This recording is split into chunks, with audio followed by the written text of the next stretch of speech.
हमारे senior council Harish Salve साहब ने supreme court में भी बोला था कि शेड्यूल 10B हमको लागू ही होता नहीं, वो अप्लीकेबल ही नहीं।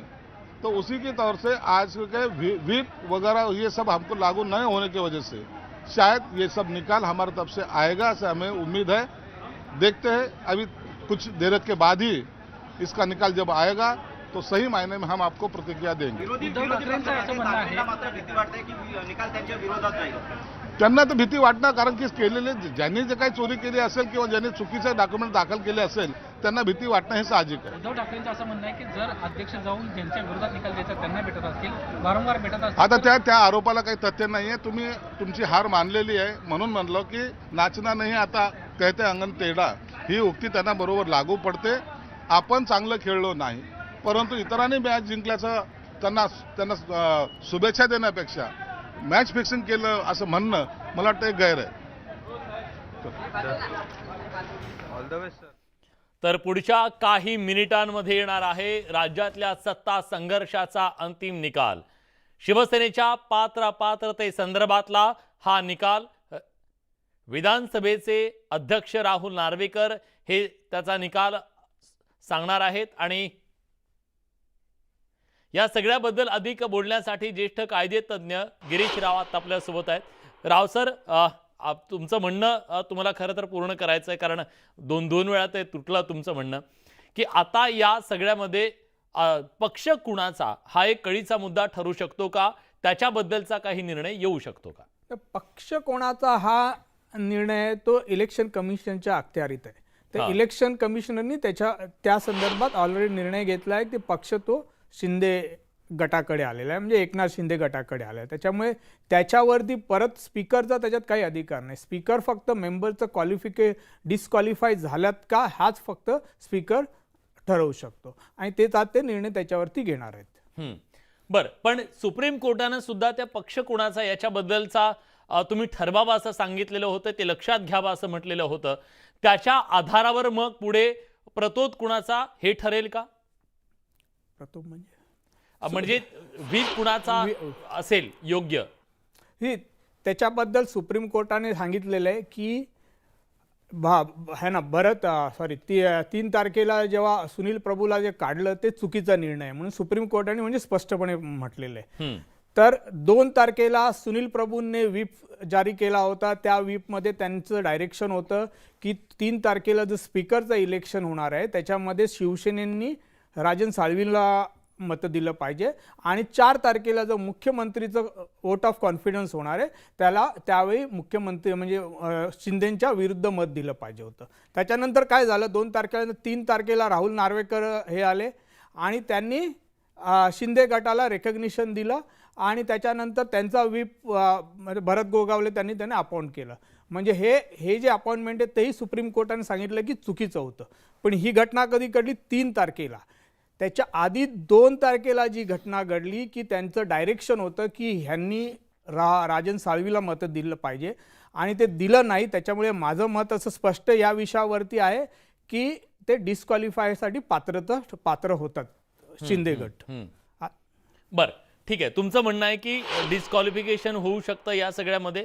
पण पहिल्यांदाच असं घडलं भारताच्या आतापर्यंतच्या इतिहासामध्ये या सगळ्या स्वातंत्र्यानंतर की ज्या आमदारांनी पाठिंबा काढलेला आहे किंवा बंड केलेला आहे त्यांनी दावाच असा केला की आम्हीच मूळ पक्ष आहोत। ही थेरी जी होती ती अभूतपूर्व थेरी होती, पहिल्यांदाच असं घडलेलं होतं। सुप्रीम कोर्टानं सुद्धा त्यांच्या सुनावणीच्या दरम्यान बऱ्याचदा असं म्हटलं की ही वेगळी केस आहे, अशा प्रकारची एवढी किचकट केस कधी झालेली नव्हती। आता अध्यक्षांच्या समोर या केसचा निर्णय देताना किती आव्हानात्मक हे चॅलेंजिंग असणार आहे?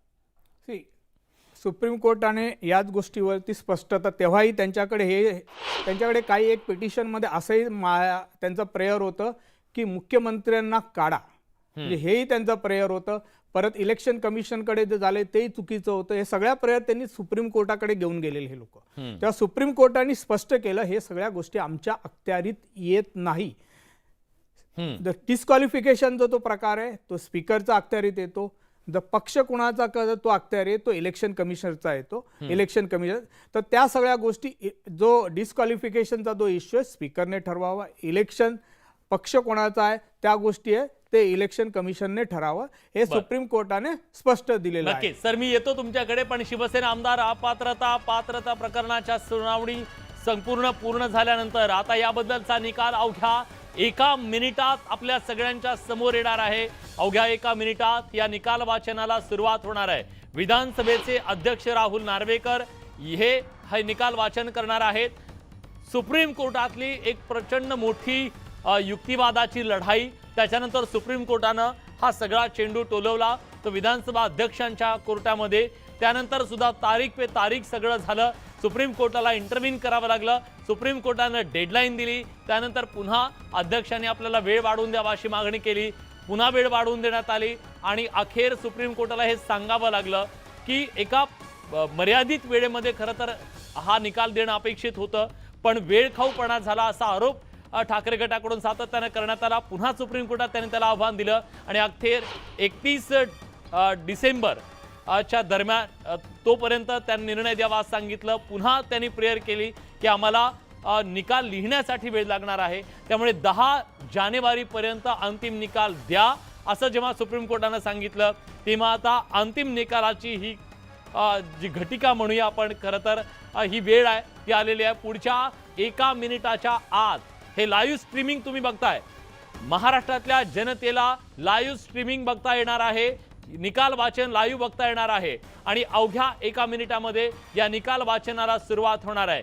पुढच्या काही मिनिटात ठरणार आहे शिवसेनेच्या ठाकरे आणि शिंदे या गटाच्या आमदारांचं भवितव्य. पात्र कोण, अपात्र कोण, कुठली शिवसेना खरी, कुठली शिवसेना ही नाही, याबद्दलचा निर्णय. आणि दोन्ही बाजूनी धाकधूक निश्चितपणे वाढलेली असणार आहे, कारण राजकीय अस्तित्वाचा त्यांच्या करिअरचा सुद्धा आज हा फैसला होणार आहे. दोन्ही बाजूनी जो सगळा कायदेशीर संघर्ष सुरू होता, न्यायालयीन संघर्ष सुरू होता आणि या न्यायालयीन संघर्षाची अखेर आजच्या या निकालाच्या नंतर होते की पुढे चालू राहणार आहे, कारण मोठ्या उलटापालटी होऊ शकतात. आता आपल्यासोबत गिरीश राव आपण थेट त्यांच्याकडे जाऊया. सर, आज जर समजा अध्यक्षांनी काही आमदारांना अपात्र केलं, आपल्याला माहित नाही कुठल्या आमदारांना करणार आहेत ते, पण ज्या आमदारांना ते अपात्र करतील त्या आमदारांवर काय नेमकी कारवाई होईल आणि कुठल्या परिणामांना त्यांना सामोरं जावं लागेल?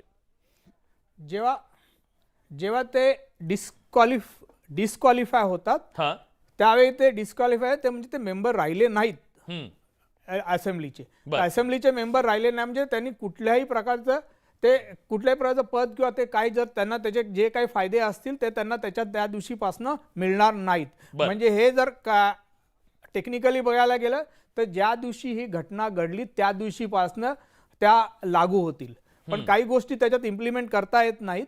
तर त्याचा बेसिकली हे होतं की ते मेंबर राहत नाही आणि त्या मेंबर तुम्ही आधी सांगितल्याप्रमाणे जर ते मंत्री वगैरे असतील तर ते मंत्रीपद त्यांचं जातं, त्यांनी परत इलेक्शन निवडून येऊनच परत मंत्री बनू शकतात. पण त्याच्यात मुद्दा हा पण आहे ना सर की जे निर्णय आतापर्यंत त्यांनी घेतलेले असतील, जर ते डिस्क्वालिफाय झाले तर त्यांनी आता त्यांच्या मंत्रालयाअंतर्गत घेतलेले निर्णय, या सरकारने घेतलेले निर्णय, त्याचं काय?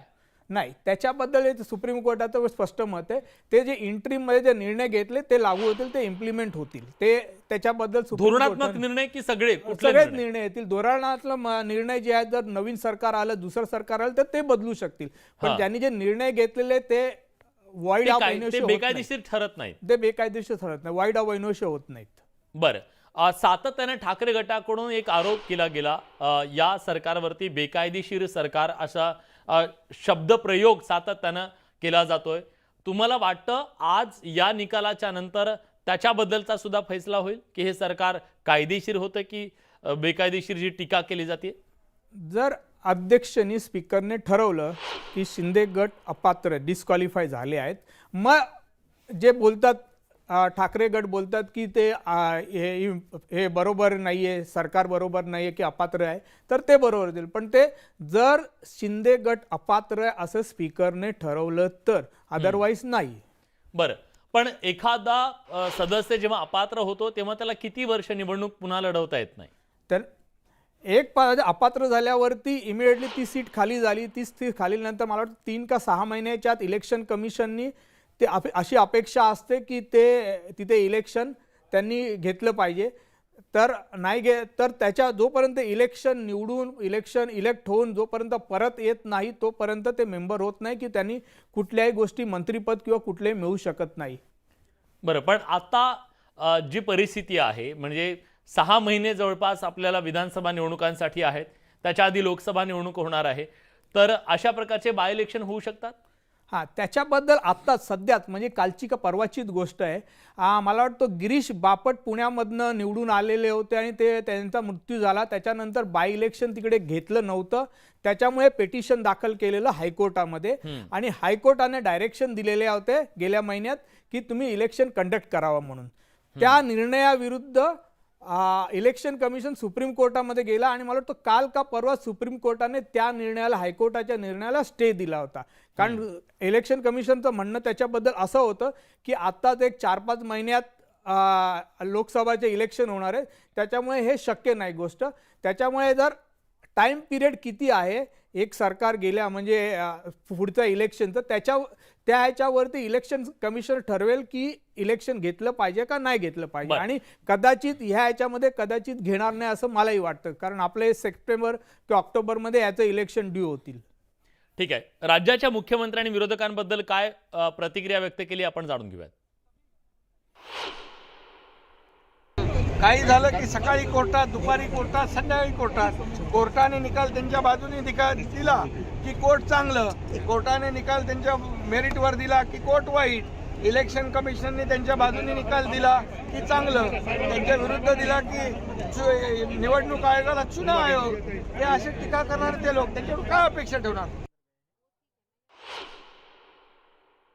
तर विरोधकांच्या भूमिकेवर टीका केलेली आहे राज्याच्या मुख्यमंत्र्यांनी. आणि आता या घडीची ज्यांनी टीव्ही ऑन आता केलेला आहे त्यांच्यासाठी या पुढच्या काही मिनिटांमध्ये राज्यातल्या सत्ता संघर्षाचा अंतिम फैसला राज्याचे विधानसभेचे अध्यक्ष राहुल नार्वेकर हे निकाल वाचन करणार आहेत आणि पुढच्या काही मिनिटांमध्ये स्पष्ट होणार आहे ठाकरे आणि शिंदेंच्या आमदारांचा राजकीय फैसला, त्यांनी घेतलेल्या राजकीय भूमिकांचा फैसला.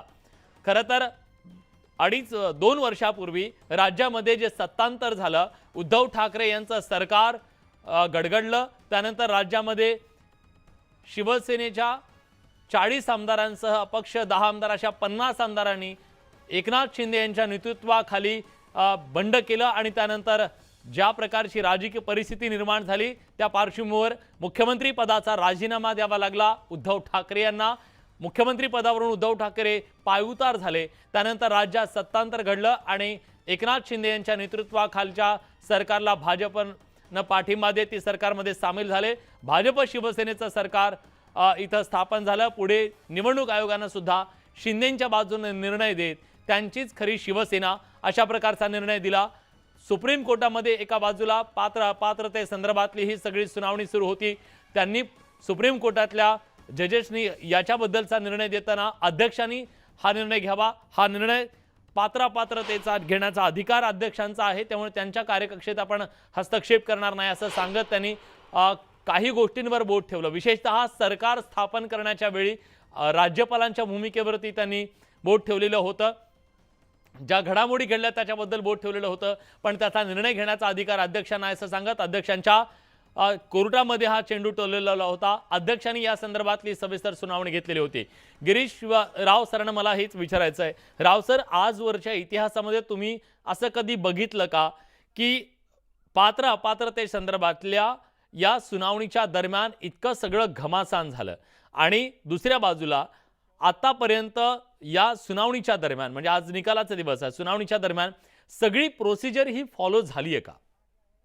मी पहिल्यांदा इतक्या वर्षात म्हणजे 20-25 वर्षात बघितलंय की डिस्क्वालिफिकेशनच्या पेटिशनमध्ये एव्हिडन्स लीड केले जातात, एक्झामिनेशन झालं, क्रॉस एक्झामिनेशन, हे याच्या आधी मी कधी ऐकलं नव्हतं. हे पहिल्यांदा असं बघितलंय की जसं कोर्टामध्ये जी प्रोसिडिंग होतात त्याच्यामध्ये पेटिशन होतं, मग त्याच्यामध्ये विटनेस आणले जातात, मग त्याला क्रॉस एक्झामिन जातं. हे मी आतापर्यंत कुठल्याही याच्यामध्ये ऐकलं नव्हतं. पहिल्यांदा माझ्या याच्याप्रमाणे पहिल्यांदा असं झालेलं मी बघतोय याच्यामध्ये की एक्झामिनेशन, क्रॉस एक्झामिनेशन, त्याच्यानंतर निर्णय. नॉर्मली असं असतं की पेटिशनरला ऐकलं जातं, त्यांच्या वकिलांना ऐकलं जातं आणि त्याच्यावरनं त्या बेसिसवरती निर्णय घेतात. त्याच्याबद्दल कसं हे सगळं झालं पाहिजे असं कुठे नियम नाही आहे, पण हे मी पहिल्यांदा बघितलं ज्याच्यामध्ये एव्हिडन्स लीड केले, मग त्याला क्रॉस एक्झामिनेशन झालं, या सगळ्या गोष्टी. पण आज अध्यक्षांनी दिलेला निर्णय जर एखाद्या गटाला तो मान्य नसेल तर अशा परिस्थितीमध्ये त्या पूर्ण निर्णयाला आव्हान दिलं जाऊ शकतं की त्या निर्णय प्रक्रियेला आव्हान दिलं जाऊ शकतं?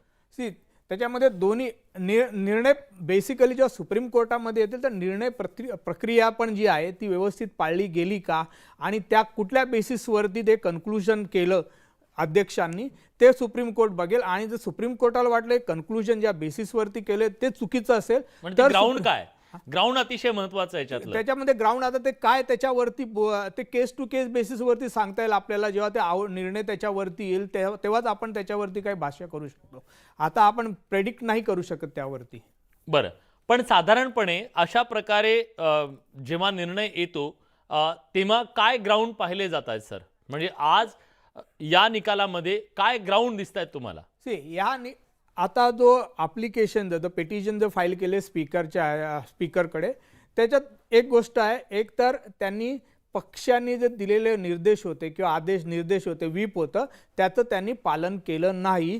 हा एक ग्राउंड होता. आणि दुसरं ग्राउंड हे असू शकतं की ते होतं की त्यांनी तो पार्टी सोडली आहे. तर शिंदे गट ते म्हणतात आम्ही पार्टी सोडली नाहीये, आम्ही पार्टी आहोत, पक्ष प्रमुख आम्ही आहोत. राईट. तर पण तो गोष्ट एक बाजूला झाला की पक्ष कोणाचा, पक्ष कोण. ठीक आहे सर, मी येतो तुमच्याकडे. किरण पावसकर आता आपल्या सोबत आहेत, शिवसेनेचे प्रवक्ते आहेत, नेते आहेत. किरणजी, पहिली प्रतिक्रिया तुमची निकालाच्या पार्श्वभूमीवरती, फिंगर क्रॉस केलेत की गरज नाहीये त्याची सुद्धा? नाही, निकाल म्हटल्यानंतर एवढी प्रोसेस जेव्हा केली आहे, कायद्याप्रमाणे नियमानुसार संविधानानुसार जेव्हा एवढी प्रोसेस फॉलो केलेली आहे आणि सर्वोच्च न्यायालयाचे असतील त्यांच्या सांगण्यावरनं जी काय फॉलो करताय अध्यक्ष, त्यामुळे असं म्हणता नाही येणार की आपण ते फॉलो नाही करायचंय. निकाल काही येऊ शकतो, पण निकालामध्ये एक गोष्ट साहजिक आहे की एवढ्या सगळ्या प्रपंच जो काय केलाय त्या लोकांनी, निकाल यायच्या पूर्वीच ज्या काय एकेकांची बयानबाजी चालते, आरोप प्रत्यारोप चालतात, ते हे करू नये. निकाल येईल, कोणतरी एक जय होईल, विजय होईल, कोणतरी 14 त्यांचे जातील, 16 ते म्हणतात आमचे जावेत, म्हणून या सगळ्या इच्छा झाल्या. पण शेवटी या पुऱ्या व्यवस्थेवर जनतेचा विश्वास आहे. आणि जे काय टीका टिप्पणी केली जातात ते अध्यक्षांवर केली जाते, सर्वोच्च न्यायालयावर केली जाते, हे दुर्दैव आहे. राजकारणामध्ये उद्या सकाळी जर उद्धव ठाकरे हे ज्या पद्धतीने काम करत होते त्यांना कंटाळून गेले असतील लोक, पण त्याची जी प्रोसेस आहे, लोकांचा विश्वास राहावा, या व्यवस्थेवरचा विश्वास राहावा, लोकशाहीवरचा विश्वास राहावा, ही त्याची खरी अपेक्षा आहे. बरं, पण आज महाराष्ट्राच्या समोर ज्या स्क्रीनवर आज तुम्ही दिसताय त्या स्क्रीनवरून या महाराष्ट्राच्या जनतेसमोर जे चित्र गेलं, शिंदे गटाचे जेव्हा जेव्हा प्रवक्ते आले ते आत्मविश्वासपूर्वक दिसले की निकाल आमच्या बाजूने लागणार आहे, विश्वास ते व्यक्त करत होते. दुसऱ्या बाजूला ठाकरे गटाचे नेते जेव्हा आले, प्रवक्ते जेव्हा आले, ते निकाल आपल्या विरोधात लागणार आहे अशा टोनमध्ये बोलत होते. तसं म्हणत नव्हते, पण टोन त्यांचा होता तसा की आम्हाला आतापर्यंत असं दिसलेलं आहे वगैरे वगैरे. जनतेनं काय घ्यायचं, निकाल अपेक्षित आहे, निकाल लागलाय किंवा लागणार आहे हे राजकीय नेत्यांना आधीच कळलंय म्हणून अशा प्रतिक्रिया येत आहेत? प्रतिक्रिया देताना मी मगाशी म्हणालो जसं निकाल लागेल, तुम्ही उद्या सकाळी म्हातारी मेल्याचं दुःख नाही, काळ सोकावतोय. जी पद्धत आहे, ज्या पद्धतीने त्यांनी चॅलेंज करत गेले, जर मी त्याच्याही पेक्षा रूटपर्यंत जाईन, मुळापर्यंत जाईन. ज्या दिवशी 40 लोक ही दूर निघून गेली. सर मी येतो तुमच्याकडे. दादा भुसे बोलतायत, आपण थेट जातोय. मंत्री दादा भुसे बोलतायत. MREGच्या माध्यमातून जिल्हा परिषदच्या शाळांना कंपाऊंड करणं आणि त्याच्यासोबतच अनेक जे काही नाविन्यपूर्ण उपक्रम कार्यक्रम आपण संपन्न केले त्याची माहिती. तुमचं पूर्ण करा.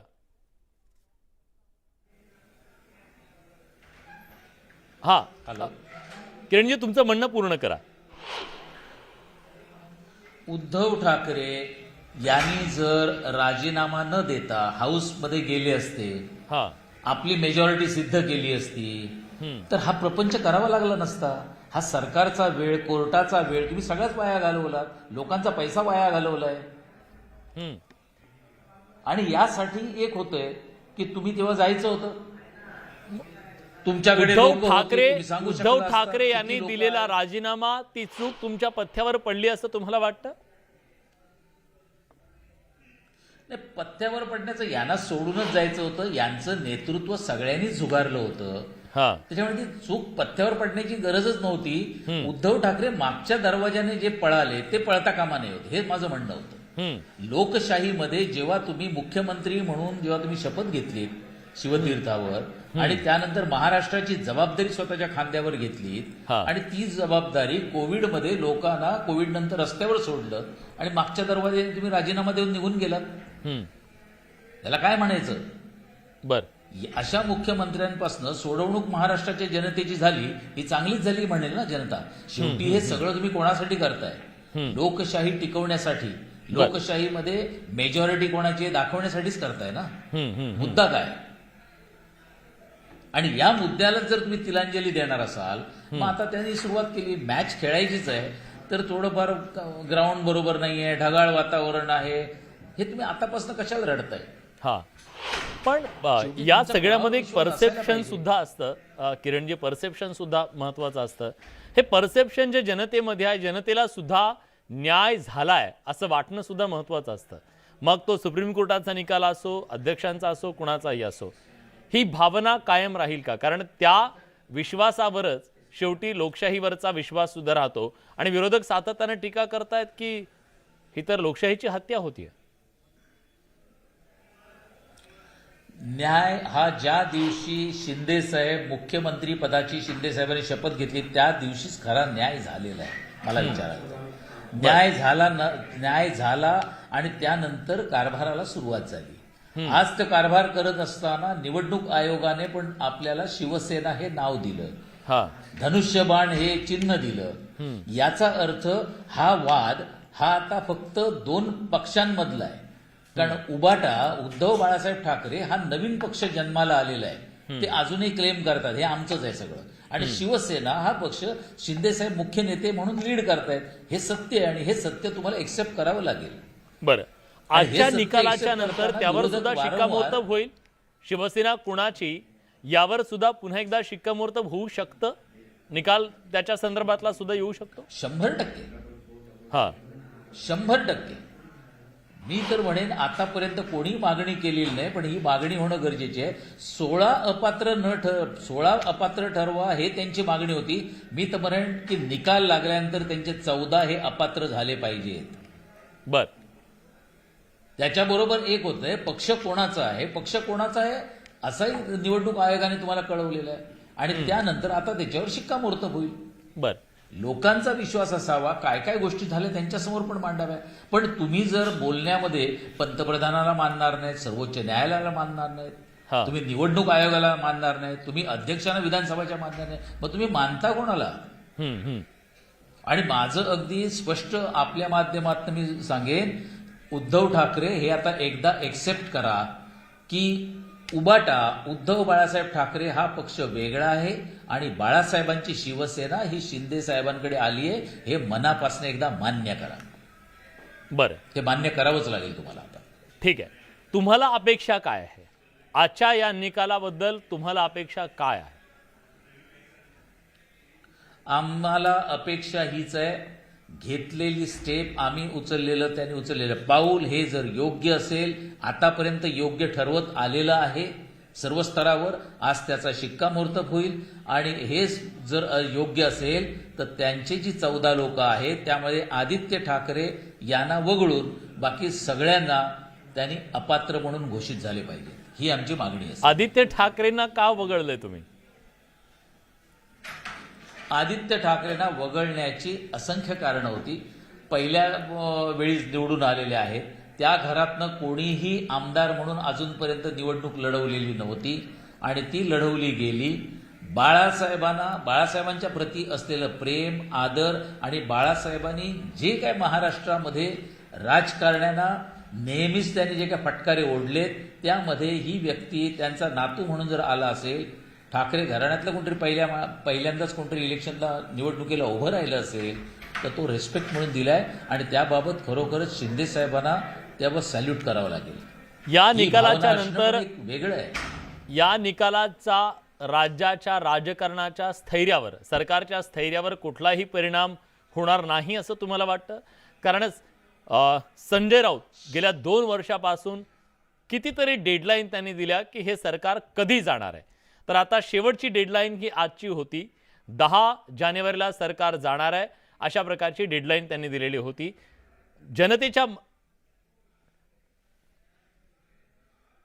जनतेच्या मनात काहीसा संभ्रम निश्चितपणे त्यामुळे निर्माण झालेला आहे की आजच्या या निकालाच्या नंतर सरकारच्या स्थैर्याचं काय.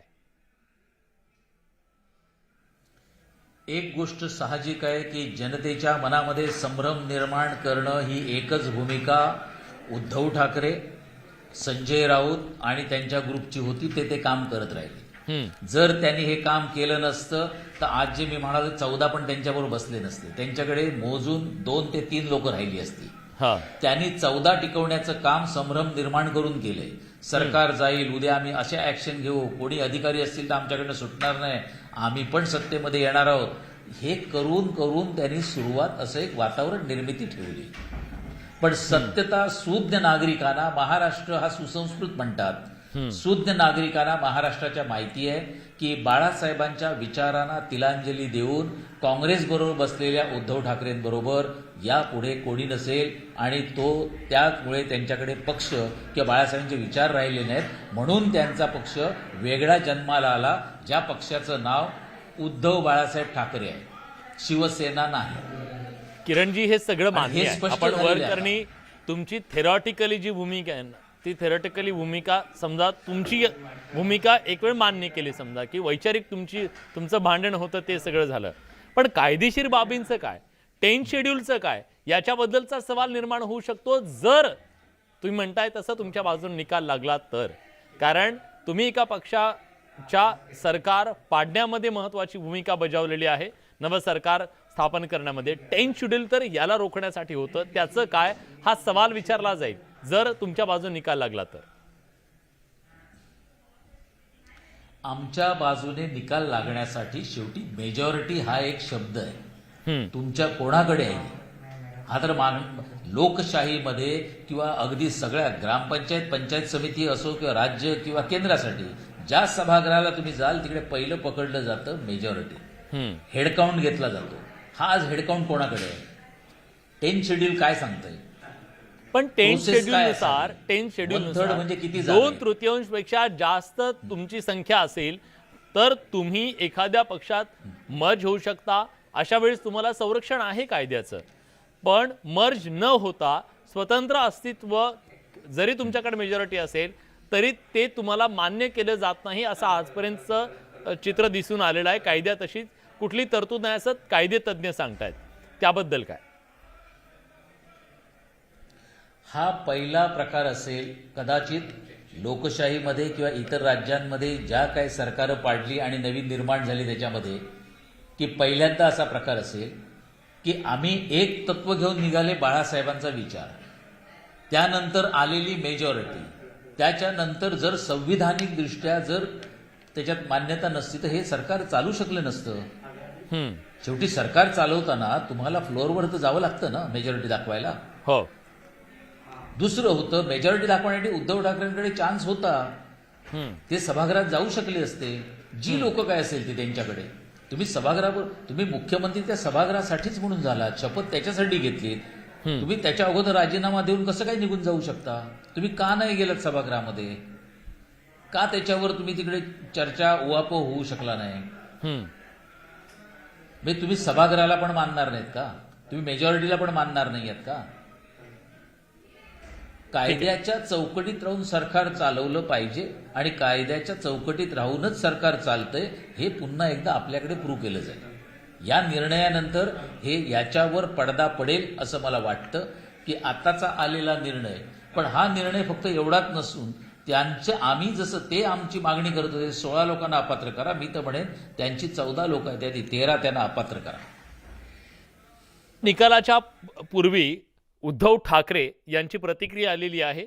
आपण ऐकूया ते काय म्हणाले. मी सहानुभूतीवरती राजकारण करणार नाहीये, मी न्यायावरती राजकारण करणार आहे. न्यायावरती आहे, कारण ही लढाई माझी लढाई नाहीये, जनतेची लढाई आहे, जनतेच्या भवितव्याची आहे. आणि लोकशाहीचा खून हे दोघं मिळून करतायत का हे उद्या आपल्याला कळेल. इलिगल असतील, काही असतील, पण मुख्यमंत्री यांना घरी जाऊन ते भेटले. एकतर विधानसभा अध्यक्ष मुख्यमंत्र्यांना असं जाऊन भेटू शकतात का, हा भाग वेगळा झाला.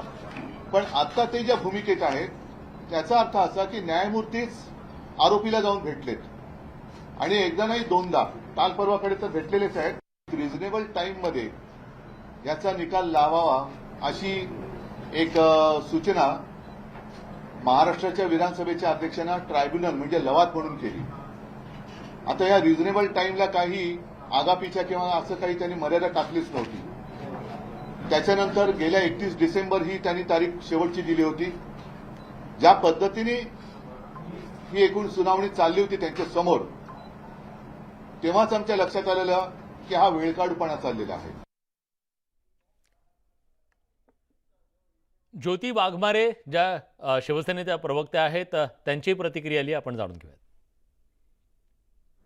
मानसिक संतुलन हरवलेल्या उद्धवस्त वाकरेंनी सन्माननीय मुख्यमंत्री आणि विधानसभा सभापतींच्या भेटीला आरोपी आणि न्यायमूर्तींच्या भेटीचं काहीतरी उदाहरण दिलं असं समजतं.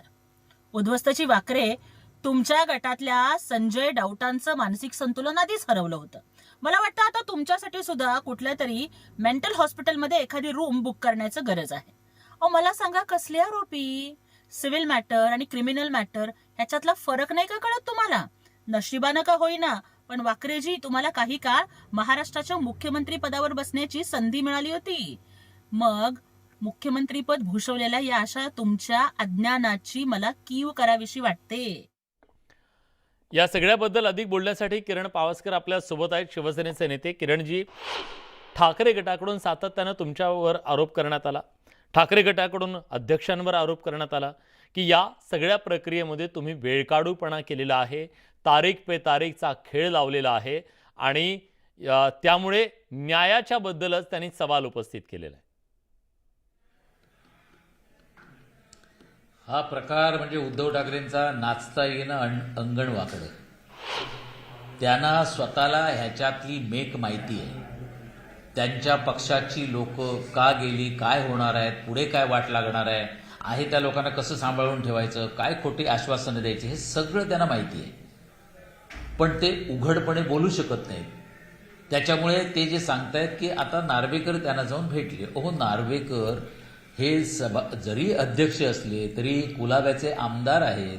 त्यांचं काय काम असेल, मुख्यमंत्र्यांना ते त्यांच्या कामासाठी भेटले असतील, त्यांच्या विभागाची डेव्हलपमेंटची काही कामं असतील त्या संदर्भात भेटलेली असतील. आणि जर त्यांना लपून छपून तुम्ही म्हणता आरोपी आणि न्यायाधीश भेटलेत, तर ते असं उघड भेटले नसते, मग लपून भेटले असते, कुठेतरी दुसरीकडे जाऊन भेटले असते, कामानिमित्त दिल्लीला गेले असं सांगून भेटले असते. जसं उद्धव ठाकरे काही बिझनेसमॅनना सांगायचे मी सिंगापूरला जातोय, लंडनला जातो आणि जाऊन भेटायचे. याच्यात उद्धव ठाकरे माहीर आहेत. त्यामुळे तुम्ही जे म्हणताय की चोर आणि न्यायाधीश भेटले, काय चोर आणि कोण न्यायाधीश? म्हणजे तुम्ही लोकांनी जेव्हा तुम्हाला लाखाडलं, तुमचं नेतृत्व झुगारलं, तेव्हा तुम्ही 50 खोक्यांचा आधार घेतला. मी तेव्हा म्हणालो होतो, खोके खोके खोके करून तुम्ही जनतेला भुरळ घातली. जर खोके कोणी देणारा कोण आणि घेणारा कोण एवढं तर सांगा बरं. 50च का, 49 का नाही, 45 का नाही, 75 का नाही? ह्याचंही कारण उद्धव ठाकरेंनी द्यायला पाहिजे.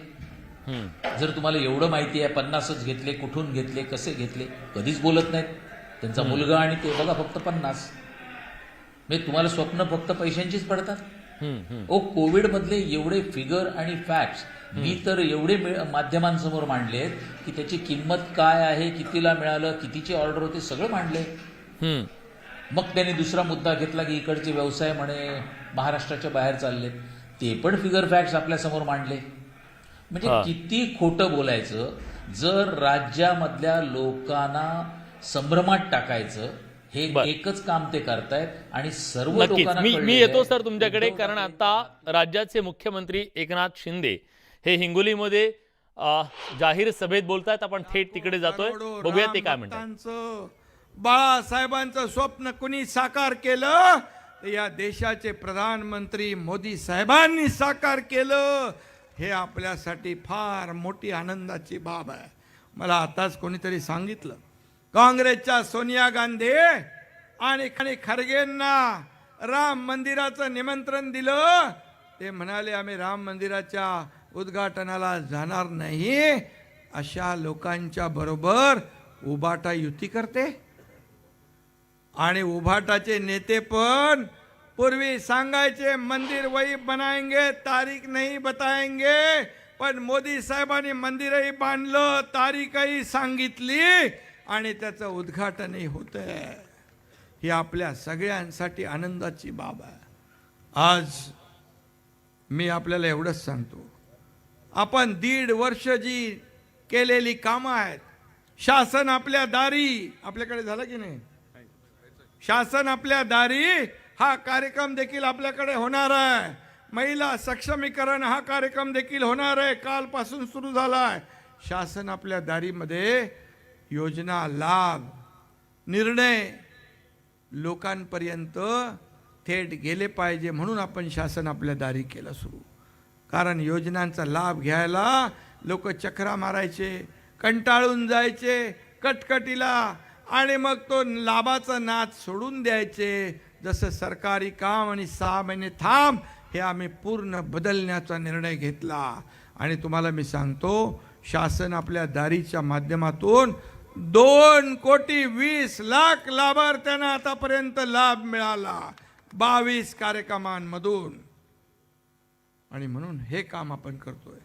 हे काम आपल्याला लोकांपर्यंत पोचवायचं आहे. शिवदूत, बूथ प्रमुख, कार्यकर्त्यांच्या माध्यमातून केंद्राने 9 वर्षात मोदी साहेबांनी केलेली कामं, या राज्याला दिलेली मदत, या आपल्या देशाचं नाव जगात उंच करण्याचं काम ज्या मोदी साहेबांनी केलं, त्यांच्या पाठीशी या सर्व महाराष्ट्रातल्या जनतेने त्यांचे हात बळकट करण्याचा निर्णय घेतला. कारण आपल्याला माहित आहे, जे 4 राज्याच्या निवडणुका झाल्या, त्या निवडणुकांमध्ये मोदी गॅरंटी चालली, बाकी लोकांच्या गॅरंटी लोकांनी धुडकावून लावल्या. आणि म्हणून या वेळेस लोकांनी त्यांना गॅरंटी दिली आहे की अब की बार फिर मोदी सरकार. आणि म्हणून त्यांनी म्हटलंय अब की बार 400 पार. हे मन तिकडे आहे. आणि आपल्या महाराष्ट्रामध्ये आपण करायचं आहे म्हणून आपण हा शिवसंकल्प अभियान सुरू केला आहे.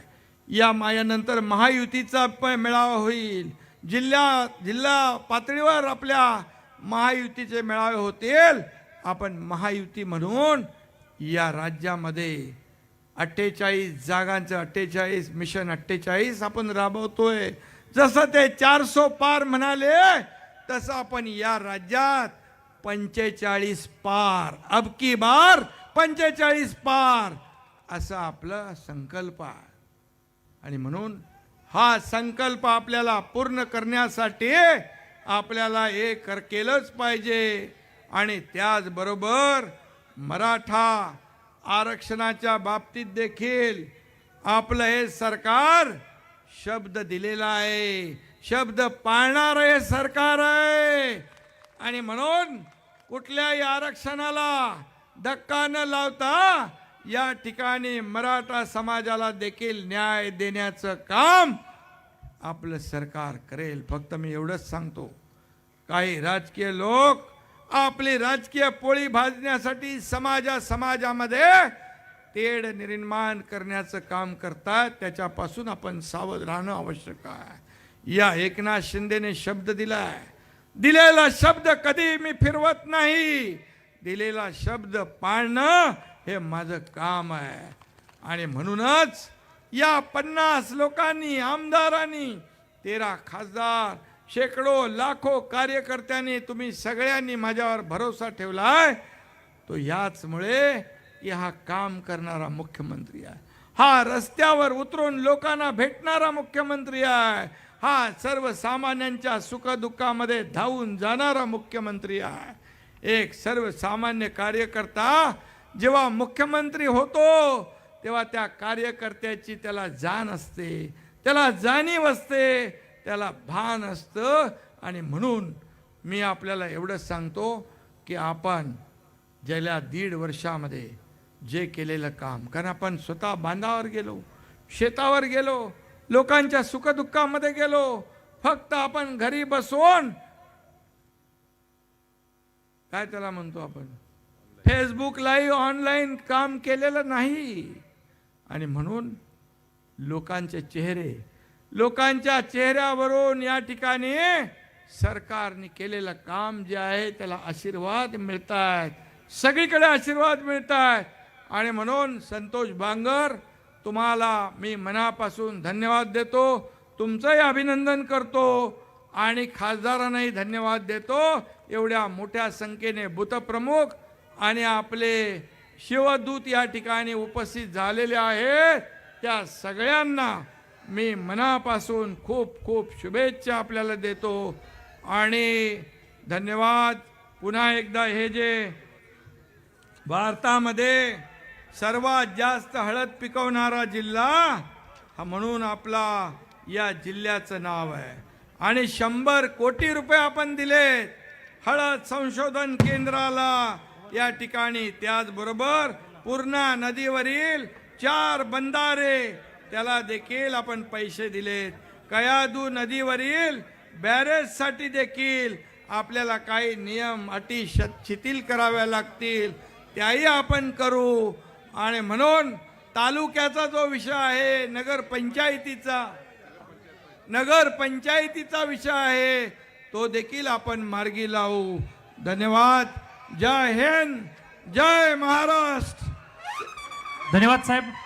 यानंतर या ठिकाणी प्राध्यापक डॉक्टर नागराज मगरे आंबेडकरी कार्यकर्ता मेळाव्यात, शिवसंकल्प कार्यकर्ता मेळाव्यात मुख्यमंत्री एकनाथ शिंदे यांनी कार्यकर्त्यांना मार्गदर्शन केलं. जिल्ह्यासाठी अनेक कामं सरकार म्हणून आपण केली आणि पुढच्याही काळात करू. केंद्रातलं सरकार अधिक मजबूत करण्याकरता प्रयत्न करू, त्यामुळे आपल्याला मोठ्या प्रमाणात निधीसुद्धा मिळेल असं त्यांनी सांगितलं. खरं तर हा दौरा यापूर्वी पुढे ढकलण्यात आला होता, पण पुन्हा एकदा या दौऱ्याचं नियोजन करण्यात आलं. आज जसं या 2 ठिकाणी शिवसंकल्प मेळावे होत आहेत, या दोन्ही ठिकाणी मुख्यमंत्री काय बोलतात याकडे लक्ष आहे, पण त्याहीपेक्षा जास्त लक्ष आहे मुंबईमध्ये. कारण विधानसभेचे अध्यक्ष राहुल नार्वेकर पुढच्या काही मिनिटांमध्ये कदाचित सेंट्रल हॉलमध्ये येतील आणि निकालपत्राचं वाचन सुरू होऊ शकतं. त्यामुळे सुरुवातीला वाटलं होतं की कदाचित या निकालाच्यामुळेच किंवा अन्य काही गोष्टींमुळे मुख्यमंत्र्यांनी आपला दौरा रद्द केला, पण नंतर या दौऱ्याचं नियोजन पुन्हा एकदा करण्यात आलं आणि निकाल असूनसुद्धा मुख्यमंत्री हे आपल्या नियोजित दौऱ्याला मुंबईच्या बाहेर आहेत. तर मुंबईतलं राजकीय वातावरण सध्या उत्कंठा, धाकधूक, टेन्शन या सगळ्यानं भरलेलं आहे. आणि त्याचं कारण एकच आहे, आज शिवसेना शिंदे गट आणि शिवसेना ठाकरे गट यांच्यातल्या आमदारांच्या अपात्रतेचा विषय मार्गी लागणार आहे. सर्वोच्च न्यायालयाच्या आदेशानुसार आज विधान भवनातच्या सेंट्रल हॉलमध्ये आणि राहुल नार्वेकर हे दाखल झालेले आहेत सेंट्रल हॉलमध्ये राहुल नार्वेकर दाखल झाले आहेत. सुरुवातीला 4च्या नंतर असं सांगण्यात आलं होतं, पण हळूहळू सगळे वकील पोहोचले, लोकप्रतिनिधी पोहोचले, दोन्ही बाजूचे आमदार पोहोचले आणि तरीसुद्धा राहुल नार्वेकर आपल्या सहकारी अधिकाऱ्यांच्या सोबत अँटी चेंबरमध्ये काही बसले होते. काही महत्त्वपूर्ण विषयांवर चर्चा चालली होती, पण आता काही क्षणांपूर्वी राहुल नार्वेकर हे सेंट्रल हॉलमध्ये येऊन दाखल झाले आहेत आणि पुढच्या थोड्याच वेळात आमदार अपात्रतेचा निकाल त्याच्या वाचनाला सुरुवात होऊ शकते. आपण ही लाईव्ह दृश्य पाहतो आहोत. लाईव्ह दृश्य आपल्या कार्यालयातून विधानसभेचे अध्यक्ष राहुल नार्वेकर हे निघालेत सेंट्रल हॉलकडे आणि कालपर्यंत तरी राहुल नार्वेकर यांच्या चेहऱ्यावर कोणताही ताणतणाव दिसत नव्हता माध्यमांशी बोलताना. आजही सकाळी त्यांनी माध्यमांशी बातचीत केली आणि त्यावेळेला कायद्याच्या चौकटीत राहून आपण निर्णय देऊ. अजित मांढरे आपले प्रतिनिधी आपल्यासोबत जोडले गेलेत. अजित, अखेर राहुल नार्वेकर येऊन पोहोचलेत सेंट्रल हॉलमध्ये. मिलिंदजी, साधारणपणे सुनावणी जी आहे ती 4:30 वाजता सुरू होणार होती, मात्र आत्ता वाजलेले आहेत 5:10. याचं कारण म्हणजे निकालाच्या आधी जी माहिती मिळते त्यानुसार निकालाच्या आधी अध्यक्ष जे आहेत राहुल नार्वेकर यांनी राज्यातील विविध जे वरिष्ठ वकील आहेत किंवा वरिष्ठ कायदेतज्ञ आहेत यांच्यापर्यंत त्या सगळ्या गोष्टी पोहोचवल्या होत्या आणि त्यांच्याकडून काही सल्लामसलत केलेली आहे. काही तांत्रिक पेच जे निर्माण झाले होते त्याबाबत त्यांनी चर्चा केलेली आहे. निकालाचा ऑपरेटिव्ह पार्ट जो आहे म्हणजे जो फक्त प्रमुख भाग जो आहे तो त्यांना जो वाचायचा आहे त्या संदर्भातले प्रमुख मुद्दे जे असतील असे विविध मुद्दे आणि निकाल कसा द्यायचा आहे, काय द्यायचा आहे, त्याचा एक सारांश कसा असेल यावरून थोडा वेळ लागलेला असं सांगितलं जातं आहे. ही मीटिंग जी आहे ती राहुल नार्वेकर यांची त्यांच्या दालनामध्ये जवळपास 2 तास चालली. 3:30 ते 4 वाजता ही मीटिंग सुरू झाली होती. ती अजूनपर्यंत चालू होती. मीटिंग संपलेली आहे आणि ते आपल्या सेंट्रल हॉल तिकडे निघालेले आहेत. सभागृहाच्या दिशेनं ते चाललेले आहेत. तिथे जाऊन सुरुवातीला जी आपण प्रक्रिया सांगूयात मिलिंदजी, कशी ही प्रक्रिया आहे या प्रक्रियेमध्ये आपण जर सुरुवातीपासून पाहिलं तर राहुल नार्वेकर हे इथे आल्यानंतर ते दोन्ही म्हणजे वादी प्रतिवादी असतील दोघांनाही कन्क्लुजन करण्याकरता 1-1 मिनिटाची वेळ देतील की नेमकं तुमचं निकालाबाबत किंवा तुमचं आत्तापर्यंत सर्व सुनावणीबाबत काय मत आहे हे मांडण्यासाठी आणि त्यानंतर स्वतः ते अजित, मी तुला थोडंसं थांबवतो. ही थेट सेंट्रल हॉलमधली दृश्य. राहुल नार्वेकर जे विधानसभेचे अध्यक्ष आहेत आणि आता त्या अर्थानं त्यांच्यासमोर सुनावणी पूर्ण झालेली आहे. दोन्ही बाजूचे युक्तिवाद पूर्ण झाले आहेत. आपण ऐकूयात ते काय म्हणतात.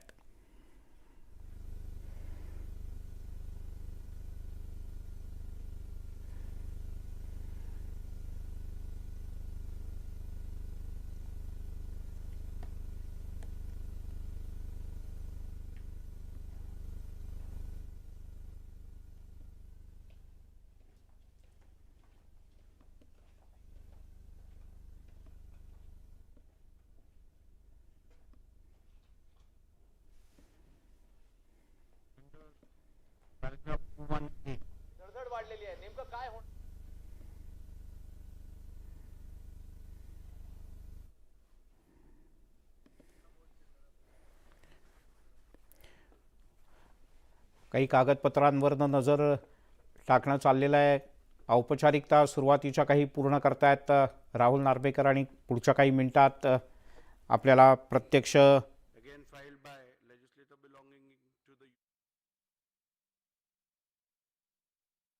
challenging the defiance of whip with regards to the speaker's election.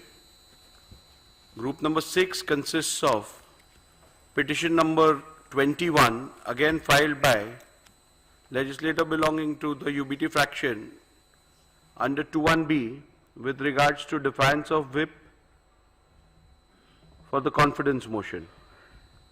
Group number 5 consists of petition number 22 to 24, which has been filed by legislator belonging to the Shinde faction under 21A and 21B. Group 2 consists of petition number 17, which has been filed against certain independents and members belonging to other parties under 2 subclause 2. So we shall, before I proceed with the judgment, pronouncement of the order, I would like to express my sincere gratitude towards the Honorable Supreme Court of India, which has provided an extremely guiding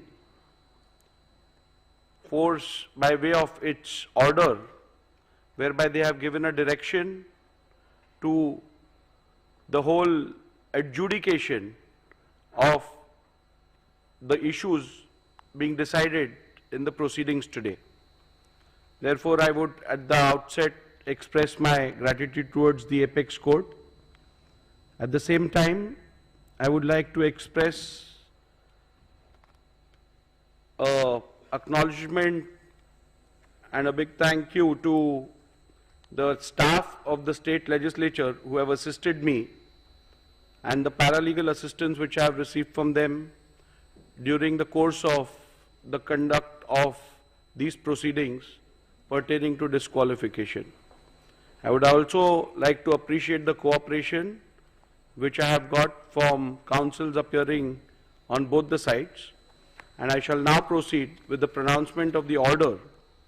As we are aware that there are certain preliminary issues which are applicable to all the 5 groups out of the 6 groups, and therefore I shall first commence with my ruling on the preliminary issues which concern all the 5 groups. Thereafter, I shall pronounce the operative part of the orders concerning each group and the relevant and important paragraphs pertaining to each group. So we shall commence with group number 1.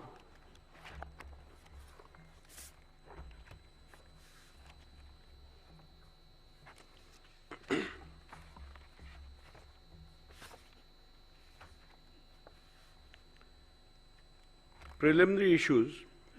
The Honorable Supreme Court in Subhash Desai Supra versus the Governor of Maharashtra, hereinafter referred to as Subhash Desai, was pleased to direct that the Speaker should prima facie determine who the real political party is for the purpose of adjudicating disqualification petitions if 2 or more factions claim to be that political party, and accordingly shall recognize the whip and the leader who were duly authorized by the Shivsena political party, keeping with the principles discussed in the said judgment.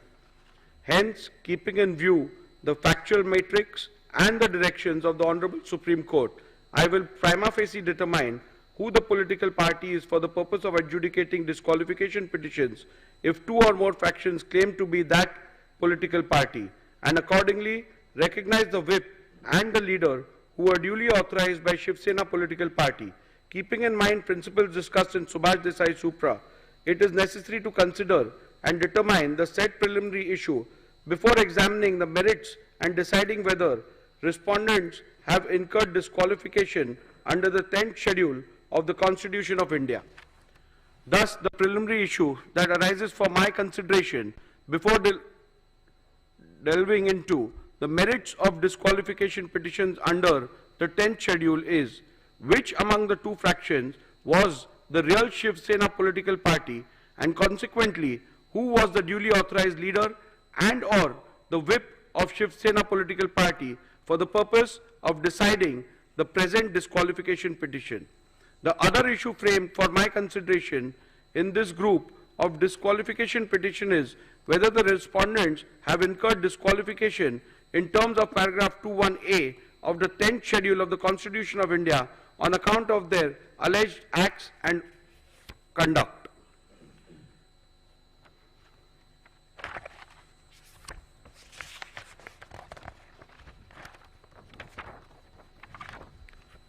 Paragraph 84 deals with the principles which have been laid down by the Honorable Supreme Court. I am not going to read out those. Those are a part of my order. I'll come to paragraph number 85 now.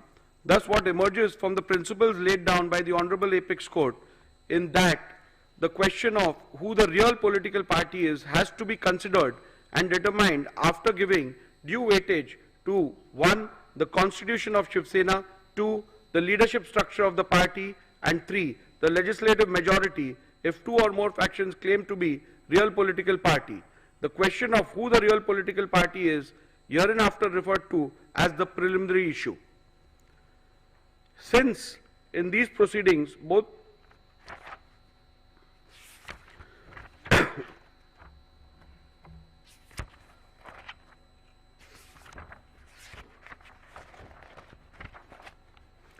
in the previous paragraphs I have recorded the submissions made by both the parties. I will come down to my observations and conclusions with regards to the preliminary issues. As stated earlier, the decision of the preliminary issue has to be taken after careful analysis of the constitution of Shivsena, the leadership structure of the party and the legislative party majority. After having heard both sides on the above aspect, I now propose to proceed to record my observations and finding on the preliminary issue. As is evident from the submissions of the parties, there is no consensus on the constitution submitted to the Election Commission of India with consent of both the factions. Likewise, the parties have different point of view on the leadership structure, which has to be taken into consideration. The only aspect which is undisputed is the majority in the legislature party. Hence, to embark upon the finding on the preliminary issue, I will have to decide the relevant constitution which has to be taken into account. 2. The leadership structure which existed before the dispute arose. Further, it will also have to be determined as to when the rival factions emerged. Petitioner's assertion that the constitution of the year 2018 is the relevant constitution which has to be taken into account for the purpose of determining the preliminary issue is based on the submission that 1. The 2018 constitution has to be considered as both the parties have relied upon the 2018 amended constitution and acted thereupon. 2. The Election Commission in its order dated 17/2/2023 in dispute case number 1 of 2022 has held that both the parties were aware of the 2018 amendment, and thus the said constitution of 2018 has to be taken as the constitution which is done with the consent of both the factions, as the said constitution of 2018 was never disputed prior to the initiation of these disqualification petitions, and the same was never challenged. 3. Respondents have themselves admitted and relied on the said constitution of 2018. And 4. The statement of Sri Yogesh Kadam that the filing of 2018 constitution along with the respondent's reply was a mistake done by the lawyers cannot be accepted, as the said statement is an afterthought and done only with the intention to mitigate the damaging statements made by Sri Dilip Lande.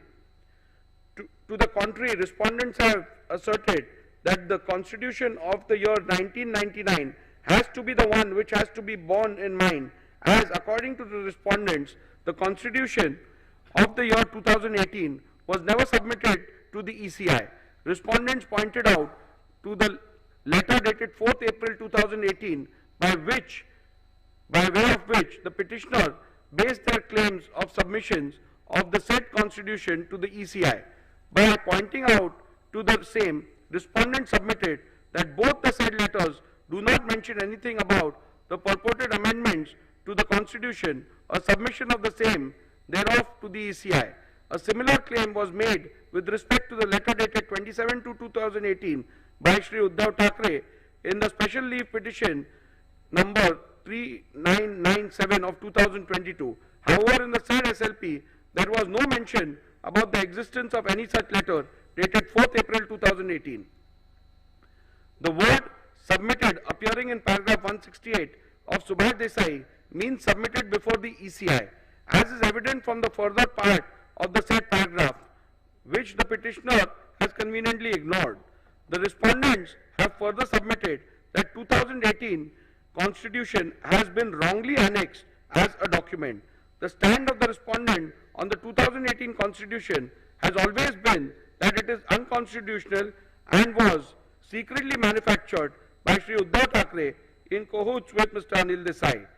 This stand has been specifically taken in the reply filed by Shri Eknath Shinde before the Honorable Supreme Court in SLP number 3997 of 2023, way back on 16/3/2023, much before filing of the replies before the Speaker in August 2023. Further, even the additional replies filed on 25/10/2023 in the present proceedings, the aforesaid petition has been reiterated by the respondents. After having considered the submissions advanced by both the parties on the question as to which is the relevant constitution for the purpose of determination of the preliminary issue, I have come to the following conclusion. A. As per the Honorable Apex Court, if both the factions have submitted different versions of the constitution of the party, then in that case, what has to be taken into account is the constitution which was submitted to the ECI with the consent of both parties before the rival factions emerged. Before recording further conclusions, I find it imperative to reiterate that pursuant to the initiation of these disqualifications, the Maharashtra Legislature Secretariat had vide letter dated 7 June 2023 requested the Office of the Election Commission of India to provide a copy of the party constitution / memorandum / rules and regulations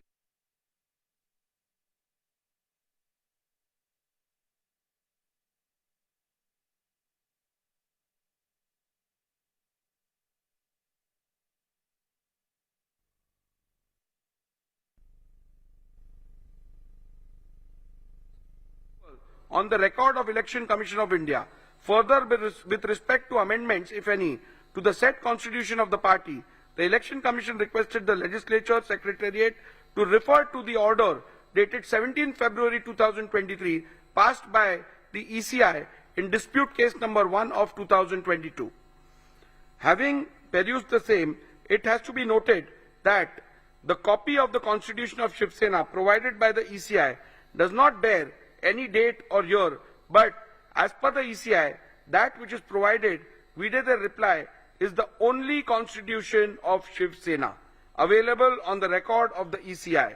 Further, with respect to the amendments, if any, to the said constitution, the Election Commission, vide its order dated 17 February 2023, has held in paragraph 132 4b that the amended constitution of 2018 is not on the record of the Commission.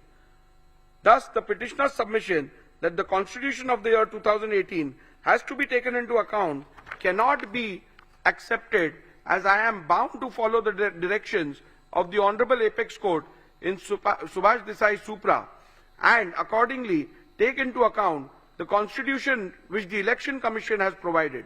In my jurisdiction under the 10th schedule of the Constitution of India, I cannot delve into any other factor while deciding which is the relevant constitution. As prima facie, it is evident from the records of the ACI that the 1999 constitution is the one which was submitted to the ECI by the Shivsena before rival factions emerged. Further, it is also necessary to mention that the petitioner's submission that the constitution of the year 2018 was submitted to the ECI by referring to the letter dated 4th April 2018 cannot be accepted. A bare perusal of the said letter dated 4th April 2018, by way of which the petitioner based their claim of submission of the said constitution to the ECI, does not bear any content which shows that an amended constitution was submitted to the ECI.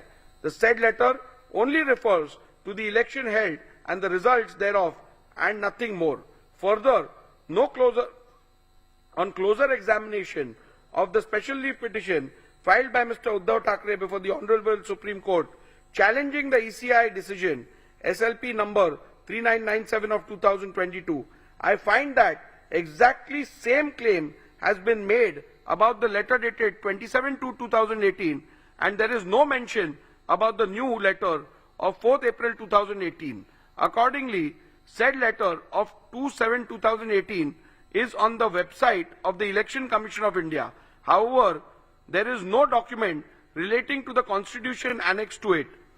Hence, on this ground also, petitioner's submission that the constitution of the year 2018 has to be taken into account cannot be accepted.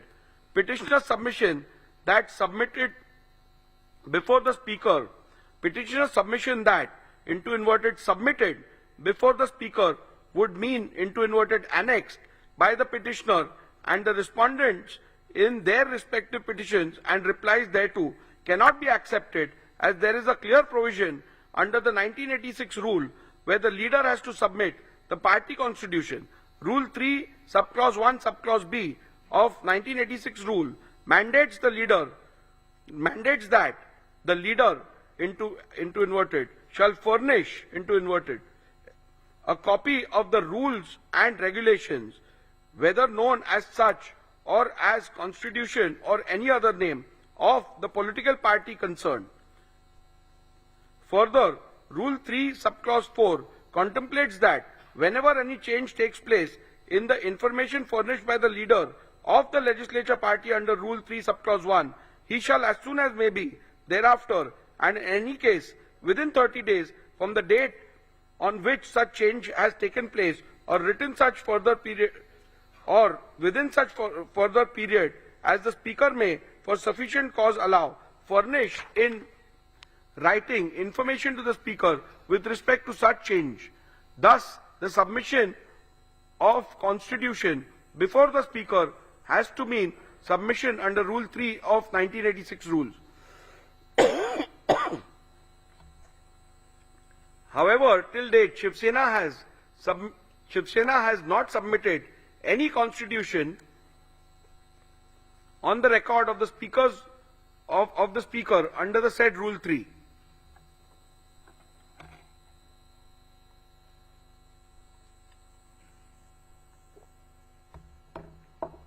In view of the above observation and finding, I need not further analyze any other submission in this regard made by the parties, and I hold that the Constitution of Shivsena provided by Election Commission of India, VDA, letter dated 22nd June 2023, is the relevant Constitution of Shivsena for determination of the preliminary issue as to which faction is the real political party. Constitution of Shivsena held to be the relevant Constitution is hereinafter referred to as the SS Constitution. The leadership structure relevant for the determination. Learned Senior Advocate Mr. Kamath's submission that the leadership structure which is relevant for the purpose of deciding the preliminary issue is the leadership structure which is reflected in the communication dated 27 February 2018 and 4th April 2018 made to the Election Commission of India pursuant to the elections held on 23rd January 2018 is based on the petitioner's submission recorded in paragraph 89A to G herein above. Initially, the petitioner relied on the affidavit submitted to the ECI of the then office bearers of Shivsena,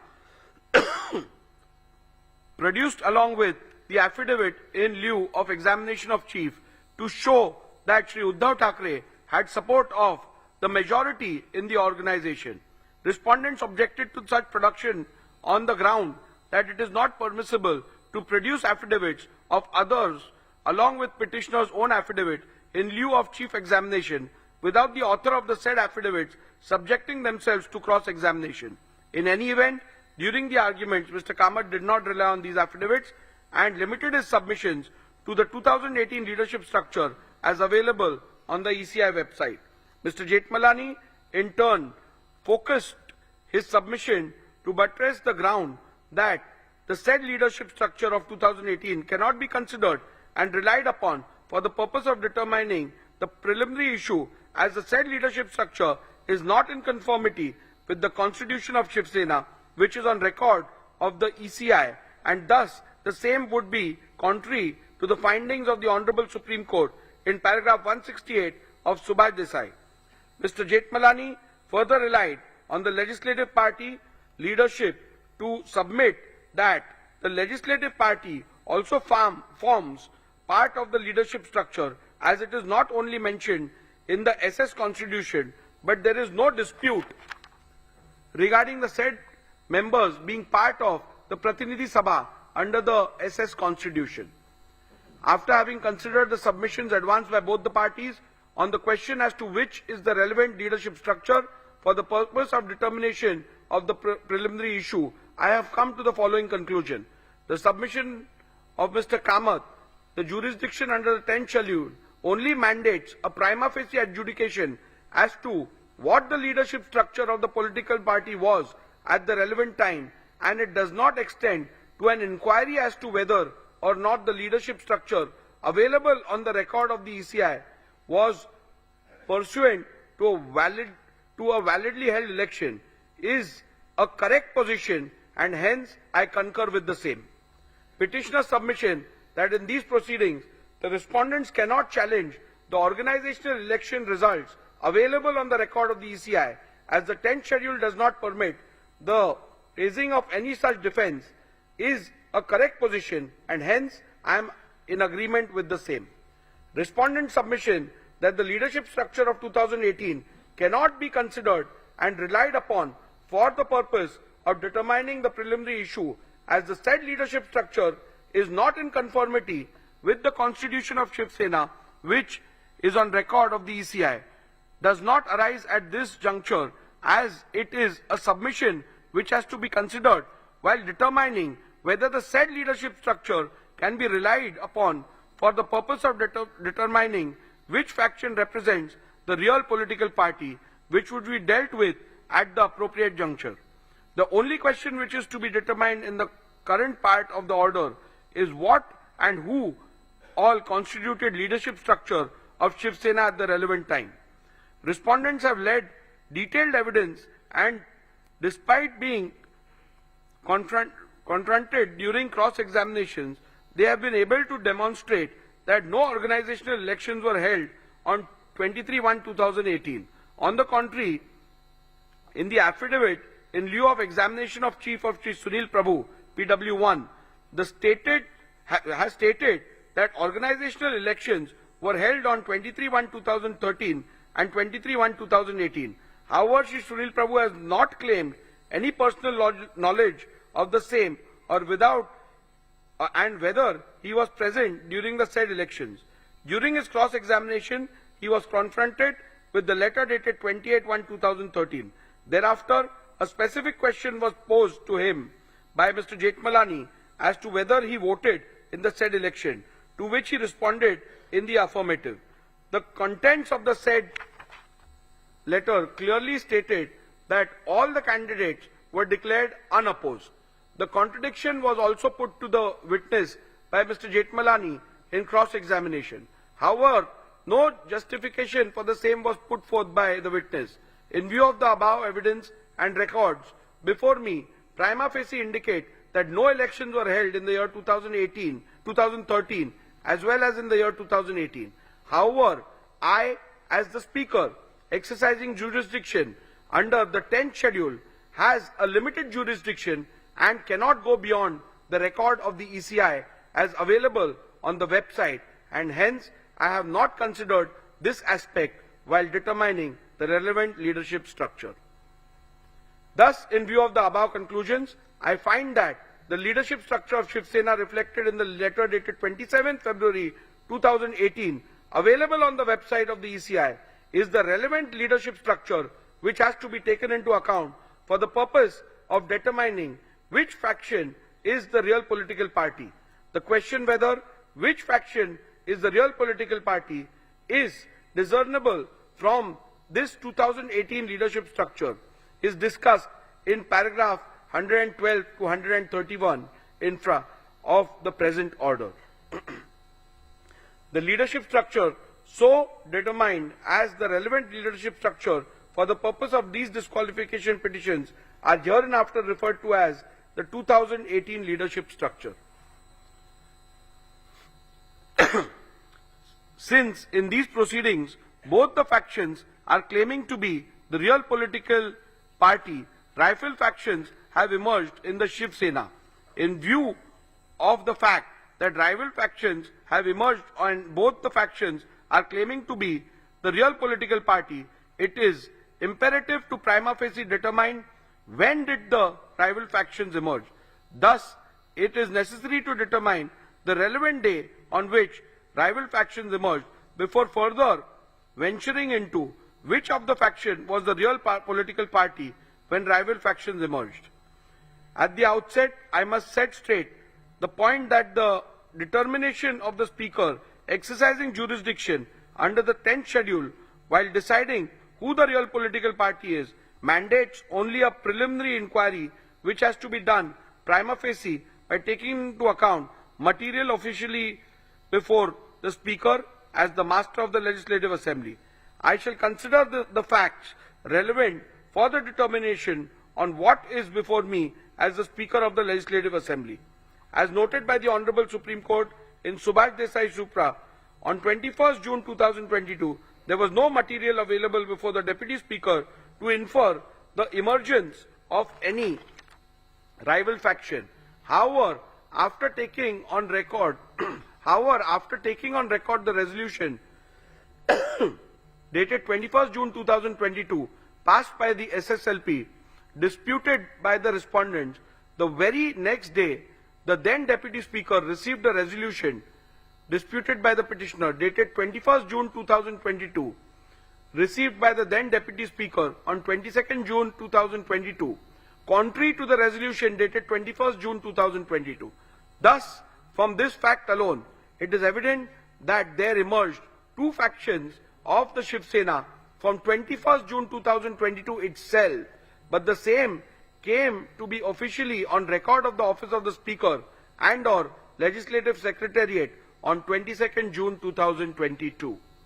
At this juncture, it is imperative to refer to paragraph 119 of Subhash Desai Supra, where the Honorable Apex Court, while discussing the legality of the recognition of leader and the whip of Shivsena accorded by the letter dated 3rd July 2022, held that the Speaker ought to have taken into consideration the split that took place within the Shivsena, which were discernible from two sets of resolutions appointing two different leaders and whips placed on the record by Shivsena before the Legislature Secretariat.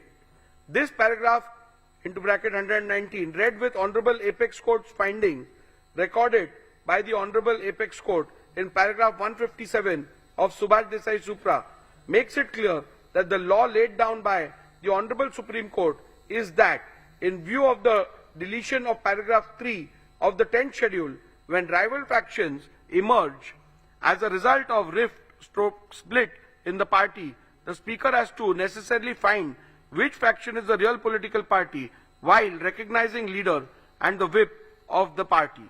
Thus, in view of the facts recorded in the preceding paragraphs and keeping in view the principles enumerated by the Honorable Supreme Court in Subhash Desai Supra as recorded in paragraph 84 herein above, I have come to the following conclusion that the emergence of the two factions of Shivsena can be inferred from 21st June 2022 itself, and the same came to be a matter of official record of the Office of the Speaker and or the Legislature Secretariat on 22nd June 2022. Conclusion: having decided the 1. relevant constitution of Shivsena, 2. leadership structure, and 3. the relevant point for the purpose of determining the preliminary issue, I have made the following analysis, observations, and determinations on the preliminary issue of which faction was the real political party when two factions emerged. For the purpose of analyzing, discussing, and determining the issue, the faction of the petitioner is hereinafter referred to as UBT faction, and likewise the respondent's faction is referred to as the Shinde faction. The applicability of the test of aims and objectives. I am not going into the details of reading the applicability of the test of aims and objectives, because as you are aware that in accordance with the directions of the Apex Court and otherwise, the Speaker is not required to get into the political thicket with regards to the aims and objectives of a political party. So I am restricting it to pronouncement, and you can have a look at it once you apply for the certified copy.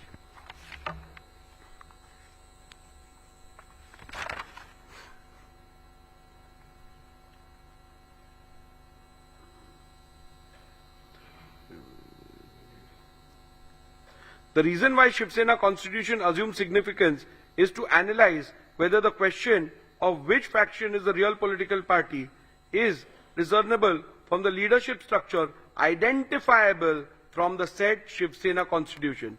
So the Shivsena Constitution is relevant to the extent of identifying the leadership structure. Leadership structure as a criteria to determine who was the real political party.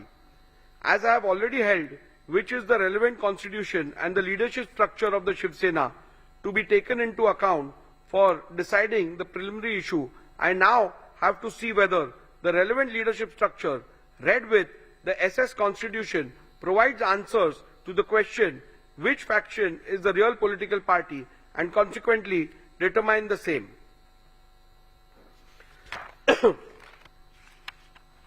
The UBT faction there are submissions made which have been recorded of both the sides, which are at paragraph 113 and 114 of my order. In view of the above recorded submissions of the parties, there emerges two further questions. Whether 2018 leadership structure is in conformity with the constitution of Shivsena. Number two, whether will all the Paksha Pramukh whether will of the Paksha Pramukh and or majority leaders in the 2018 leadership structure could be said to be synonymous with the will of the political party. So we further have to derive get answers to two more questions. The primary one being whether 2018 leadership structure is in conformity as provided by the constitution, and number two, whether the will of the Paksha Pramukh and or majority of the leaders reflects the will of the political party. As there are contrasting submissions on the question, it is necessary to peruse the SS Constitution and the 2018 leadership structure and then record a finding as to whether the 2018 leadership structure is in conformity with the constitution of the Shivsena. Thus, I have taken a comparative look at the 2018 leadership structure and the SS Constitution and have arrived at the following observations and conclusions. A. 2018 leadership structure mentions Shivsena Paksha Pramukh into bracket President as the highest office of the SSPP. However, in the SS Constitution, the highest office of the Shivsena political party is Shivsena Pramukh, but the said Constitution distinguishes highest office and the highest authority and provides that Rashtriya Karyakarni is the highest authority whose decision shall be final. Shivsena SS Constitution provides that the members of the Rashtriya Karyakarni shall be called as Shivsena leaders and provides for a total number of 19 members, out of which 14 are to be elected by the Pratinidhi Sabha and the rest of the 5 members are to be appointed by Shivsena Pramukh. However, the 2018 leader structure envisages only 13 members in the Rashtriya Karyakarni, out of which 19 are to be elected and the remaining 4 are to be appointed. SS Constitution provides for a total number of 21 deputy leaders, out of which 17 are to be elected by the Pratinidhi Sabha and the rest of the 4 members are to be appointed by Shivsena Pramukh. However, the 2018 leaders structure envisages 33 deputy leaders, out of which 21 are to be elected and the remaining 12 are to be appointed. The 2018 leadership structure provides for 3 categories of office bearers, vis-a-vis Secretary, Samanvayak and Sanghatak.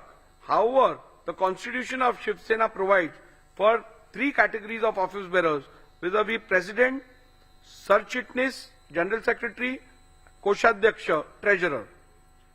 From the observation recorded in the preceding paragraphs, it is evident that the 2018 leadership structure is not at all in conformity with the Constitution of Shivsena.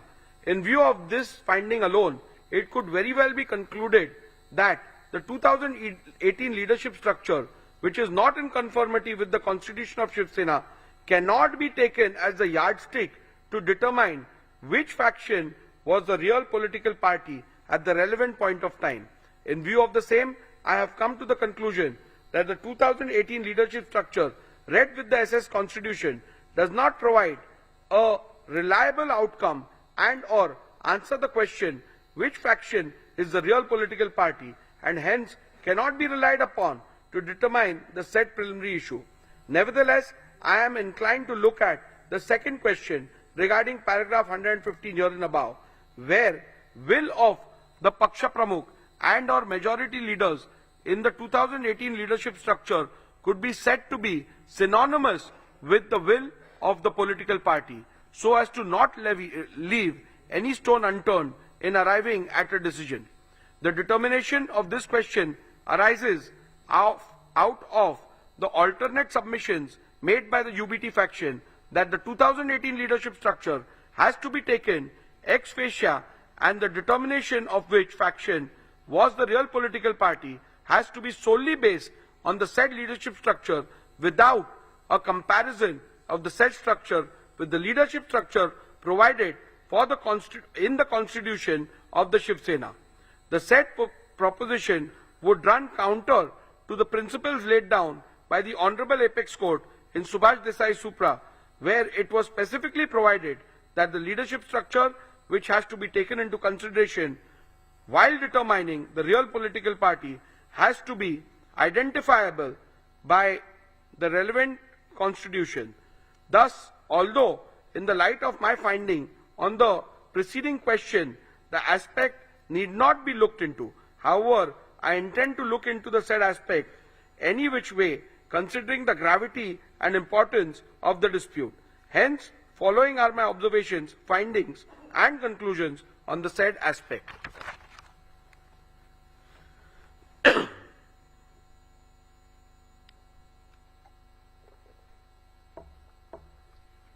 UBT faction has submitted that the decision of the Paksha Pramukh is synonymous with the will of the political party, and thus, if there is a rift in the leadership structure, the decision of the Paksha Pramukh constitutes the will of the political party.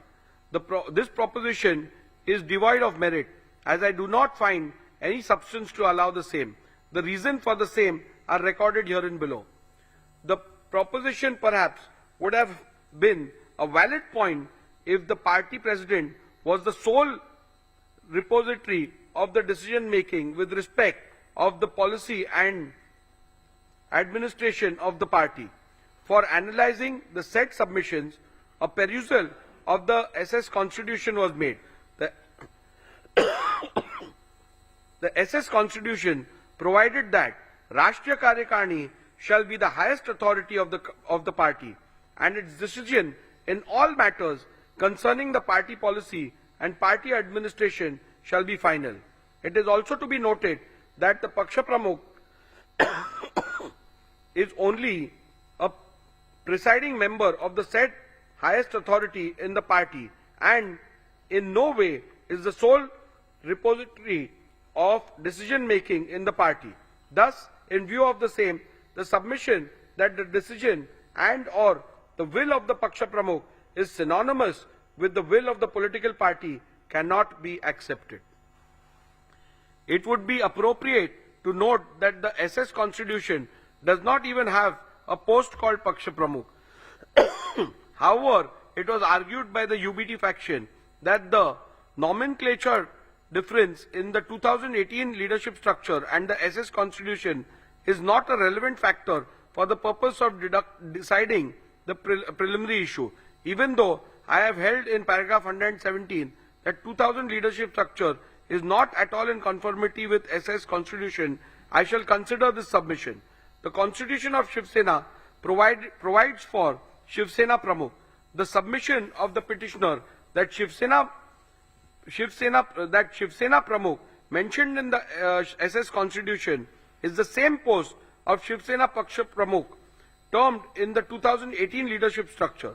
By relying on the powers of Shivsena Pramukh, it was argued by the UBT faction that he is the authority under the party constitution vested with the powers to remove any member of the party. Thus, it was further argued that an authority who is vested with such power of removal reflects the will of political party with respect to removal of members from and for anti-party activities. However, a complete reading of the said provision in the party constitution reveals that the said submission is factually wrong. The said provision in relation to the powers of Shivsena Pramukh clearly provides that such a power is not absolute, and it has to be exercised in consultation with the Rashtriya Karyakarni. Further, it has to be noted that such a power is only available to the Shivsena Pramukh for the purpose of removal of members mentioned in Article 8, Schedule B of the said constitution.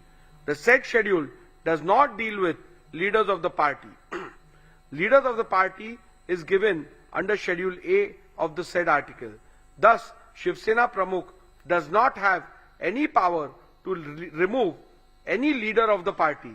Thus, the submission of the petitioner that Shri Uddhav Thackeray, Vide, letter dated 30/6/2022, had removed Shri Eknath Shinde from the post of Shivsena leader cannot be accepted, as such power are not vested with the party president. Hence, on this ground also, the submission that the decision and or the will of the Paksha Pramukh is synonymous with the will of the political party cannot be accepted.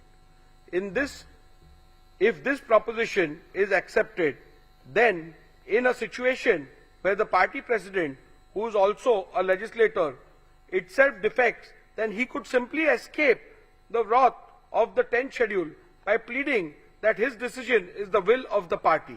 Further, if this proposition is to be accepted, it would mean that no member can ever voice concern against the party president, and the party president might possibly be able to seek disqualification against any member who questions his credibility. This would run contrary to the concept of intra-party dissent. In view of the clear and unequivocal finding of the Honorable Supreme Court at paragraph 183 to 190 of Subhash Desai, I will be falling foul of the judgment of the Honorable Supreme Court in Kyoto Holohan, wherein the constitutional validity of the 10th schedule was itself upheld on the grounds that it is not an anti-dissent law, if this proposition is accepted.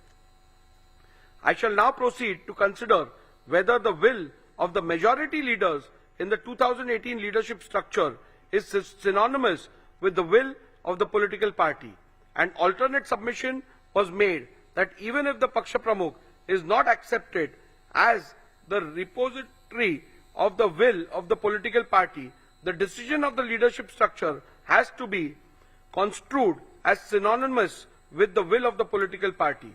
This proposition is also devoid of merit, and I do not find any substance in it for following reasons. In a circumstance where there is no dispute amongst the leaders identifiable by the constitution of a political party, the proposition would have held water. However, the factual matrix of the present matter is different. This is a matter where there is a dispute within the leadership structure itself. It is to be noted that in the present matter, rival factions have emerged in the legislature party, political party, and thus inevitably amongst leaders of the party as well. Thus, it would not be wise to apply this proposition in the present matter. The existence of split-stroke rift in the leadership structure is admitted by the petitioner and or the UBT faction, as can be inferred from the petitioner's affidavit in lieu of examination in chief of PW1, petitioner himself, that the leader of the UBT faction did not have the support of all the members of the 2018 leadership structure when rival factions emerged.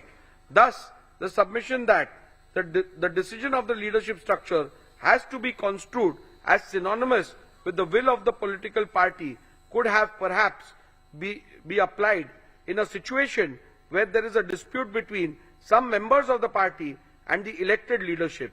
In such a case, the leadership of the party could have possibly taken the stand that their decision would have to be taken as the decision and will of the political party until they are so removed from the leadership structure by a mechanism recognized by the constitution of the said political party.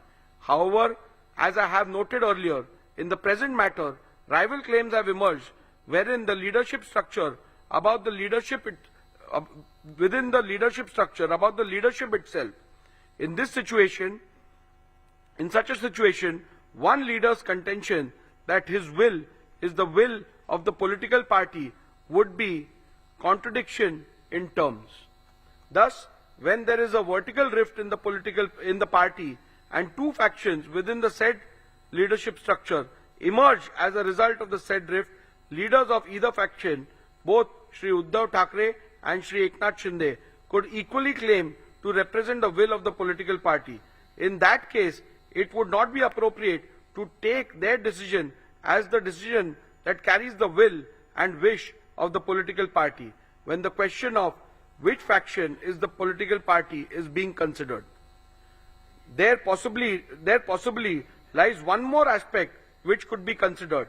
Does the stand/decision of the majority members of the leaders within the leadership structure, identifiable and appointed according to the constitution of the political party, could be construed as the will and desire of the political party in the event there is a dispute within the leadership structure? For the purpose of answering this question, one must look into the constitution of the political party. In an event where the party constitution provides for a mechanism to resolve a conflict of decision within the leadership structure, then in that case it would have been a guiding factor. However, if the party constitution does not provide for such a mechanism, then in that case it would not be appropriate to say that the decision of the majority leaders would have to be accepted as the one which conveys the will of the political party.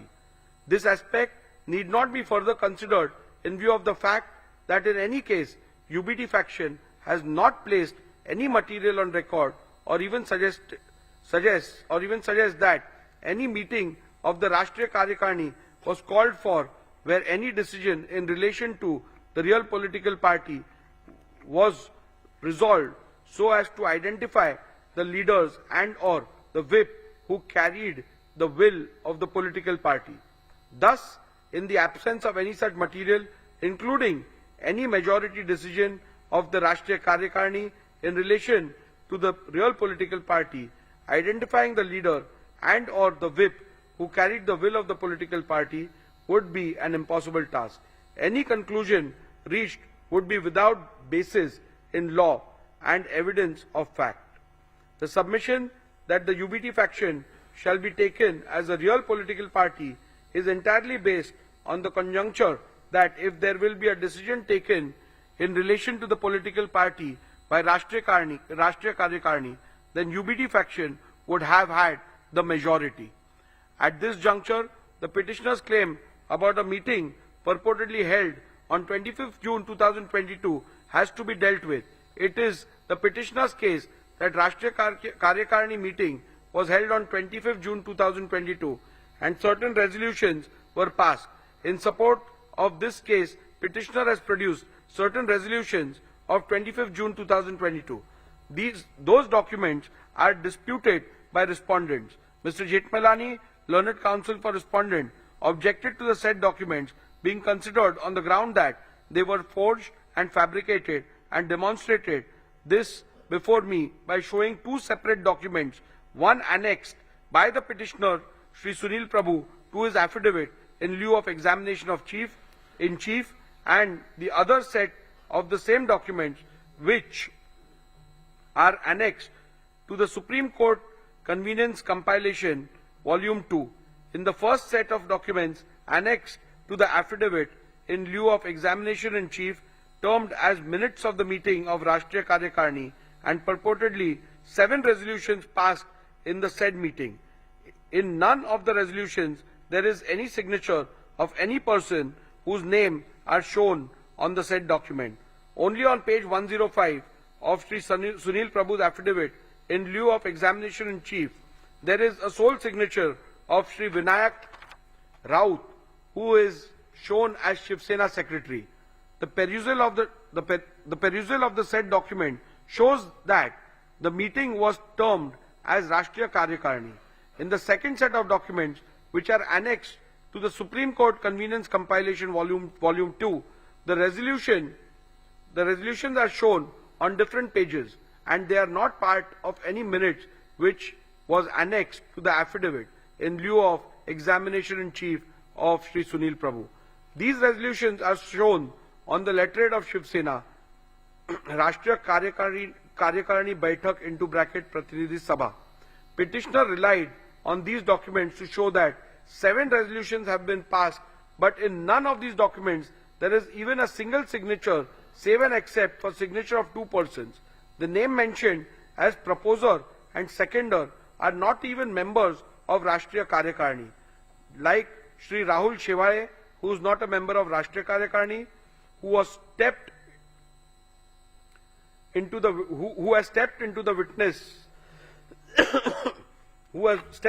witnesses and led evidence that there was no such meeting. The same is the case with Shri Vinayak Raut and Shri Arvind Sawant. They are also not members of the said Rashtriya Karyakarani. The petitioner had claimed that the said meeting was held on 25/6/2022 at Sena Bhavan, whereas Shri Uddhav Thackeray claimed that the said meeting was held through video conference. This has been stated by Uddhav Thackeray in his submission before the Election Commission filed on 9/1/2023. This itself casts a doubt on the authenticity of the documents and holding of any such meeting of either Rashtriya Karyakarani or Prathinidhi Sabha. The petitioner himself is not sure whether it was Rashtriya Karyakarani or Prathinidhi Sabha. Thus, in view of the above said documents, the said documents cannot be permitted to be relied on. Petitioner suggests that a look into how the Shiv Sena settled conflict or decisions within the leadership structure in the past might shed some light into this. However, in the present matter, no such material are placed before me to even suggest such instances which happened in the past, where the majority decision within the leadership structure is taken as the will of the political party. It is to be also noted that the petitioner has neither placed nor provided any material to show that historically the decision of the majority within the leadership structure is taken to be the final decision of the political party whenever there was a conflict of decision within the leadership structure. Thus, for this reason also, it would not be appropriate and correct to accept the proposition that the decision of the majority leaders within the leadership structure would have to be accepted as one which conveys the will of the political party. As a passing note, I must also add that the majority rule possibly could have been applied in a normal situation where there is dissent in respect to some policy and or administrative decision of the party. However, such a simple rule / test shall not be applied to determine an essential question in existential question in relation to the political party, such as in the present matter, where which faction is the real political party is required to be determined. Thus, in view of the decisions recorded herein above, I am not inclined to accept submissions of the UBT faction that will of the majority leaders in the 2018 leadership structure is synonymous with the will of the political party. Thus, from paragraph 112 to 128, I have dealt with whether the relevant leadership structure read with the Shivsena Constitution, SS Constitution, provides answer to the question which faction is the real political party. In view of the same, I record my conclusion and finding thereon as under.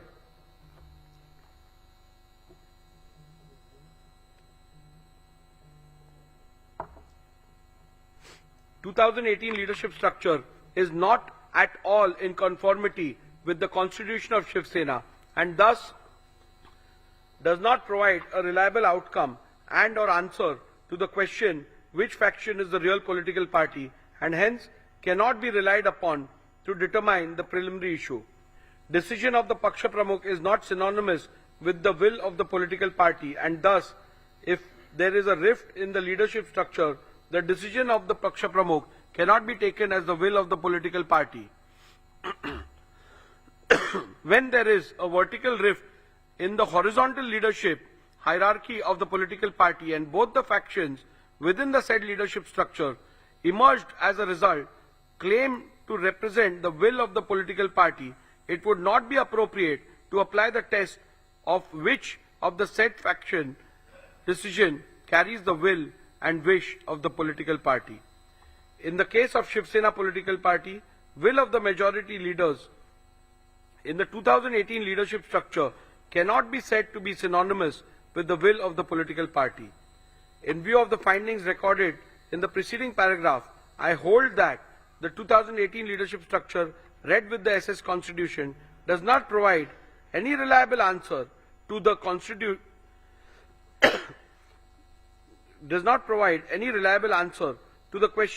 which faction is the real political party, and consequently the 2018 leadership structure cannot be yardstick to determine which faction is the real political party.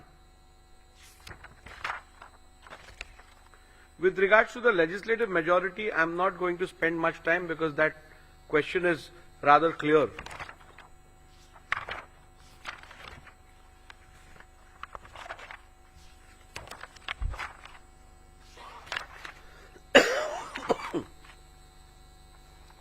In view of the above observations and findings, I hold as follows. Which faction is the real political party is discernible from legislative majority which existed when the rival factions emerged. Legislative majority which existed when the rival factions emerged can be discerned and or inferred from 1. The Shinde faction resolution dated 21st June 2022 and 23rd June 2022 available on record of the Legislature Secretariat, and the admitted position which can be inferred from the initiation of petitions against 38 legislators of Shinde faction by the UBT faction.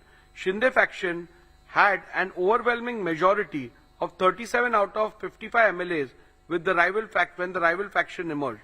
From my analysis, observations, conclusions and findings recorded in paragraph 82 to 144 herein above, I hold that Shinde faction was the real Shivsena political party when rival factions emerged on 21st June 2022.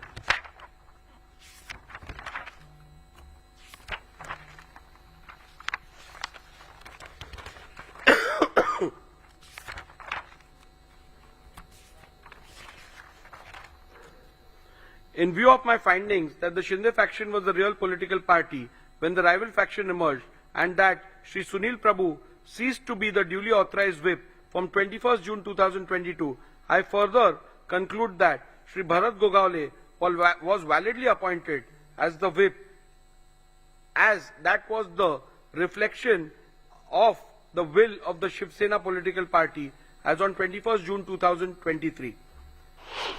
Following are the final conclusions, which is again a summary.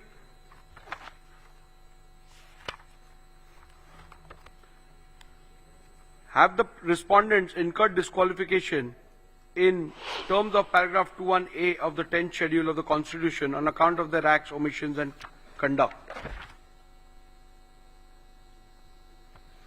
I will also read the final conclusion. Following are the final conclusions from the analysis, observations, conclusions, findings and rulings recorded from paragraph 82 to paragraph 158 herein above. I conclude as follows. Shinde faction was the real Shivsena political party when the rival factions emerged on 21st June 2022. Shri Sunil Prabhu ceased to be the duly authorized whip from 21st June 2022. Shri Bharat Gogawale was validly appointed as the whip of Shivsena political party on 21st June 2023. Shri Eknath Shinde was validly appointed as the leader of the Shivsena political party on 21st June 2023. Have the respondents incurred disqualification in terms of paragraph 21A of the 10th schedule of the Constitution on account of their acts, omissions and conduct? Petitioner has contended that the respondents are liable to be disqualified on various grounds. Both the petitioners and respondents' submission are recorded in section 2 herein above. The various grounds on which the petitioner based the plea for disqualification is dealt with, where the alleged conduct of the respondent is purportedly becoming totally incommunicado, attracts disqualification under paragraph 2(1)(a) of the 10th schedule, whether the alleged conduct of the respondents in purportedly becoming totally incommunicado attracts disqualification under paragraph 2, subclause 1, subclause A of the 10th schedule. The first ground on which the petitioner sought disqualification of the respondents is that the respondents became incommunicado. The submission cannot be accepted and the respondents cannot be held to be disqualified on this ground for the following reasons.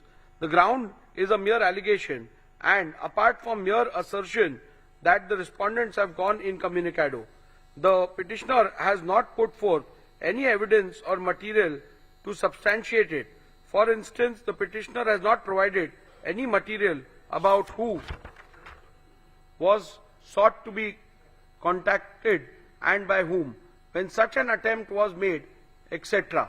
A mere unsubstantiated statement that the legislators have gone incommunicado cannot even be a ground to attract disqualification under paragraph 2(1)(a) of the 10th schedule.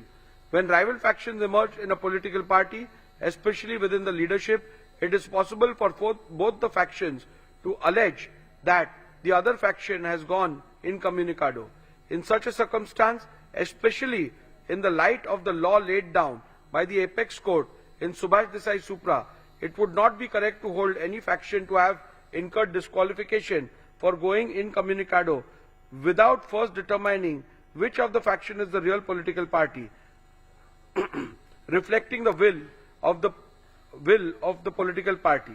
Also, having held that the Shinde faction was the real political party when the rival factions emerged, the submission of the petitioner that the respondents have gone incommunicado ceases to hold any meaning for the purpose of disqualification. On the 20th of June 2022, elections for the Legislative Council were held. In his cross-examination, Shri Sunil Prabhu, PW1, stated that all the MLAs were present for the same. In the face of this evidence, it would not be possible to accept that the legislators had gone incommunicado. Respondents have placed that they have been in touch with the UBT faction. They substantiated it by stating that Shri Milind Narwekar and Shri Ravindra Phatak, MLC, of the UBT faction, had gone to Surat and met Shri Eknath Shinde and other respondents on 21st June 2022 on the instructions of Shri Uddhav Thackeray. This fact was not denied by the petitioner, Shri Sunil Prabhu, when a suggestion was put to him in the cross-examination. In fact, the petitioner admitted that Shri Milind Narwekar and Shri Ravindra Phatak, MLC, of the UBT faction, had gone to Surat and met Shri Eknath Shinde and other respondents. Also, three of the witnesses for respondents have testified that Shri Milind Narwekar and Shri Ravindra Phatak, MLC, of the UBT faction, had gone to Surat and met Shri Eknath Shinde and other respondents. On 21st June 2022, on the instructions of Shri Uddhav Thackeray, the testimony stood the test of cross-examination and the petitioner could not establish otherwise. Thus, on this count alone, or this count also, it would not be possible to accept the legislators were incommunicado, Whether the deliberate absence of the respondent in the SSLP meetings purported to be held on 21st June 2022 attracts disqualification under paragraph 2(1)(a) of the 10th schedule.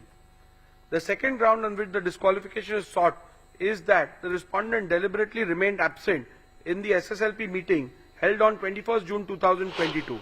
Petitioners relied on the attendance sheet register of the meeting dated 21st June 2022. After having considered the submission advanced on this ground, I hold that respondents cannot be held to be disqualified on this ground. In view of my conclusion that 1. The Shinde faction was the real political party when factions emerged, and 2. Shri Sunil Prabhu ceased to reflect the will of the political party from the moment the faction emerged. Thus, it would not be correct to say that Shri Sunil Prabhu had any authority to call any meeting of the SSLP. Hence, on this ground alone, petitioner's case that the respondents were liable to be disqualified for non-attendance of the meeting dated 21st June 2022 is liable to be rejected. Irrespective of the conclusion that may be reached about which faction was the real political party, respondents could not be held to be disqualified on the ground that they deliberately remained absent in the SSLP meeting held on 21st June 2022. This is because of the following reasons. Petitioner relied upon the attendance sheet of the 21st of June 2022 to claim that all those MLAs who were signed the said attendance sheet were present in the meeting, while those who did not sign were not present. Based on this document, the UBD faction claimed that respondents remained deliberately absent. A comparison of the original attendance sheet produced along with the affidavit in lieu of chief examination of the petitioner Shri Sunil Prabhu, PW1, with the copy of the attendance sheet produced and verified as a true copy along with the petition reveals that the two do not match. There are glaring discrepancies. The copy claimed to be the original of the said attendance sheet has a handwritten date of 21st June 2022, whereas the copy verified as the true copy of the original produced along with the petition does not have it. Further, Shri Sunil Prabhu stated in his cross-examination that the documents relied as the attendance sheet was in fact a register of MLAs to whom the whip of 21st June 2022 was served and received. So, facts show: 1. There are glaring discrepancies in the said attendance sheet. 2. The statements of Shri Sunil Prabhu shows the document relied upon as attendance sheet of MLA present on 21st June 2022 is in fact a register of service and receipt of the whip dated 21st June 2022 of the MLAs. Thus, the said document is unreliable and cannot be taken as proof of non-attendance of respondents in the meeting held on 21st June 2022. Hence, on this count as well, petitioner's case that the respondents are liable to be disqualified for non-attendance of the meeting dated 21st June 2022 has to be rejected. Further, all the respondents have denied the receipt of any whip for attending the meeting on 21st June 2022. Countering this, petitioner Shri Sunil Prabhu, in his affidavit in lieu of examination in chief, stated that the whip for 21st June 2022 meeting was sent via WhatsApp by Shri Maharshtra Harishchandra Chaugle to Shri Prabhakar Kaye, PA of Shri Eknath Shinde. In the cross-examination of Shri Sunil Prabhu stated that the whip was sent via WhatsApp to all the respondents, who according to him were not traceable. However, petitioner has not offered any statement or any material to even suggest that such WhatsApp messages were sent to other respondents. Thus, the petitioner has failed to establish that whip/notice was served upon the respondents in petition number 2-15, directing them to attend the meeting on 21st June 2022. As to the service of whip on Shri Eknath Shinde, the only material produced by the petitioner is an alleged screenshot of the WhatsApp message sent by one Shri Manoj Harishchandra Chaugle to one Shri Prabhakar Kaye. This does not constitute proof of any notice whip was served upon Shri Eknath Shinde, directing him to attend the meeting on 21st June 2022. Further, a perusal of the aforementioned WhatsApp message allegedly sent to the PA of Shri Eknath Shinde shows that the said message was sent at 12:31 p.m. on 21st June 2022 for a meeting which was allegedly scheduled for 12:30 p.m. Thus, it is abundantly clear that none of the respondents were ever served any notice whip for the alleged meeting dated 21st June 2022. Hence, on this ground alone, also, petitioner's case that the respondents were liable to be disqualified for non-attendance of the meeting dated 21st June 2022 must be rejected. The third ground on which the disqualification of respondent is sought is that the respondents deliberately remained absent in the SSLP meeting held on 22nd June 2022.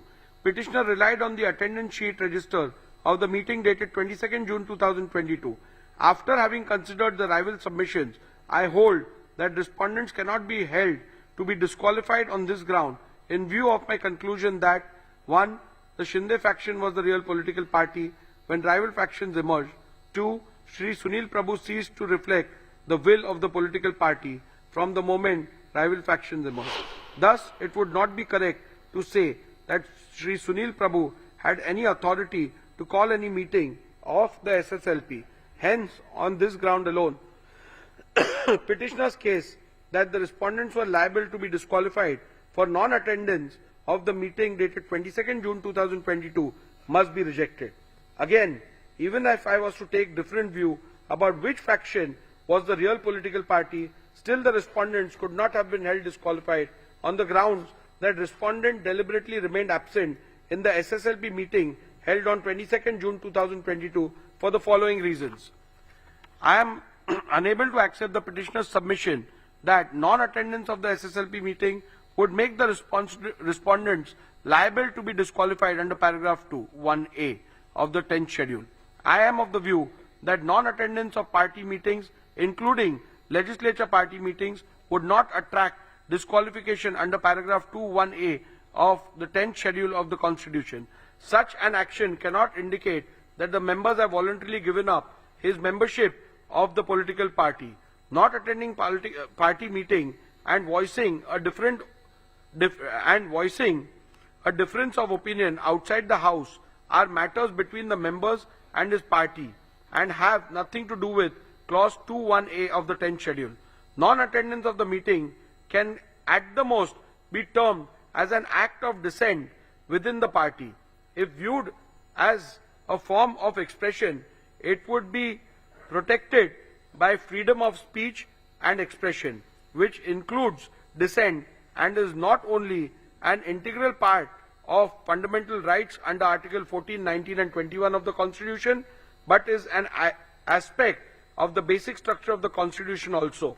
Therefore, even if the alleged non-attendance is seen as गटाने राष्ट्रीय कार्यकारिणीची बैठक घेतली आहे. पक्ष प्रमुखाला सर्वोच्च अधिकार देणं लोकशाहीला घातक आहे असं म्हटलेलं आहे आणि त्याचबरोबर ठाकरेंनी एकनाथ शिंदे यांना हटवल्याचं मान्य करता येणार नाही असं म्हटलंय. इथपर्यंत आता मला वाटतं सगळ्यात महत्त्वाची गोष्ट हीच आहे की जर मूळ राजकीय पक्ष हे आपल्या अध्यक्षांनी ट्रायब्युनल म्हणून त्यांना दिला तर ह्यापेक्षा निर्लज्ज हत्या लोकशाहीची दुसरी कुठची ठरू शकत नाही. जसं मी सांगितलं की आजचा दिवस महत्त्वाचा आहे. मला वाटतं आज पण आता रीडिंग चालू आहे.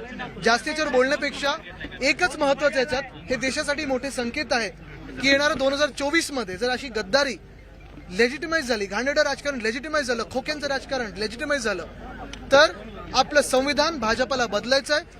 डॉक्टर बाबासाहेब आंबेडकरांनी लिहून दिले संविधान भाजपला मान्य नाही आणि स्वतःचं संविधान लिहायचं आहे. हे स्पष्ट होईल.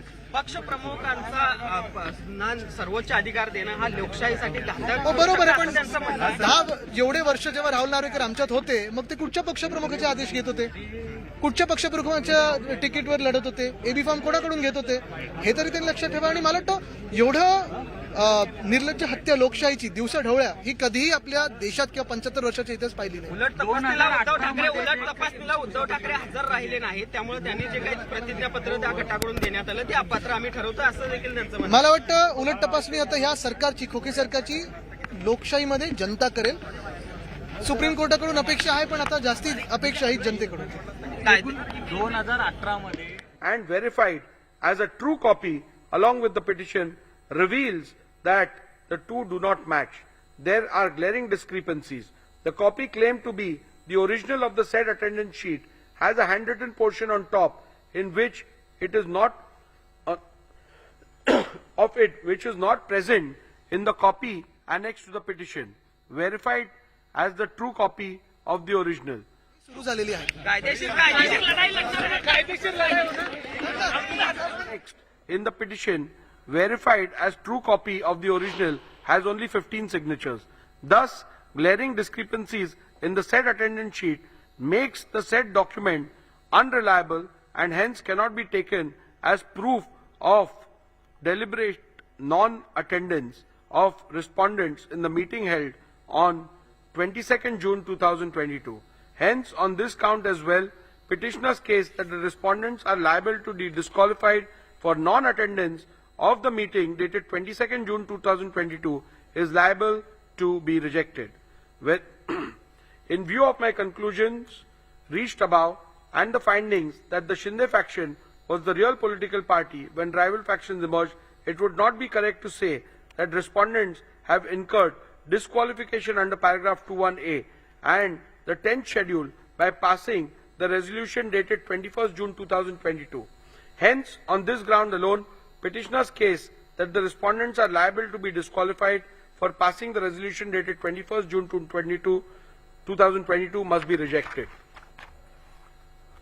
The next ground on which disqualification of respondents is sought is that the respondents acted in concert with BJP.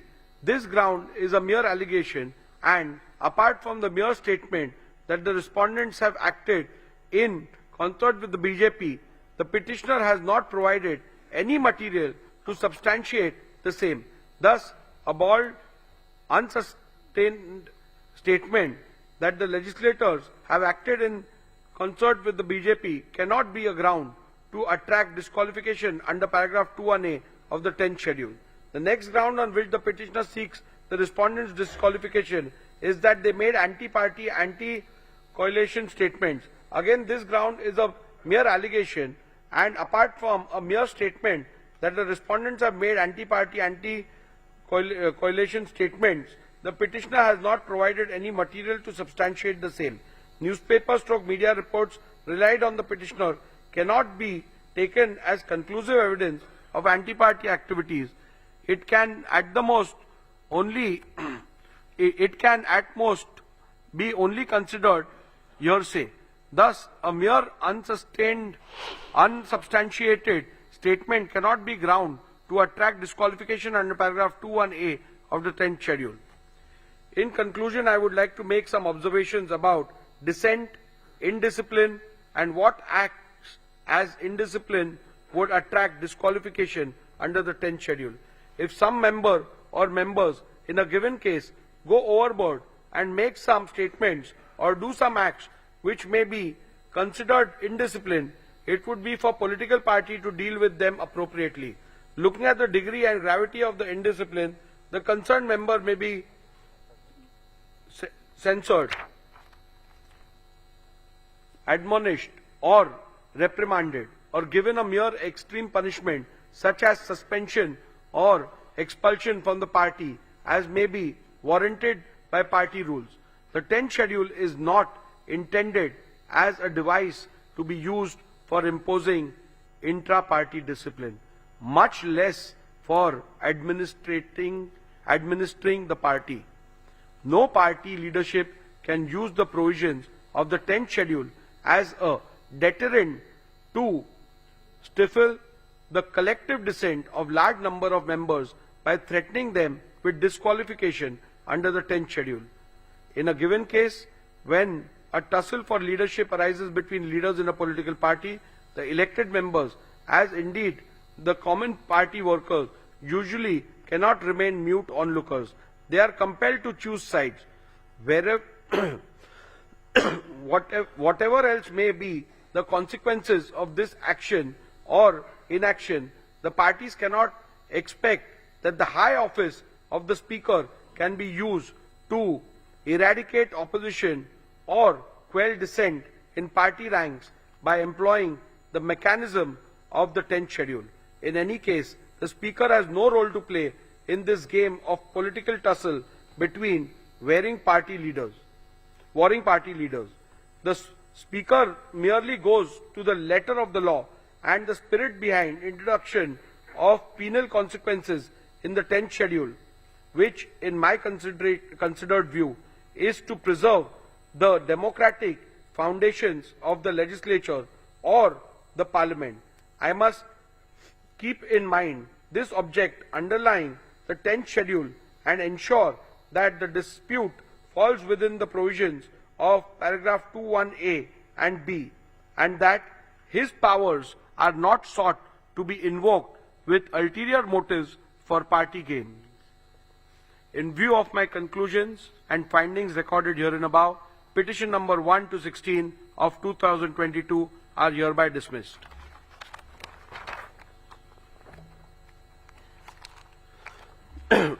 Group 3 deals with petition number 18, which is also under paragraph 21A. So I am only reading the operative part because the preliminary issues, the ruling will be the same on that. So I'll go to the operative part of it. You can deal with the judgment order with regards to the other aspects. Yeah.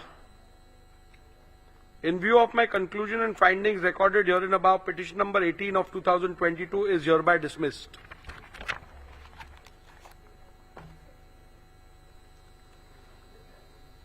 Group 4, petition number 19, which is filed by legislator belonging to the UBT faction under 21B, challenging the defiance of whip in the speaker's election.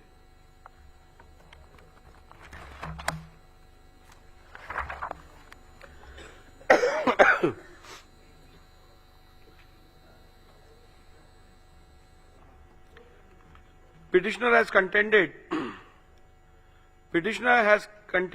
that the respondents are liable to be disqualified on various grounds. Both the petitioners and respondents' submission are recorded in section 2 herein above. However, the prayer for disqualification in the present petition is restricted to the alleged violation of whip dated 2nd July, allegedly issued by the petitioner in respect of the election of the speaker held on 3rd July 2022. Other amendments are all repetitions of submissions in petition number 1 to 16 and petition number 18 of 2022. Thus, my finding thereof may be read and referred to in respect of the amendments under paragraph 2, subclause 1, subclause A of the 10th schedule.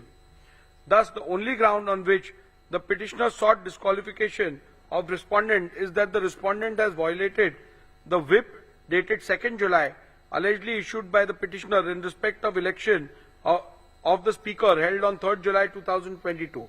This submission cannot be accepted and the respondents cannot be held to be disqualified in view of my conclusion in respect of the real political party that the Shinde faction was the real political party when the rival faction emerged, and Sri Sunil Prabhu ceased to reflect the will of the political party from the moment rival factions emerged. Thus, it would not be correct to say that Sri Sunil Prabhu has any authority to issue any whip on 2nd June 2022. Hence, on this ground alone, petitioner's case that the respondents are liable to be disqualified for violation of whip dated 2nd July 2022 must be rejected. Irrespective of any conclusion that may be reached about which faction was the real political party, respondents could not be held to be disqualified on the ground that they violated the whip dated 2nd July 2022. This is because of the reasons recorded herein below. The petitioner has failed to prove the service of whip dated 2nd July 2022. Petitioner Sri Sunil Prabhu PW1 in his affidavit in lieu of examination in chief deposed that the whips dated 2nd July 2022 was sent by email to the email address of the respondents. He stated that Sri Vijay Joshi, an employee working in the Shivsena Vidhimandal Karyalay, Vidhan Bhavan, was instructed to send the whip.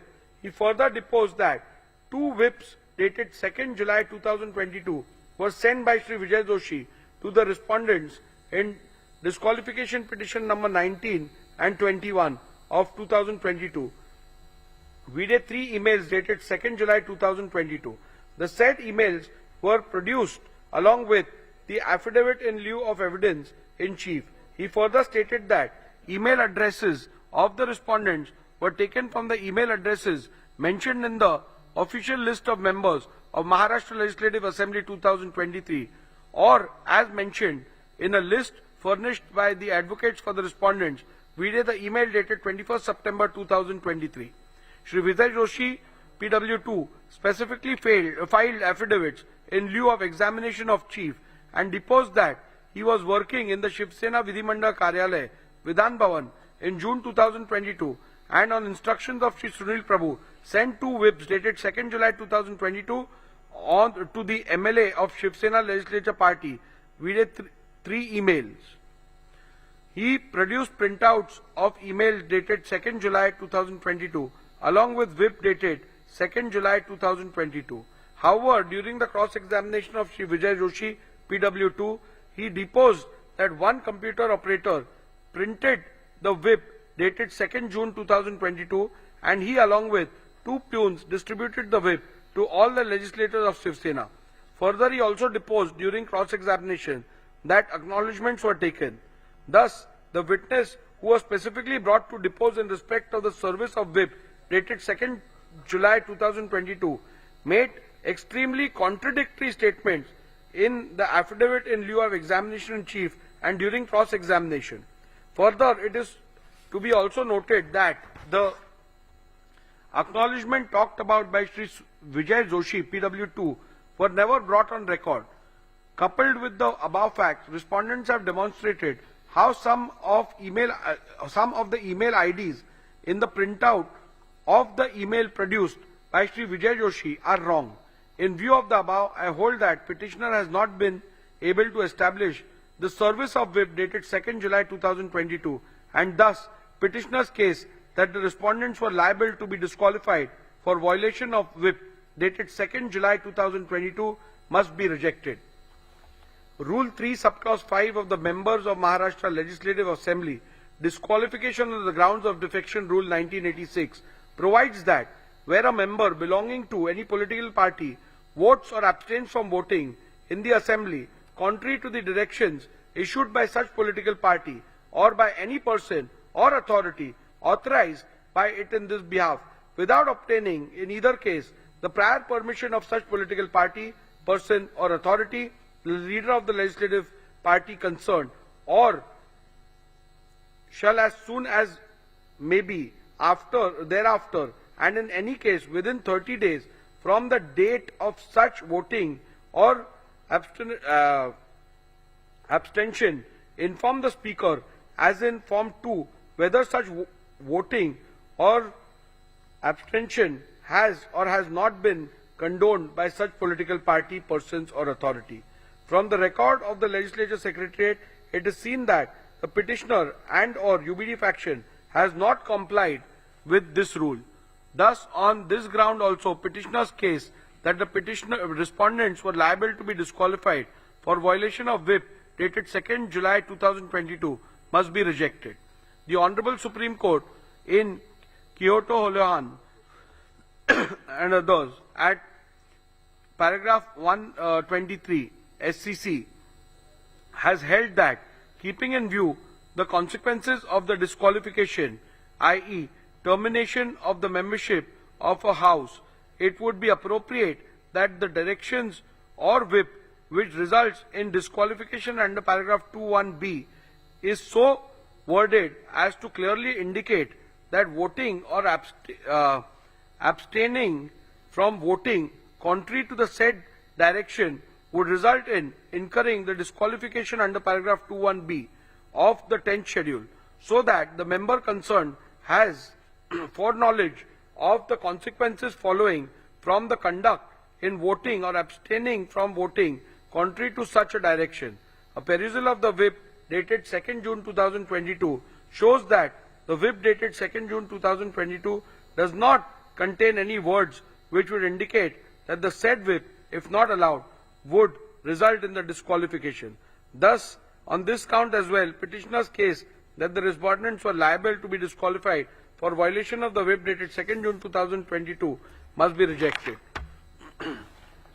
At this juncture, I intend to look into respondent submission that a whip cannot be issued in an election to the post of speakers has to be considered, even though the learned counsel for the petitioner submitted that in normal course of events no whip is issued for the election of the post of the speaker, but he submitted that the election held on 3rd July 2022 was not in normal course, but it was crucial event linked to the linked to the sustenance of the government. Petitioner further submitted that in any election where a candidate has been set up by the political party, then in that case the directions of the political party are binding on the legislator in important elections. At the outset itself, I must state that the record that the petitioner's submission that in a speaker's election candidates are set up by a political party is factually wrong. As a convention, the candidates are not usually seen as candidates set up by political party. In the present case also, Sri Rajan Salvi was not set up as a candidate of Shivsena, but his notice of nomination was moved by a legislator affiliated to the NCP and seconded by legislator affiliated to the INC. This clearly indicates that candidates for the election of Speaker are not set up by political parties. In view of the same, the petitioner's own submission, a whip could not have been issued in the election of a Speaker as the candidate was not set up by any political party. In view of my conclusions and findings recorded herein above, petition number 19 of 2022 is hereby dismissed.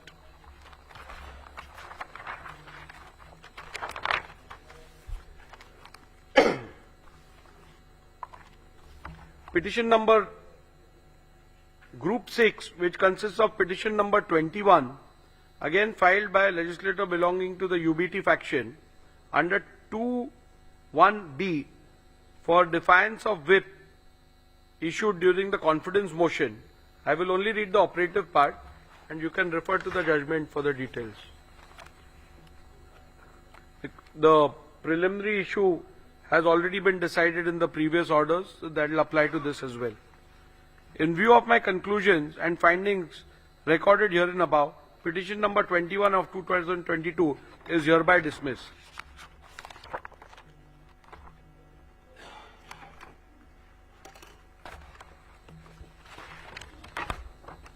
Now we shall deal with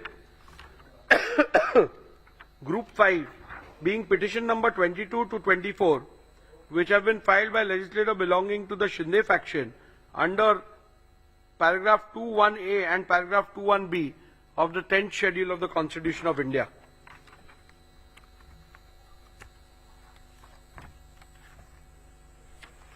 Again, here I am not dealing with the preliminary issue which has already been ruled in the previous order. So I will directly go. Disqualification petition number 20 and 22 to 34 of 2022 has been filed by the petitioner Shri Bharat Gogawale against Shri Nitin Chandrakant Deshmukh and 13 other members of the 14th Maharashtra Legislative Assembly under paragraph 2(1)(a) and paragraph 2(1)(b) of the 10th schedule of the Constitution, inter alia on the following grounds: that a. Respondents have by their conduct voluntarily given up their membership of the SSLP, and 2. Respondents have voted against the whip issued on 3rd July 2022, wherein all members of the SSLP were issued directions to vote in favor of the confidence motion held on 4th July 2022.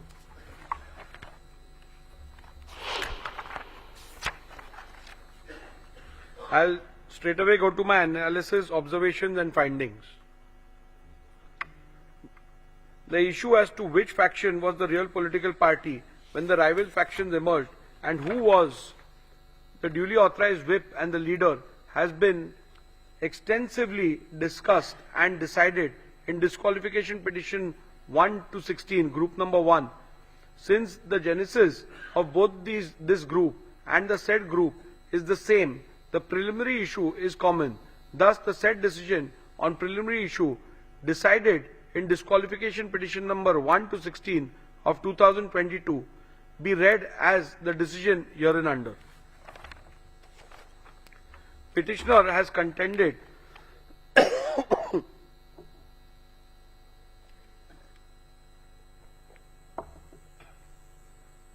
Petitioner has contended that the respondents are liable to be disqualified under paragraph 2(1)(a) of the 10th schedule.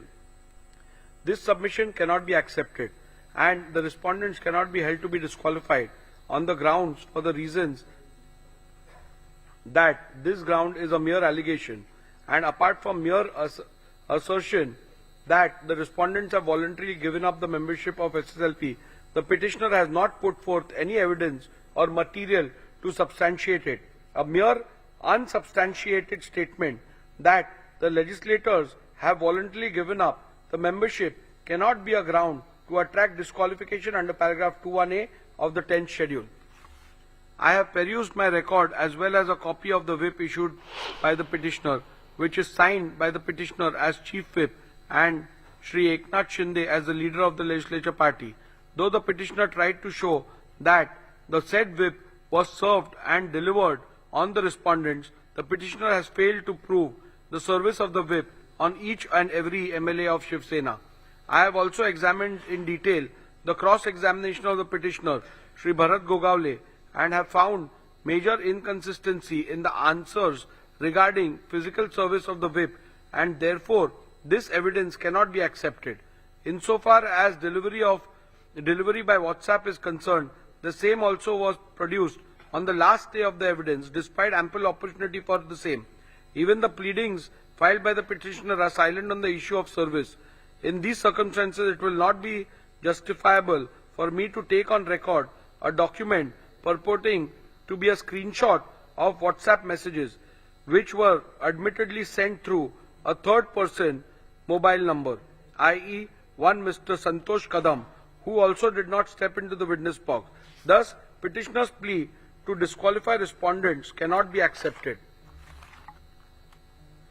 The Honorable Supreme Court in Kyoto Hulyan at paragraph 123 SCC has held that, keeping in view the consequences of the disqualification, termination of the membership of a house, it would be appropriate that the decision of whip which results in such disqualification under paragraph 21B is so worded as to clearly indicate that voting or abstaining from voting contrary to the said directions would result in incurring the disqualification under paragraph 21B of the 10th schedule, so that the member concerned has foreknowledge of the consequences following from his conduct in voting or abstaining from voting contrary to such a direction.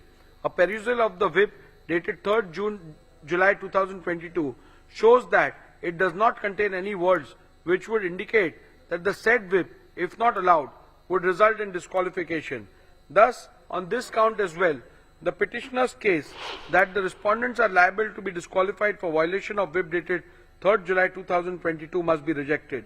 Rule 3 subclause 5 of members of Maharashtra Legislative Assembly, disqualification on grounds of defection rule 1986, provides that where a member belonging to any political party votes or abstains from voting in the assembly contrary to any directions issued by such political party or by any person or authority authorized by it in this behalf, without obtaining in either case the prior permission of such political party, person or authority, the leader of the legislature party concerned, or shall as soon as may be thereafter, and in any case within 30 days from the date of such voting or abstinence, inform the speaker as in form 2 whether such voting or abstinence has or has not been condoned by such political party, person or authority.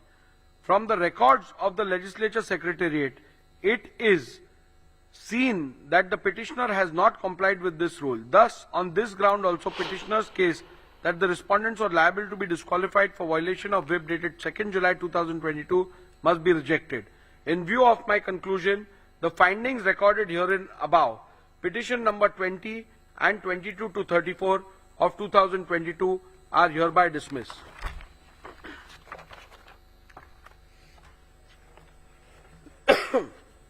Group 2, petition number 17 against 2 independent MLAs and 1 Mr. Bachchu Kadu of PJP party. The same are dismissed.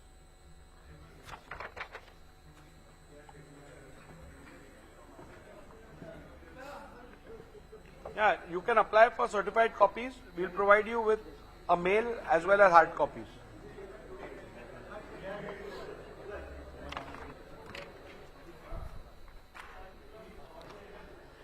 तर या घडीची सगळ्यात मोठी राजकीय बातमी ती म्हणजे शिंदे गटाचा मोठा विजय झालेला आहे आणि शिवसेना ही एकनाथ शिंदेंची यावर आज शिक्कामोर्तब झालंय.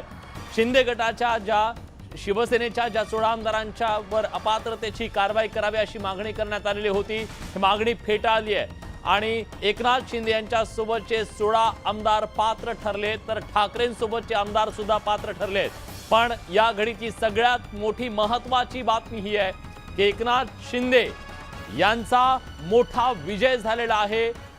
विधानसभेचे अध्यक्ष राहुल नार्वेकर यांनी आजचा निकाल त्यांच्या बाजूने देत 16 आमदारांना पात्र ठरवलेला आहे. अपात्र ठरवण्याची मागणी फेटाळून लावली आहे आणि त्याचबरोबर ठाकरे गटाच्या आमदारांना अपात्र ठरवण्याची जी मागणी होती ती सुद्धा फेटाळून लावली आहे.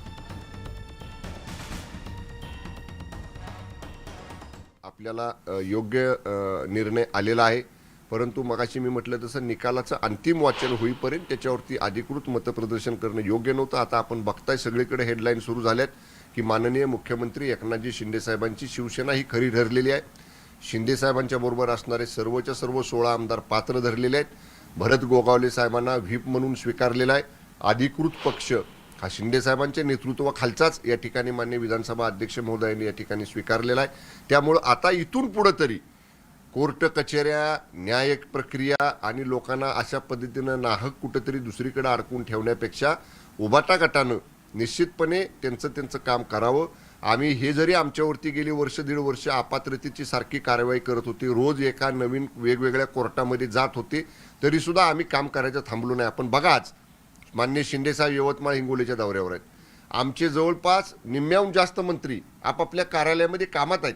मी सुद्धा निकालाचं वाचन सुरू होईपर्यंत कार्यालयामध्ये होतो. माझं काम करून मी या ठिकाणी आलो. त्यामुळं आम्ही आमचं काम करत राहू. राज्याच्या विकासाची जबाबदारी आमच्यावरती आहे. माननीय मुख्यमंत्र्यांवर संपूर्ण राज्य मुख्यमंत्र्यांच्याकडे अपेक्षेनं आशेनं बघताय. राज्याचं विकासाच्या बाबतीतलं पहिल्या क्रमांकाचं महाराष्ट्र राज्य करायचं हे जे माननीय एकनाथजी शिंदे साहेबांचं, माननीय फडणवीस साहेबांचं, माननीय अजितदादांचं जे काही धोरण आहे ते यशस्वीपणे पूर्ण करण्याचा इथून पुढच्या काळात आम्ही सगळे प्रयत्न करू. बरं, या निकालावरती आदित्य ठाकरे यांची प्रतिक्रिया आलेली आहे. लोकशाहीची हत्या केलेली आहे, निर्लज्जपणाचा कळस आणि 4 पक्ष फिरून आलेले राहुल नार्वेकर यांच्याकडून काय अपेक्षा करणार? नाही, कशाला त्याला एवढं महत्त्व देता? आता ज्यांना एकाही न्याय व्यवस्थेमध्ये त्यांचं म्हणणं ग्राह्य धरलं गेलं नाही, त्यांना कुठलाही तिथं आधार मिळालेला नाही, कारण त्यांची बाजू सत्याची नाही आहे. त्यामुळं आता आपली बाजू खोटी आहे हे आता उघड झालेलं आहे आणि ते झाल्यामुळं आता केवळ विधानसभा अध्यक्ष महोदयांच्यावरती टीका करायची, त्यांच्या न्यायनिवाड्यावरती टीका करायची ही उभाटा गटाची जुनी सवय आहे. त्यांना आता इथून पुढं अशी टीका करण्याशिवाय दुसरं काम राहणार नाही. आता बघा, आजचा निकाल लागल्यानंतर जे काटावर लोक आहेत आत्तापासूनच त्यांचे फोन सुरू झालेत आम्हाला की साहेबांना कधी भेटवताय. त्यामुळं मी तुम्हाला सांगतो, आता खरं हे मी बोलणार नव्हतो, पण आत्तापासूनच त्यांचे फोन सुरू झालेत आम्हाला साहेबांना कधी भेटवताय. तुम्ही बघा आता एवढी मोठी संख्येनं लोक माननीय शिंदे साहेबांच्या नेतृत्वाखाली येतील की आपल्याला निश्चितपणे त्याचं आश्चर्य वाटेल. नक्कीच. म्हणजे मी नावं विचारणार नाही, पण आता तुम्ही एक मोठी माहिती दिली की अनेक लोक जे पदाधिकारी आहेत, आमदार आहेत, हे जे ठाकरे गटातील ते आता आपल्या संपर्कात आहेत आणि लवकरच येतील. काय साधारणपणे संख्या असेल आणि हे राजकीय भूकंप जो होईल असं बोललं जात होतं ते या निकालानंतर आता होईल? आता बघितलं का तुम्ही, मी बाईट देत असताना सुद्धा माझं लक्ष फोनमध्ये होतं. मी बघत होतो कुठले महत्त्वाचे आहेत. त्यामुळं आता हे फोन सुरू आहेत. अजून सुद्धा आता बघा थोड्या एक अर्धा पाऊण तासानंतर सुरू होतील अनेक लोकांचे फोन, कारण अगोदरपासूनच लोक आम्हाला सांगत होते की एकदा हा निकाल लागू द्या. कारण लोकांना आता समजून चुकलेलं आहे की खरा धनुष्यबाण वंदनीय बाळासाहेब ठाकरे साहेबांचा हा शिंदे साहेबांच्या जवळ आहे. वंदनीय बाळासाहेब ठाकरे साहेबांनी स्थापन केलेली शिवसेना ही शिंदे साहेबांच्या जवळ आहे. त्यामुळं हीच शिवसेना खरी आहे आणि याच शिवसेनेचा भगवा हा महायुतीच्या माध्यमातून 2024ला महाराष्ट्राच्या विधानसभेवर आणि 2024च्या लोकसभेच्या निवडणुकी माध्यमातून लोकसभेवरती फडकल्याशिवाय राहणार नाही. ही सर्व मॅच फिक्सिंग होती, हा निकाल अपेक्षित होता. जाऊ द्या, त्यांच्या टीकेला किती महत्त्व देतात. आता ते रोज एक टीका करतील, रोज एक वाक्य काढतील. मी म्हणलं ना, त्याने गेली 3-4 दिवस जे पाठांतर केलं असेल, काय वाक्य बोलायचं, कुठल्या चॅनेलला कुठली लाईन वापरायची, ह्या गोष्टी त्यांच्या आता अंगवळणी पडल्यात महाराष्ट्राच्या. त्यांच्याकडे फारसं महत्त्व देऊ नका. त्यामुळे ते आता टीका करत राहणार. महाराष्ट्र त्यांच्या टीकेकडे फारसं गांभीर्यानं पाहत नाही. धन्यवाद. एक मला प्रश्न विचारत होता की अध्यक्षांनी एक निरीक्षण नोंदवलं होतं की 1999ची घटना जी आहे ती वैध आहे, कारण ती इलेक्शन कमिशनमध्ये अवेलेबल आहे. तिथूनच त्यांनी आणले आणि त्या आधारे ते निकाल देतात. त्यांनी पहिलं वाक्य स्पष्ट केलं होतं. 2018ची जी घटना दुरुस्ती आहे, त्यानंतर 2023ची हे इलेक्शन कमिशन असेल किंवा संबंधित यंत्रणा असेल, यांना कुठेही दिली गेली नव्हती किंवा अपडेट केली गेली नव्हती. हा अति आत्मविश्वास नडला इथे. मी म्हणलं ना, जगविख्यात सल्लागार जे त्यांचे आहेत, उबाटा गटाचे, उबाटाच्या नेत्यांचे, त्यांच्यामुळे ही वेळ आलेली आहे. वंदनीय बाळासाहेब ठाकरे साहेब असताना शिस्तबद्ध पद्धतीनं पक्षाचं काम चालायचं. कुठलाही पक्षाचा निर्णय झाला, कार्यकारिणीचा ठराव झाला, एखादा महत्त्वाचा विषय घ्यायचा झाला तर योग्य पद्धतीनं तो नोंदवला जायचा. त्याच्यावर सगळं पक्षाच्या पदाधिकाऱ्यांच्या, नेते, उपनेत्यांच्या, जिल्हाप्रमुखांच्या सह्या घेतल्या जायच्या. त्या विधानसभेत कळवल्या जायच्या, त्या राज्य निवडणूक आयोगाला कळवल्या जायच्या, त्या केंद्रीय निवडणूक आयोगाला कळवल्या जायच्या. ही शिस्तबद्ध काम जोपर्यंत वंदनीय बाळासाहेब ठाकरे साहेब होते तोपर्यंत होत होतं. पण साहेबांच्या पश्चात माननीय उद्धव ठाकरे साहेबांजवळ जे काही जगविख्यात, ज्यांना वाटतं की आम्हाला जागतिक सगळं ज्ञान आहे, अशी जी माणसं जवळ आहेत, त्यांच्यामुळं ही वेळ आलेली आहे. त्यामुळं जे इतिहास जमा हो गई. भारतीय जनता पार्टी का ये एक बहुत बड़ा षड्यंत्र रहा, बहुत बड़ा पुराना सपना रहा था कि एक दिन हम बाला साहब ठाकरे की शिवसेना खत्म कर देंगे. लेकिन शिवसेना ऐसी खत्म नहीं होगी. आपके एक निर्णय से, आपके कागज से, आपके भाड़े के तट्टू के मुंह से कोई अधिकार और ऑर्डर देने से शिवसेना जनता में है. शिवसेना महाराष्ट्र के रगों रगों में है. तो आज का जो निर्णय है वो कोई फैसला नहीं है, वो कोई न्याय नहीं है, वो एक षड्यंत्र है. देखिए, हम सुप्रीम कोर्ट जरूर जाएंगे. हम न्यायालय में हमारी लड़ाई जारी रहेगी. ये जो कोई विधानसभा के स्पीकर है जिसको ट्राइब्यूनल का अधिकार दिया था सुप्रीम कोर्ट ने, उनको एक बहुत बड़ा नया इतिहास लिखने का मौका मिला था. संविधान के आधार पर निर्णय देने का और इतिहास निर्माण करने का उनको एक बहुत बड़ा मौका मिला था. वो मौका गंवाया है. और इस व्यक्ति ने भी महाराष्ट्र के पीठ में खंजीर खुपसा है. इस व्यक्ति ने जो संविधान पीठ पर बैठे हैं और निर्णय दिया है, उस व्यक्ति ने भी महाराष्ट्र के पीठ में खंजीर खुपसा है. और इतिहास उनको याद रखेगा कि जिसने भी ये निर्णय दिया है और जो आज इस निर्णय के बाद तालियां पीट रही है या फटाके बजा रहे हैं, वो सब महाराष्ट्र के गद्दार और बेईमान है. और उनकी स्थिति मुसोलिनी जैसी होगी. मुसोलिनी.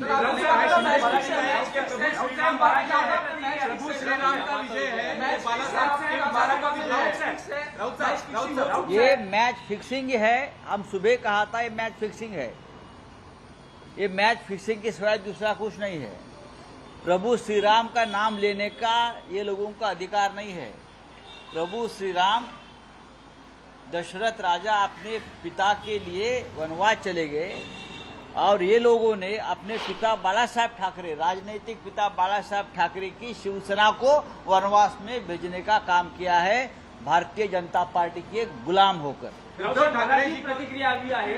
खरी शिवसेना ही शिंदेची असल्याचं विधानसभा अध्यक्षांनी निकाल दिलेला आहे.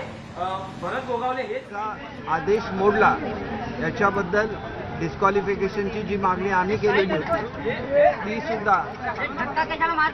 ती सुद्धा त्यांनी अमान्य केलेली आहे. त्याच्यामुळे ती अमान्य होणं हे एका दृष्टीने आम्ही केलेली मागणी ती मान्य झाली नाही. याचं सुद्धा थोडंसं जरी आम्हाला वाईट वाटत असलं तरी याबाबत काय करायचं हा अंतिम निर्णय वकिलांची चर्चा केल्यानंतर आमचे नेते श्री एकनाथजी शिंदे साहेब घेतील. परंतु पक्षांतर्गत स्वलोकशाही राहिली पाहिजे आणि एकच व्यक्तीचं मत म्हणजे पक्षाचं मत नाही, हे निर्विवादपणे सिद्ध झालेलं आहे. त्याच्यामुळे पार्टीज विल म्हणजे पक्षाला काय वाटतं, म्हणजे त्यातील सर्व नेत्यांना काय वाटतं, याला महत्त्व हे स्पीकरनी दिलेलं आहे. आणि पूर्वीच्या सुद्धा सुप्रीम कोर्टचे जे निकाल आहेत त्याच्यामध्ये हे प्रेरित झालेलं आहे. कारण शेवटी लोकप्रतिनिधींना जनता निवडून देत असते आणि त्याच्यामुळे जनतेच्या समोर ज्याला आपण जातो त्याला कोणता विचार घेऊन गेलो असतो हा सुद्धा मुद्दा महत्त्वाचा असतो. परंतु त्या मुद्द्याची चर्चा ज्यावेळेला आमच्याकडे निकालाची पूर्ण प्रत प्राप्त होईल त्यावेळेला त्याच्यावर आम्ही कॉमेंट करू शकू. पण आजचा तरी दिवस असा आहे की महाराष्ट्राच्या जनतेने आम्हाला युती म्हणून निवडून दिलेलं होतं आणि तो महाराष्ट्राच्या जनतेने दिलेला कौल आणि त्याच्याबरोबर आम्ही राहिलो, पक्षाच्या विचारसरणीबरोबर राहिलो आणि एकच व्यक्तीला स्वतः पक्ष म्हणून त्या ठिकाणी मतं देता येणार नाहीत. कलेक्टिव्ह डिसिजन पक्षाचा असायला लागेल आणि पक्षामध्ये सुद्धा लोकशाही असायला लागेल हे त्या ठिकाणी आलेलं आहे. आणि 1999ची जी घटना आहे 2018मध्ये ज्या दुरुस्त्या केल्या त्यासुद्धा या ठिकाणी गृहीत धरलेल्या नाहीत आणि त्याच्यामुळे एका अर्थाने आम्ही जे सांगत होतो की नवीन जी घटनेमध्ये दुरुस्ती केलेली आहे ती लोकशाहीला पूरक नाही, त्याला इलेक्शन कमिशनची मान्यता घेतलेली नाही, हे सगळे मुद्दे त्या ठिकाणी मान्य झालेले आहेत आणि त्याच्यामुळे या निकालामुळे लोकशाहीला प्रेरणा मिळेल. पक्षातले निर्णय हे सुद्धा लोकशाही प्रक्रियेमधून घेतले गेले पाहिजेत. हे पुन्हा एकदा अधोरेखित झालेलं आहे. आपला लोकशाही मानणारा आणि लोकशाहीने चालणारा देश आहे आणि त्याच्यामुळे सर्वत्र लोकशाही पाहिजे, पक्षाच्या घटनेमध्ये सुद्धा लोकशाही पाहिजे. हे जे काही इलेक्शन कमिशनने पूर्वीसुद्धा प्रत्येक पॉलिटिकल पार्टीला कळवलेलं आहे त्याचीच अंमलबजावणी झाली पाहिजे, हे आता निश्चित झालेलं आहे. पण अशा घटना भविष्यात पुन्हा घडतील असं वाटत नाही का? कारण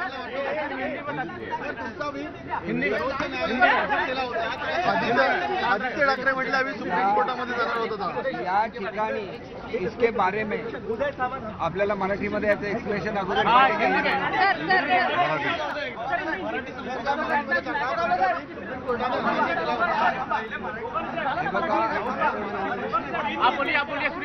आपल्याला काहीतरी चुकीचं इंटरप्रिटेशन हे सुप्रीम कोर्टाच्या निर्णयाबद्दल केलं जात आहे.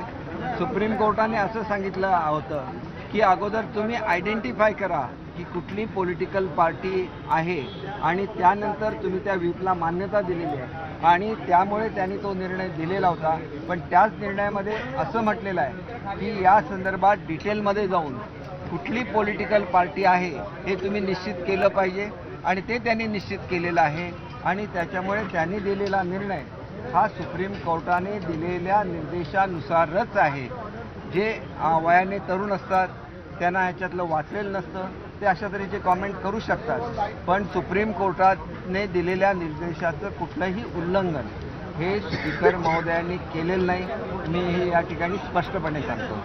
मैं अभी हिंदी में बोलना चाहूँगा कि ये जो निर्णय है इस निर्णय से डेमोक्रेसी और मजबूत हो जाएगी. इस निर्णय का तथ्य ये है कि पार्टी में भी डेमोक्रेसी होनी चाहिए और एक ही व्यक्ति पार्टी के सब अधिकार यूज नहीं कर सकती जब तक वो पार्टी से कंसल्ट नहीं करती. और इसीलिए एक लैंडमार्क डिसीजन है जिसमें पार्टी कौन सी सही है ये जो डिसीजन हुआ वो भी जैसे इलेक्शन कमीशन का निर्णय था उसी हिसाब से सब मुद्दों को एनालाइज करके ये निर्णय दिया गया है. इसलिए निर्णय बिल्कुल सही है. लेकिन इसके साथ ही जो पार्टी में स्प्लिट हुई है वो किस दिन हुई उसके बारे में भी एक्सप्लेनेशन दिया है. उसके बारे में क्या रिकॉर्ड सेक्रेटरीट के पास है उसके बारे में ये तो सब जो होता है वो प्रूफ्स के आधार से होता है. जो डॉक्यूमेंट्स उनकी तरफ से दी गई थी, जो डॉक्यूमेंट्स हमारी तरफ से दी गई थी उसका सबका एनालाइज किया गया है और डॉक्यूमेंट्स में भी किस डॉक्यूमेंट में डिस्क्रिपेंसी है उसे भी साफ तौर पे कहा गया है. इसलिए ये सब जो निर्णय हो गया है इसकी वजह से डेमोक्रेटिक कंट्री तो हम है ही है लेकिन इसके साथ जो भी पॉलिटिकल पार्टी इंडिया के अंदर काम करती है उनको भी इंटर डेमोक्रेसी उनके पॉलिटिकल पार्टी में भी रखनी चाहिए। इसका क्लियर मैसेज इस निर्णय से हुआ है और जो भी पार्टी का डिसीजन होता है वो पार्टी के सब ऑफिस बेयरर्स का या तो उस पार्टी का कलेक्टिव डिसीजन होना चाहिए, ये भी अधोरेखित किया गया है। इसलिए हम लोग ऐसा सोचते हैं कि हमारी एक जो डिमांड थी कि जो एमएलएज है जिन्होंने हमारे पार्टी का व्हिप ऑनर नहीं किया था उनके खिलाफ एक्शन ली जाए, वो भी उन्होंने रिजेक्ट किया है। इसके बारे में जो भी डिसीजन लेना है हमारे पक्ष के नेता एकनाथ जी शिंदे अपने वकील से बात करके वो ले लेंगे। लेकिन हमें एक आज खुशी की बात ये है कि हमारा जो बैटल था वो डेमोक्रेसी के लिए था। अगर डेमोक्रेसी में आप सबका सुनते हैं और कलेक्टिव डिसीजन लेते हैं तो वो डिसीजन भी आगे चल के सब जो लीगल रिक्वायरमेंट है उसमें भी वो खरा उतर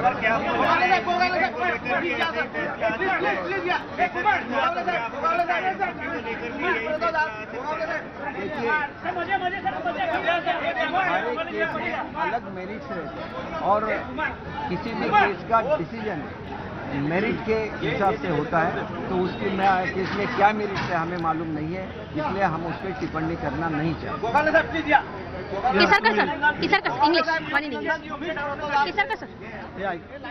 संजय राऊत यांची प्रेस कॉन्फरन्स चालू आहे, त्याच वेळेला तुम्ही घेऊ नका, 5 मिनिटांनी बोला.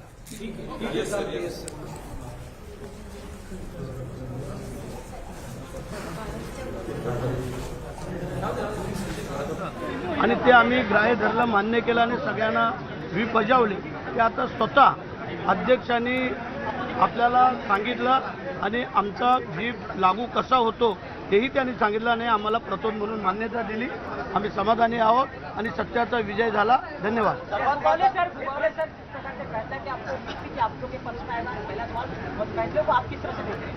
क्या बोले? फैसला आया कि आपको उम्मीद थी कि आपके पक्ष में फैसला आएगा? नहीं, ये फैसला हमारे पास आएगा, किधर आएगा? भारतीय जनता पक्ष राहावा यासाठी ही सुरुवात त्यांनी महाराष्ट्रातून केलेली आहे.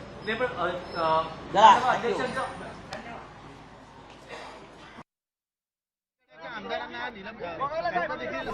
अशी तुमची याचिका होती मात्र ती रिजेक्ट झाली आहे, तर त्याबद्दल काय सांगा? नाही, ठीक आहे, नक्की थोडी खंत राहिली आमची, परंतु ठीक आहे, त्यात आम्ही वेगळा विचार करू. शिंदे साहेबांना विचारून, वकिलांना विचारून मग सांगितलं त्याप्रमाणे, परंतु ते डिस्क्वालिफिकेशन व्हायला पाहिजे होतं हे असं आम्हाला सगळ्यांना वाटत होतं, पण नाही झालं, हरकत नाही.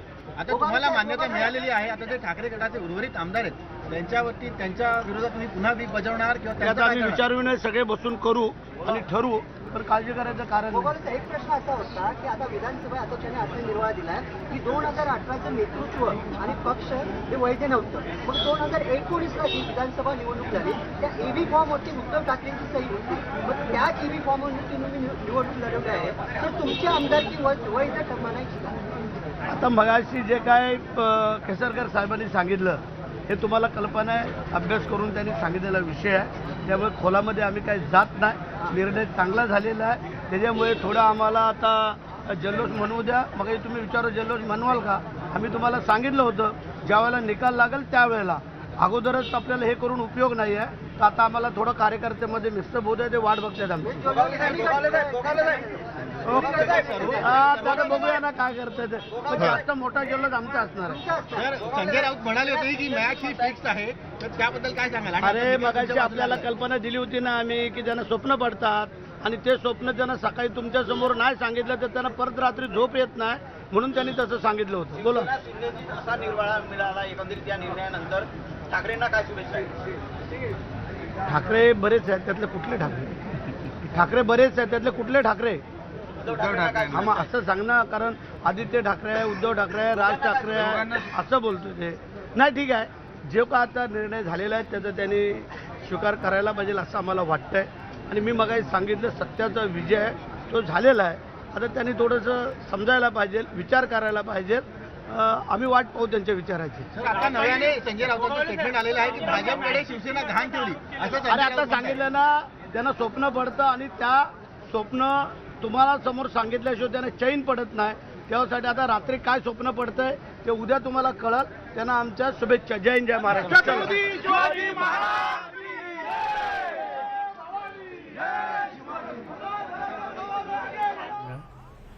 अनुकूल लागेल असं दिसत नाही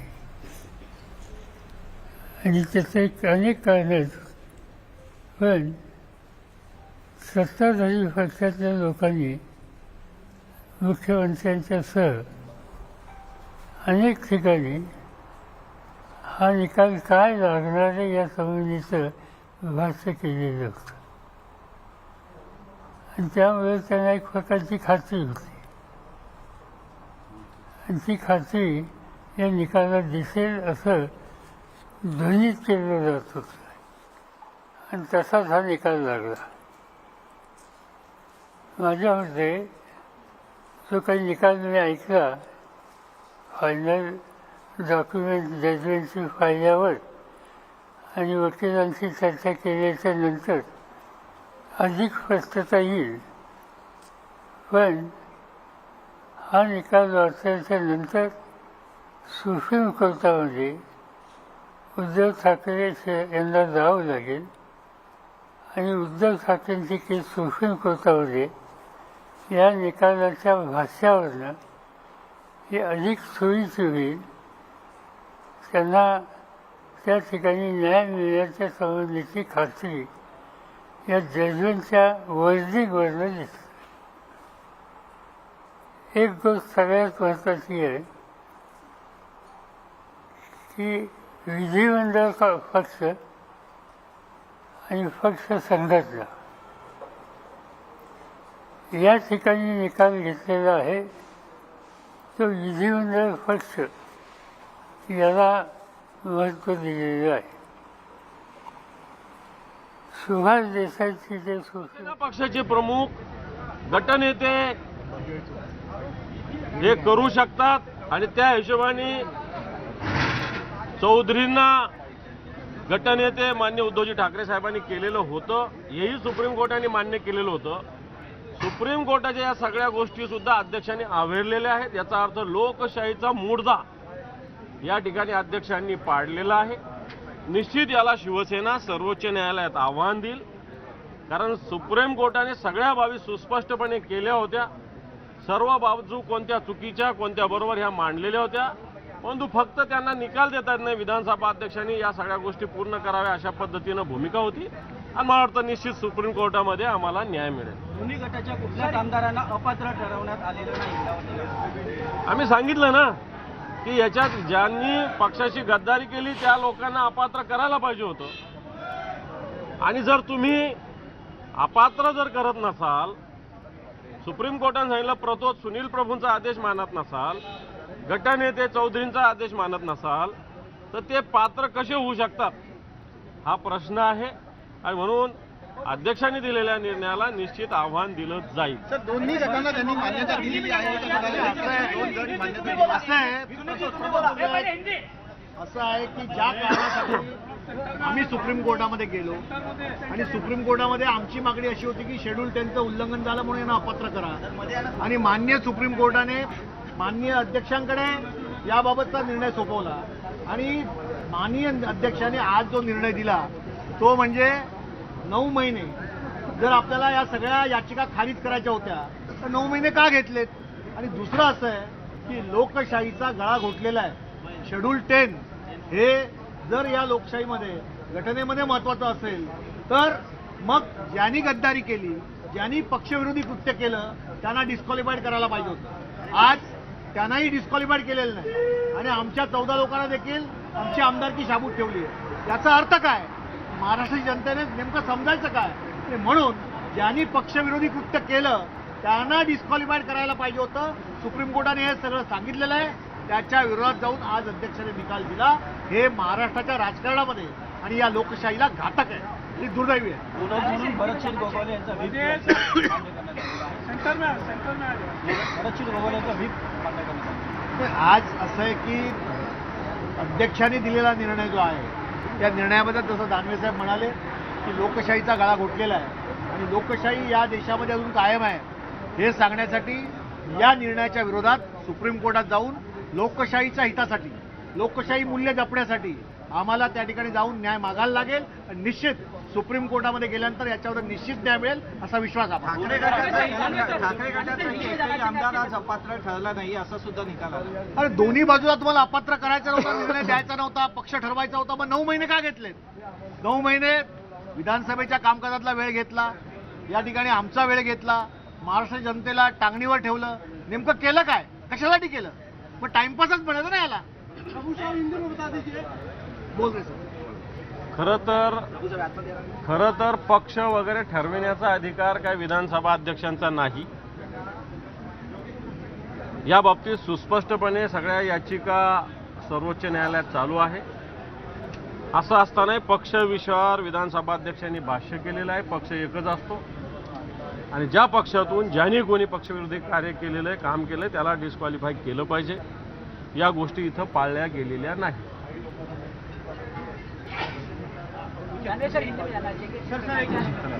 जिस प्रकार विधानसभा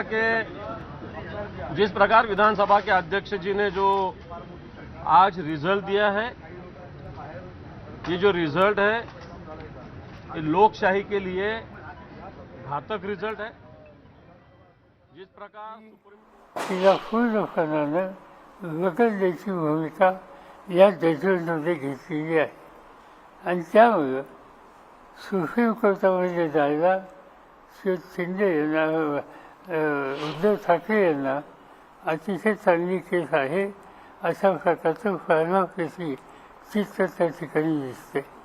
कोणाला आठवतं का माहीत नाही, पण या 16 देशांच्या केसमध्ये सुप्रीम कोर्टाने एक गोष्टीचं निरीक्षण केलं होतं की उद्धव ठाकरेंनी राजीनामा दिला आधी आणि सुप्रीम कोर्टाने भाष्य असं केलं, त्यांनी जर राजीनामा दिला नसता तर आम्हाला या संबंधीचा निकाल न्याय देण्याच्या उत्तर घेता आला असता. पण त्यांनी राजीनामा दिला ते त्या ठिकाणी त्या पदावरच नाही, त्यामुळे त्याचं अधिक भाष्य करायची आवश्यकता नाही. हा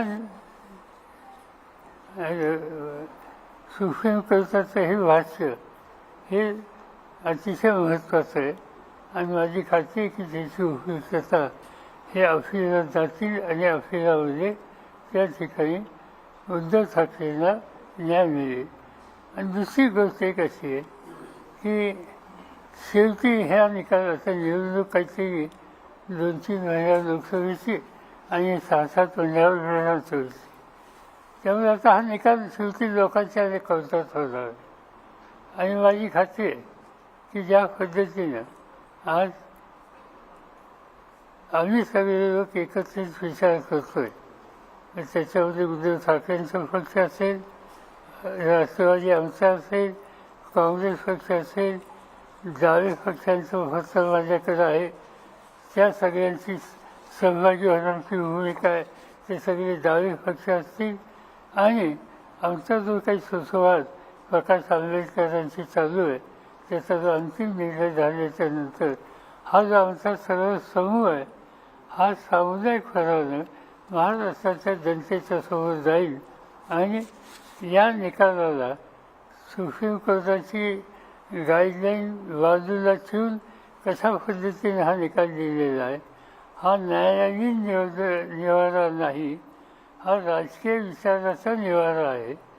हे जनतेच्या समोर मांडायला आम्हाला निश्चित उत्तम संधी आलेली आहे आणि निवडणुका जवळ असल्यामुळं सत्तेचा वापर कसा होतो याचं एक मोठं उदाहरण या निमित्तानं जनतेच्या समोर देता येईल आणि हा कार्यक्रम आम्हा सगळ्यांच्या वतीनं लवकर सुरू होईल.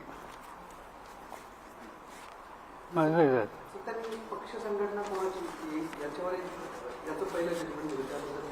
त्यांनी सांगितलं ना की पक्ष संघटना त्यांनी सांगितलं शिंदेची. असं आहे, आता राष्ट्रवादीची एक केस चालू आहे इलेक्शन कमिशनमध्ये, त्याच्यामध्ये पक्ष संघटना कोणाची आहे हा निकाल इलेक्शन कमिशन ठरवेल अशी भूमिका आहे. त्यांचं जजमेंट अजून आलेलं नाही, पण त्याची चर्चा त्या ठिकाणी झाली. आणि शेवटी सुप्रीम कोर्ट सुद्धा, कारण शेवटी महाराष्ट्राच्या जनतेला या केसपुरतं बोलायचं असतं. तर संघटनेचं नाव काय, ते शिवसेना. ठीक आहे, आता शिवसेना चिंतन आली, पण जनतेला शिवसेना ही बाळासाहेब ठाकरे यांची नेतृत्वाची आणि बाळासाहेब ठाकरेच्या नंतर त्यांच्या हयातीत त्यांनी उद्धवच्याकडे ही जबाबदारी सुपूर्द केली. आता त्याच्यानंतर उद्धव ठाकरे आणि त्यांची ही शिवसेना, या गोष्टी महाराष्ट्रात स्वच्छ आहेत. उद्धव ठाकरे मुख्यमंत्री झाले, शिवसेनेचे म्हणून झाले, आम्हा सगळ्यांचा त्यांना पाठिंबा होता. त्यांच्या मंत्रिमंडळामध्ये आज ज्यांना खरी शिवसेना म्हणून न्याय स्वीकारचा निर्णय दिला आहे आणि त्या शिंदेचं सहभाग उद्धव ठाकरेंच्या मंत्रिमंडळात होतं. त्या सवन कालावधीमध्ये उद्धव ठाकरेंच्या मंत्रिमंडळाचे मंत्री, शिवसेनेच्या मंत्रिमंडळाचे मंत्री, शिवसेना कोणती तर उद्धव ठाकरेंच्या नेतृत्वाखालची संघटना, हे सगळं महाराष्ट्राला माहिती. आणि त्यामुळे हे सगळं असं उद्या असताना हा निकाल या ठिकाणी घेतला आणि लोकांना माहिती आहे की ही संघटना कुणी स्थापन केली, वर्षानुवर्ष या संघटनेचं नेतृत्व कुणी केलं. असं असताना शिवसेना कुणाची याचा निकाल या स्पीकरने केला, तो माझ्या मते सुप्रीम कोर्टात उद्धव ठाकरेंची केस आणखी भक्कम व्हायला त्याची मदत होईल. साहेब, राष्ट्रवादीची सुद्धा असंच फ्रॅक्शनचा विषय स्पीकरच्या समोर जो असणार आहे, या निकालाचा त्याच्यावरती काय परिणाम होईल तुम्हाला असं वाटतं? असं की याच्या आधीच आम्ही सांगत होतो की हा ट्रेंड कसं आहे की स्पीकर ही इन्स्टिट्यूशन आहे, त्या इन्स्टिट्यूशनची प्रतिष्ठा सगळ्यांनी समजली पाहिजे.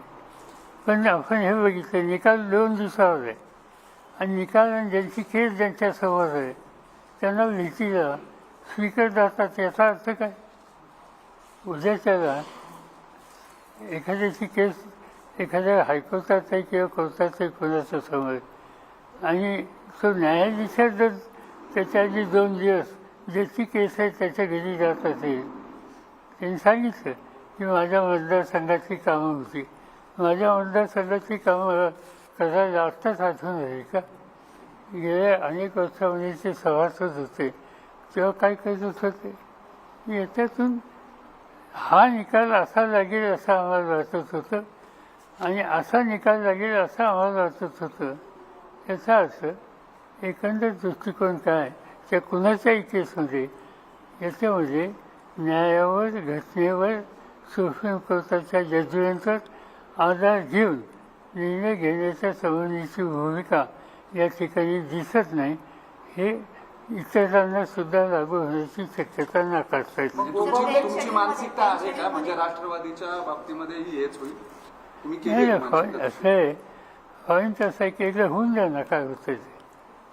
मी जे अशी सांगितलं की ज्यांनी निकाल देताना, निकाल देण्याच्या आधीच्या 2 दिवसाचं त्यांचं एकंदर वर्तन बघितल्याच्या नंतर साधारणतः लोकांना शंका जर आली तर त्यांना दोष देता येणार. सर, पण 10 शेड्यूलमध्ये या आजच्या जजमेंटमध्ये निरीक्षणामध्ये स्पीकरनी म्हटलं की 10व्या शेड्यूलचा वापर हा कोणतेही निर्णय लादण्यासाठी किंवा पक्ष नेतृत्वाची भूमिका मांडण्यासाठी केला जाऊ शकत नाही, असं निरीक्षण त्यांनी मांडलंय.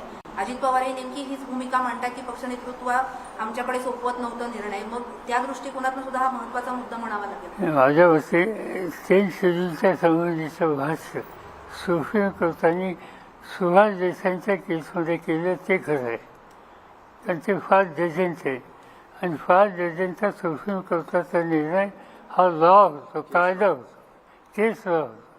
त्यामुळं स्पीकर साहेबांनी काय म्हणलं, आणखीन कुणी काय म्हणलं, याच्यापेक्षा सुप्रीम कोर्टाच्या निर्णयातून जो केस लॉ झाला तो अतिशय महत्त्वाचा आहे. पण ठाकरेंचे जे आता आमदार आहेत ते भारत गोगावले आमंत्रण करू शकतील? नाही, आता कशी करते? नाही, म्हणजे त्यांना अधिकार आहे का?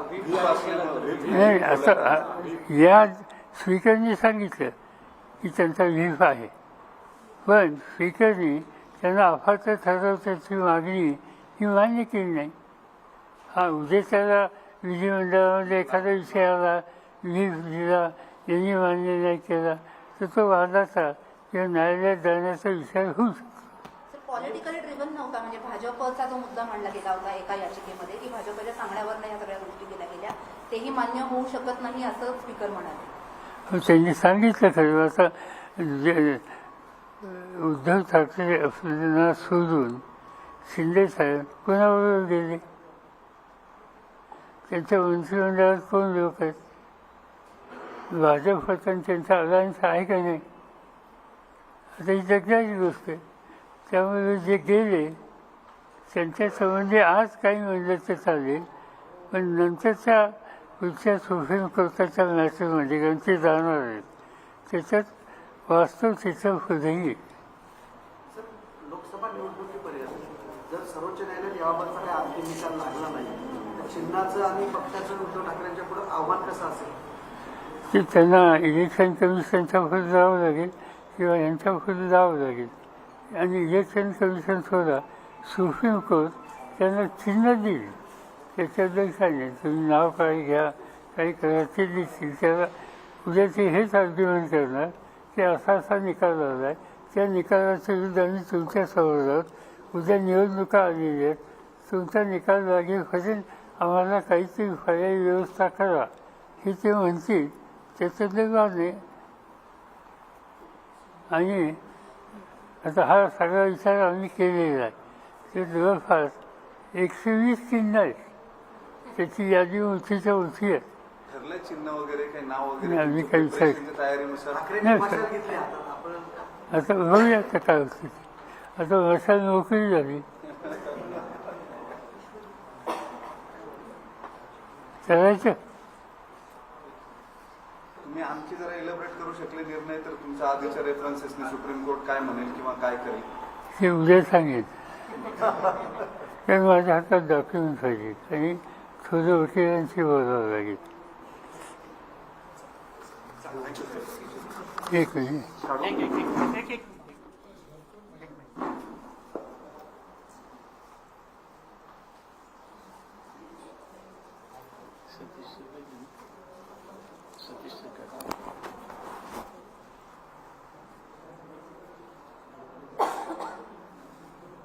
नाही ठीक आहे.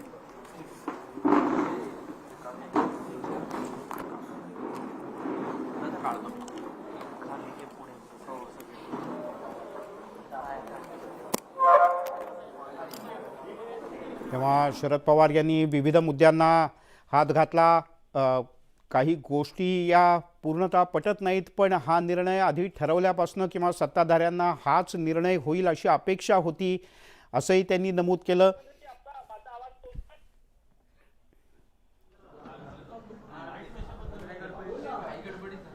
आता थोड्याच वेळात शिवसेनेचे उभाठा गटाचे पक्षप्रमुख उद्धव ठाकरे यांची सुद्धा पुढच्या काही क्षणात प्रतिक्रिया आपल्या समोर लाईव्ह तुम्ही पाहता आहात न्यूज 18 लोकमतवर.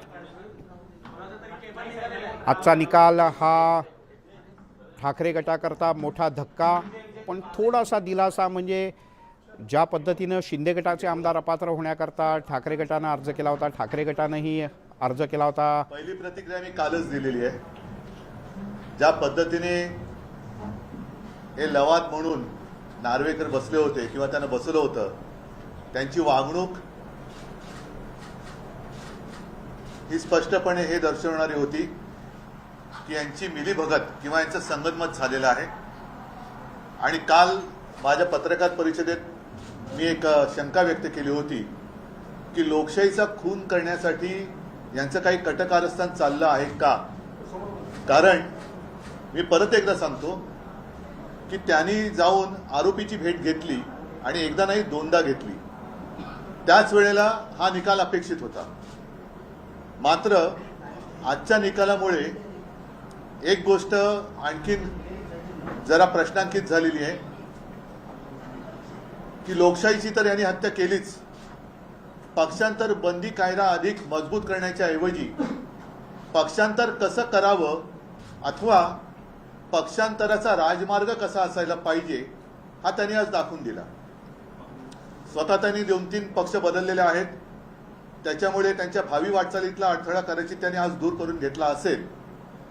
मात्र आजपर्यंत आपण असं मानत आलो आणि घटनेनुसार, आपल्या हिंदुस्थानच्या भारताच्या घटनेनुसार जे सत्य आहे ते म्हणजे सर्वोच्च न्यायालयाचा निकाल अथवा सर्वोच्च न्यायालयाचे निर्देश हे सर्वोच्च असतात आणि ते एक परिमाण धरलं जातं.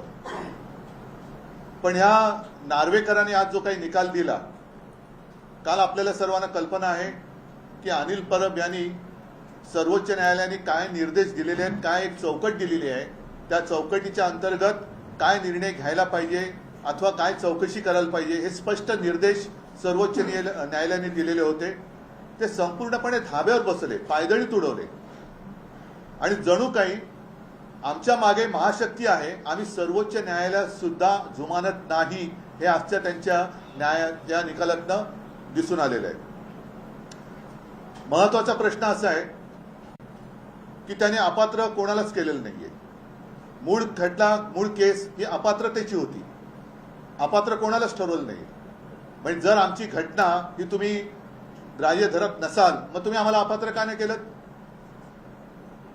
आणि त्याही पलीकडे जाऊन त्यांनी जो निर्णय दिलाय की ही शिवसेना कोणाची आज महाराष्ट्रातला लहान मूल सुद्धा सांगू शकतं, एवढे स्पष्ट स्वच्छ आहे.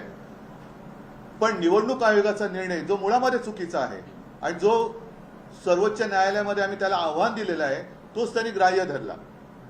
म्हणजे निर्णय देताना त्यांचा पायच चुकलेला आहे, डळमळीत आहे आणि हा पूर्णपणे अगदी निर्लज्जपणाचा कळस हा त्यांनी गाठलेला आहे. माझं कायद्याचं ज्ञान तेवढं काही मोठं नाहीये. मला तर असं वाटतं की सर्वोच्च न्यायालयाचा त्यांनी जो अपमान केलेला आहे त्याच्याबद्दल अवमान याचिका दाखल करता येते का हे आम्ही बघणार आहोत. पण मला नाही वाटत अवमान याचिका दाखल करता येत असेल आणि म्हणूनच ते जे काही त्यांना एक प्रोटेक्शन असतं त्याचा त्यांनी आज गैरफायदा घेतलेला आहे. हा त्यांनी गैरफायदा घेतलेला आहे. महाराष्ट्रातल्या जनतेला आणि सर्वोच्च न्यायालयाला मी विनंती करतोय की देशातली लोकशाही तर यांनी पायदळी तुडवलेली आहेच, पण आता सर्वोच्च न्यायालयाचं अस्तित्व सुद्धा शिल्लक राहणार आहे की नाही हे सर्वोच्च न्यायालयाने आता ठरवायचं आहे. सर्वोच्च न्यायालयाने जर आम्हाला त्यांच्या विरुद्ध अवमान याचिका दाखल करता येत नसेल तर स्वतःहून ज्याला सुमोटो म्हणतात अशी काही कारवाई सर्वोच्च न्यायालय करणार आहे का? आणि नाहीतर काय होईल की आजपर्यंत जी एक प्रथा आहे आपल्या संविधानाप्रमाणे की कोणत्याही केसमध्ये यापूर्वी उच्च न्यायालय किंवा सर्वोच्च न्यायालयात कोणता निकाल लागलाय त्याच्याप्रमाणे त्या प्रकरणाचा एक बरोबरी करून निर्णय दिला जातो. असं असताना याच्या पुढे सर्वोच्च न्यायालयात अशा जर का काही केसेस आल्या. उद्धव ठाकरे यांची पत्रकार परिषद सुरू आहे, पण आपल्यासोबत राज्याचे मुख्यमंत्री एकनाथ शिंदे जोडले गेलेत. शिंदेजी, स्वागत आहे आपलं न्यूज 18 लोकमतमध्ये. पहिली प्रतिक्रिया तुमची या निर्णयावर? अखेर सत्याचा विजय, लोकशाहीचा विजय आणि लोकशाहीमध्ये बहुमताला महत्व असतं हे सिद्ध झालंय. आणि लोकशाहीमध्ये कुणालाही आपला पक्ष, आपली संघटना स्वतःच्या मालकीची, खाजगी मालमत्तेची, खाजगी मालकीची समजून निर्णय घेता येणार नाहीत. यामुळे एकाधिकारशाही आणि घराणेशाही याला मोठी चपराक आज या निर्णयाने मिळालेली आहे. शेवटी लोकशाहीमध्ये एक कलेक्टिव्ह डिसिजन असतं आणि लोकशाहीमध्ये कुणालाही कसंही वागता येत नाही. पक्ष म्हणजे माझी खाजगी मालमत्ता असं समजून पक्षामध्ये सगळ्यांना वेठी करता येत नाही. अशा प्रकारचा निर्णय आज आहे. पण शिंदेसाहेब, तुम्हाला हाच निर्णय असाच्या असा अपेक्षित होता? कारण काल जी तुम्ही प्रतिक्रिया दिली त्याच्यातही याच गोष्टींचा तुम्ही उल्लेख केलाय. नाही, मी काल प्रतिक्रिया दिली होती की निर्णय मेरिटवर लागला पाहिजे, मेरिटवर निर्णय लागला पाहिजे. तो मेरिट आमच्याकडे आहे आणि आज अध्यक्षांनी पक्ष आणि व्हीप दोन्ही अधिकृत ठरवलेले असताना भरत गोगावले यांनी सुनील प्रभू आणि 13 जणांना अपात्र ठरवणारी जी याचिका आहे त्याच्यावर निर्णय मात्र दिला नाही, ते फेटाळलं आहे. हा आमच्यावर खऱ्या अर्थाने अन्याय आहे. आणि वरती जर व्हीप आमचा आहे, व्हीप अधिकृत आहे, पक्ष अधिकृत आमच्या बरोबर आहे, तर मग अध्यक्ष हे स्वतः कायदेतज्ञ असताना, ते स्वतः वकील असताना या संपूर्ण मीडियामध्ये किंबहुना विरोधी पक्षाने जे काही त्यांच्यावर आरोप केले, त्यांना म्हणजे ज्या पद्धतीने आरोप प्रत्यारोप झाले आणि त्यामुळे एक दबावाखाली येऊन किंवा कसे अशा प्रकारचा जो डिस्क्वालिफिकेशनचा निर्णय घ्यायला पाहिजे होता तो त्यांनी घेतलेला नाही. त्यामुळे हा खऱ्या अर्थाने आमच्यावर अन्याय आहे आणि त्यासाठी आम्ही सर्व निकाल पूर्ण तपासून कायदे तज्ञांशी चर्चा करून पुढील आम्ही निर्णय घेऊ. दोनच छोटे प्रश्न. तुमच्यावर इथून पुढे असा आरोप सातत्यानं होणार किंवा आजही आरोप केला गेलाय की तुमची आणि विधानसभा अध्यक्षांची मिलीभगत होती, आधीही ते तुम्हाला भेटले होते, त्यामुळे हा सगळा निकाल ठरवून आलेला आहे तुम्ही दोघांनी. याच्यामध्ये निकाल जेव्हा त्यांच्या बाजूने लागतो तेव्हा ती संस्था चांगली असते, निकाल त्यांच्या विरोधात लागतो तेव्हा ती संस्था वाईट असते. जसं निवडणूक आयोग चुनाव, त्याला निवडणूक आयोगाला चुनाव आयोग म्हटलं. आजही त्यांनी म्हटलं की चोरांचे सरदार आहे. त्यांनी सुप्रीम कोर्टाला देखील वेळोवेळी सल्ले देण्याचं काम केलेलं आहे. त्यामुळे हे कायदा आणि घटना याच्यापेक्षा सर्व स्वतःला मोठं समजतात आणि त्यांच्याकडून आपण काय अपेक्षा करणार. खरं म्हणजे एक मनमानी, एक बेबंदशाही आणि घराणेशाही, एकाधिकारशाही, हुकुमशाही यापुढे चालणार नाही अशा प्रकारचा निकाल हा आहे. आणि भविष्यामध्ये स्वतःची प्रॉपर्टी समजून पक्ष कुणालाही चालवता येणार नाही अशा प्रकारचा हा निकाल आहे. उद्धव ठाकरेंनी आत्ताच असं म्हटलंय की शिवसेना कोणाचीच होऊ शकत नाही, ती फक्त बाळासाहेब ठाकरे यांचीच आहे, तर शिंदेंची कशी होणार. हो, बाळासाहेबांची शिवसेना आहे ना, आम्ही बाळासाहेबांचे शिवसैनिक आहोत. मग तुमची कशी होणार शिवसेना. शिवसेनेला मूठमाती केली तुम्ही, बाळासाहेबांची शिवसेना घाण ठेवली, तुम्ही धनुष्यबाण घाण ठेवला, तुम्ही मुख्यमंत्री पदाच्या खुर्चीसाठी तुम्ही बाळासाहेबांनी काँग्रेस राष्ट्रवादीला गाडायची भाषा केली होती काँग्रेसला, त्यांना तुम्ही डोक्यावर घेतलं, ज्यांना त्यांनी जवळ केलं नाही बाळासाहेबांनी त्यांच्या मांडीवर तुम्ही जाऊन बसले, त्यांना मुजरे करताय आणि मग बाळासाहेबांचे विचार तुम्ही विकले. त्यामुळे तर तुम्हाला हे भोगावं लागलं. आणि म्हणून आम्ही बाळासाहेबांचे विचार घेऊन चाललोय. आम्ही बाळासाहेबांचे शिवसैनिक आहोत. आम्ही पक्षामध्ये राहून पक्षाचे प्रमुख मनमानी जे करत होते त्यांना आम्ही जाब विचारलेला आहे. त्यामुळे आम्ही आजही कालही बाळासाहेबांचे शिवसैनिक होतो, आजही बाळासाहेबांचे शिवसैनिक आहोत. आणि म्हणूनच आम्ही बाळासाहेबांचे विचार पुढे घेऊन चाललोय. म्हणून शिवसेना खरी आमच्या सोबत आहे. उलट शिवसेना आम्ही वाचवली आहे. पण मग बाळासाहेबांचं खच्चीकरण वाचवलंय आम्ही. पण मग बाळासाहेब ठाकरे यांनी घाण ठेवला होता तो आम्ही सोडून आणलाय. पण मग बाळासाहेब ठाकरे यांनी उभं केलेलं सेना भवन आता शिंदेच्या शिवसेनेचं सेना भवन होणार. हे बघा, मी यापूर्वी सांगितलंय की बाळासाहेबांची शिवसेनेची संपत्ती, त्यांचे पैसे, त्यांची मालमत्ता ते आम्हाला कधीही नको आहे. कारण ज्यांना संपत्ती पाहिजे, पैसे पाहिजे, त्यांनी त्यांची वृत्ती दाखवली आहे. पण बाळासाहेबांचे विचार हेच आमच्यासाठी संपत्ती आहे. बाळासाहेबांचे विचार, त्यांची जी काही भूमिका आहे हेच आमच्यासाठी सर्वस्व आहे. पैसे त्यांना बाळासाहेबांचे विचार नकोत, बाळासाहेब नकोत, त्यांना बाळासाहेबांचे पैसे पाहिजे. शिवसैनिकांचे पैसे 50 कोटी रुपये निर्लज्जपणे त्यांनी आमच्याकडे मागितले शिवसेनेच्या लेटर हेडवर. आम्ही एका मिनिटात ते देऊन टाकले. कारण मी सांगितलं यांना बाळासाहेब नकोत, बाळासाहेबांचे विचार नकोत, यांना फक्त पैसे पाहिजे. हे पैशाचे भोकेले आहेत, त्यांना खोके नाही, यांना कंटेनर लागतात, त्यामुळे ते आम्ही देऊन टाकले. उद्धव ठाकरे यांचे समर्थक आमदार विधानसभेतले किंवा विधान परिषदेतले उद्या तुमच्यासोबत आले तर तुम्ही घेणार का. आणि मंत्रिमंडळाचा विस्तार कधी होणार आता. अरे बाबा, ते तर डिस्क्वालिफाय होणार. कारण त्यांना पूर्णपणे ही पुढची कार्यवाही आहे ती केली तर त्यांना त्यांची पदं गमावावी लागतील, कारण भरत गोगावले यांना अधिकृत व्हीप सिद्ध केलेला आहे हो अध्यक्षांनी. तुम्ही कारवाई करायच्या विचारात आहात? तसं पत्र तुम्ही अध्यक्षांना देणार पुढच्या काही दिवसात? आम्ही पहिलं या सर्व जो निकाल आहे तो वाचू, तज्ञांचं मत घेऊ, ठीक आहे. त्यानंतर पुढची कारवाई. मंत्रिमंडळाचा विस्तार कधी? शेवटचा आणि महत्त्वाचा प्रश्न की ज्या भरत गोगावले यांचा व्हीप आता मंजूर केला आहे, त्या भरत गोगावलेंचंच स्वप्न होतं. त्यांनी तुळजाभवानीपासून सगळ्यांना साकडं घातलं होतं. तर मंत्रिमंडळाचा विस्तार कधी होणार माहीत नाही, पण शिवसेनेचे आमदार डिस्क्वालिफाय होऊ शकतात असं म्हणत एकनाथ शिंदे यांनी संकेत दिलेत. ऐकूयात उद्धव ठाकरे काय म्हणतात. उनके पीछे कि सुप्रीम कोर्ट भी हमारा कुछ उनका कुछ बिगाड़ नहीं सकती, और ये तो अन्याय नहीं, उनकी समझ के बाहर का ये शायद डिसीजन था, या ऊपर से जो आया वो उन्होंने किया है. और इसलिए मैंने कल प्रेस में कहा था कि ये इनकी मिलीभगत है. अब देखना ये होगा कि प्रजातंत्र की हत्या तो इन्होंने फिलहाल तो की है, सुप्रीम कोर्ट में ये टिकेगा नहीं, लेकिन क्या ट्राइब्यूनल सुप्रीम कोर्ट से भी ऊपर है या नहीं है, या सुप्रीम कोर्ट ही सुप्रीम है, वो अभी देखना होगा.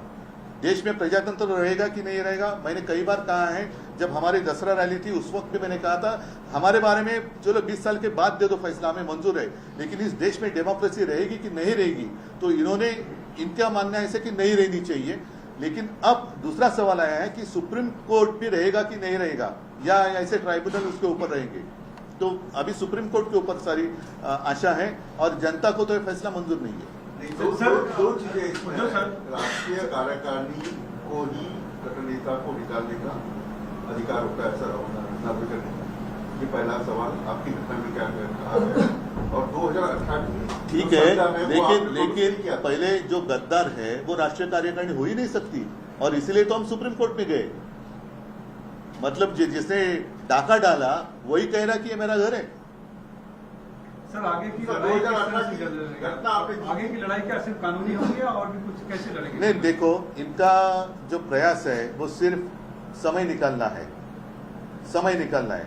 और मैंने जैसे पहले कहा कि एक तो पक्षांतर, जो पक्षांतर होता है, पक्ष बदली करने का कानून है, उसको अधिक मजबूत करना चाहिए था. इन्होंने तो खुलेआम राजमार्ग बना दिया, क्योंकि इनको खुद को अनुभव है, और शायद वो उनका आगे का रास्ता साफ कर रहे हैं. आगे भी कुछ और पक्ष में जाना चाहते होंगे शायद.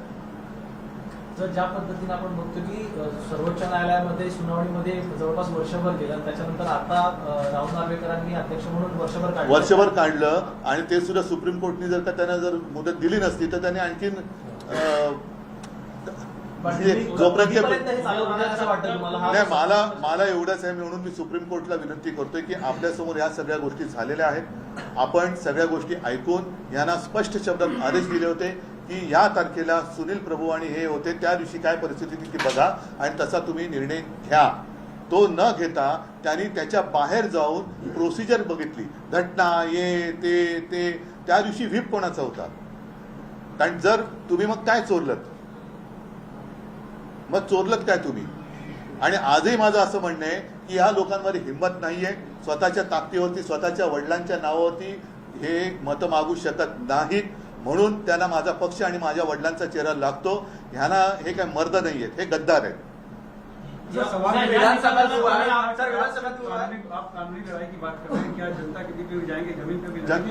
जरूर जनता के बीच में हम तो जा ही रहे हैं. जैसे आज भी आदित्य कोल्हापुर में उस तरफ है, मैं भी 23 तारीख को नासिक जा रहा हूँ, 22 तारीख को ताड़ाराम मंदिर में जा रहा हूँ, उसके पहले भी कहीं जाऊंगा, बाद में जाऊंगा. हम तो जनता में रहे हैं, जनता में रहेंगे. जनता और जनता के लिए, जनता के साथ लेकर, जनता को साथ लेकर हम लड़ेंगे.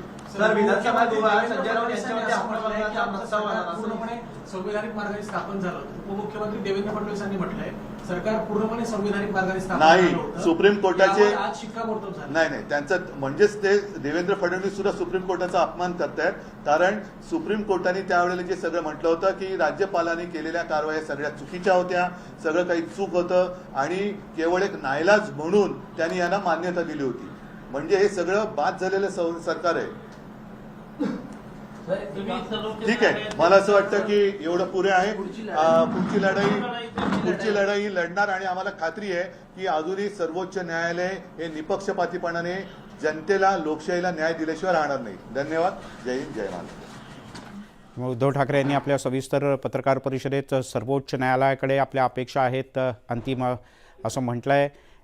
जनतेला हा निर्णय पूर्णतः अमान्य असेल असंही उद्धव ठाकरे यांनी नमूद केलं आणि या निर्णयावर टीका केली. थेट जाऊयात मंत्री उदय सामंत बोलतात. देखील मोठ्या मनानं तो स्वीकारला पाहिजे. ही खरी लोकशाही आहे. घाणेरड्या शिव्या घालणं, गळा घोटला, गद्दार आहेत, खोके आहेत, छाताडावर बसतो, मान कापतो, डुक्कर आहेत, घाण आहेत, आमच्या महिला भगिनींना पण शिवीगाळ करणं, ही काय लोकशाहीतली संस्कृती नाही. या महाराष्ट्राला फार मोठी विचारांची परंपरा आहे. मी त्यांना सल्ला देण्या एवढा नक्कीच मोठा नाही, पण मी जे एथिक्स पाळतो की इतक्या घाणेरड्या पद्धतीनं बोलणं यांच्याकडनं दुसरं अपेक्षित आम्ही काही करू शकत नाही. पण विधानसभेच्या अध्यक्षांनी हा निकाल दिला त्याबद्दल आम्ही त्यांचं मनापासून आभार मानतो. सकाळपासूनच कोण पात्र कोण अपात्र याची चर्चा होती, पण सर्वच आमदार पात्र ठरलेले आहेत. तो निकाल जो आहे त्याच्या बाबतीतच मी सांगितलं की UBTचे 13 आमदार जे होते त्याच्याबद्दल आमच्या मनामध्ये शंका आहे आणि या संदर्भामध्ये आम्ही आमच्या सगळ्या कायदेतज्ञांशी चर्चा करून मुख्यमंत्र्यांशी चर्चा करून त्यांच्या आदेशानुसार पुढे जाऊ. विधिमंडळ गटनेता म्हणून एकनाथ शिंदेंना पण मान्यता मिळालेली आहे निर्णयात. मी तेच सांगितलं ना, आनंदच आहे ना. जे खरं केलेलं होतं त्या खऱ्याला न्याय मिळालेला आहे, सत्याचा विजय झालेला आहे. आणि किती आपण खोटं बोलणार आहोत, खोटं बोलून जास्त काळ चालत नाही, ते आज या निर्णयानं सिद्ध झालेलं आहे.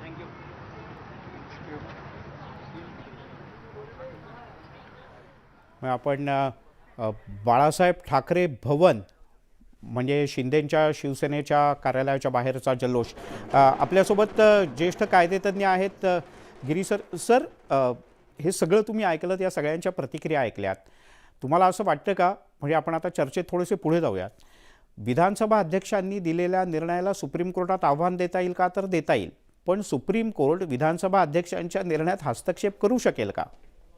हस्तक्षेप करू शकेल, पण त्याला खूप लिमिटेशन येतात. जर तुम्ही हा निर्णय बघितला, म्हणजे ते वाचत होते तेव्हा मी ऐकलं की त्यांनी बॅलन्स निर्णय दिला आहे. त्यांनी ह्याही पक्षाला तोच नियम वापरला आहे, म्हणजे शिंदे गटांनाही तोच नियम वापरला आहे आणि परत उद्धव गटांनाही तेच नियम वापरले.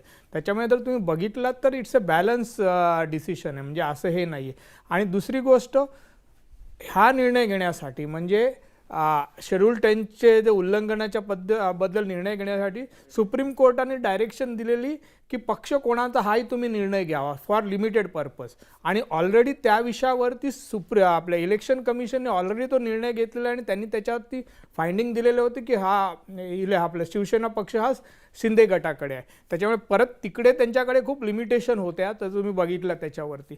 परत कॉन्स्टिट्यूशन कुठलं हे केलं, ॲक्सेप्ट केलं, 99चं कॉन्स्टिट्यूशन जे आता शिवसेनेचं ते त्यांनी ॲक्सेप्ट केलं आणि इलेक्शन कमिशननी पण तेच केलं. त्याच्यामुळे ह्यांच्याकडे खूप लिमिटेड गोष्टी होत्या आणि त्याप्रमाणे मला वाटतं यांनी खूप बॅलन्स निर्णय दिला आहे आणि मला वाटत नाही की याच्यावरती सुप्रीम कोर्ट हस्तक्षेप करेल म्हणजे इंटरफिअर करेल, असं मला प्रायमा फेसी वाटत नाही या निर्णयावरती. ठीक आहे सर, खूप चांगल्या प्रकारे तुम्ही मगाचपासून या सगळ्याचं विश्लेषण करत होतात. अर्थात बऱ्याचदा लाईव्ह आलं त्याच्यामुळे आपल्याला आणखीन सविस्तर बोलता आलं नाही, पण तुम्ही या चर्चेत सहभागी झालात आणि खूप सोप्या पद्धतीनं याचं विश्लेषण केलं. खूप खूप धन्यवाद. तेव्हा आत्ता आपण जो जल्लोष पाहतो आहोत तो दादरमध्ये खरं तर आत्ता 2 वेगवेगळ्या प्रकारची आंदोलनं कार्यक्रम पाहायला मिळतात. हा जो जल्लोष आहे तो बाळासाहेब ठाकरे भवन म्हणजे शिंदेंची जी शिवसेना आहे त्यांच्या इमारतीच्या इथला कार्यालयाच्या इथला जल्लोष आहे. तर दुसरीकडे सेना भवनमध्ये दादरमध्ये जे आहे सेना भवन, तर तिथे उद्धव ठाकरे गटाचे सर्व समर्थक आमदार एकत्र जमलेले आहेत. अनेक शिवसैनिकसुद्धा तिथे जमलेले आहेत उद्धव ठाकरे समर्थक, आणि तिथे थोड्या वेळाने निदर्शनं करण्यात येणार आहेत. त्यामुळे 2 प्रकारचे कार्यकर्त्यांचे उत्साह, एका ठिकाणी निदर्शनं आणि एका ठिकाणी विजय झाल्याचा जल्लोष. पण आपल्यासोबत जसे ॲडव्होकेट गिरी होते आणि त्यांनी स्पष्टीकरण या सगळ्याचं विश्लेषण केलं. त्यानुसार सुप्रीम कोर्टात झालेली सुनावणी, त्यानंतर निवडणूक आयोगात झालेली सुनावणी, यातल्या ज्या आखून दिलेल्या गोष्टी होत्या त्यामुळे निर्णय घेण्याकरता विधानसभेचे अध्यक्ष राहुल नार्वेकर यांना मर्यादित गोष्टी विचारात घेऊन निर्णय करायचा होता. काही विशिष्ट गोष्टींना बांधील राहून निर्णय घ्यायचा होता. त्यामुळे हा निर्णय राहुल नार्वेकर यांनी घेतलेला अतिशय बॅलन्स्ड अशा प्रकारचा निर्णय आहे.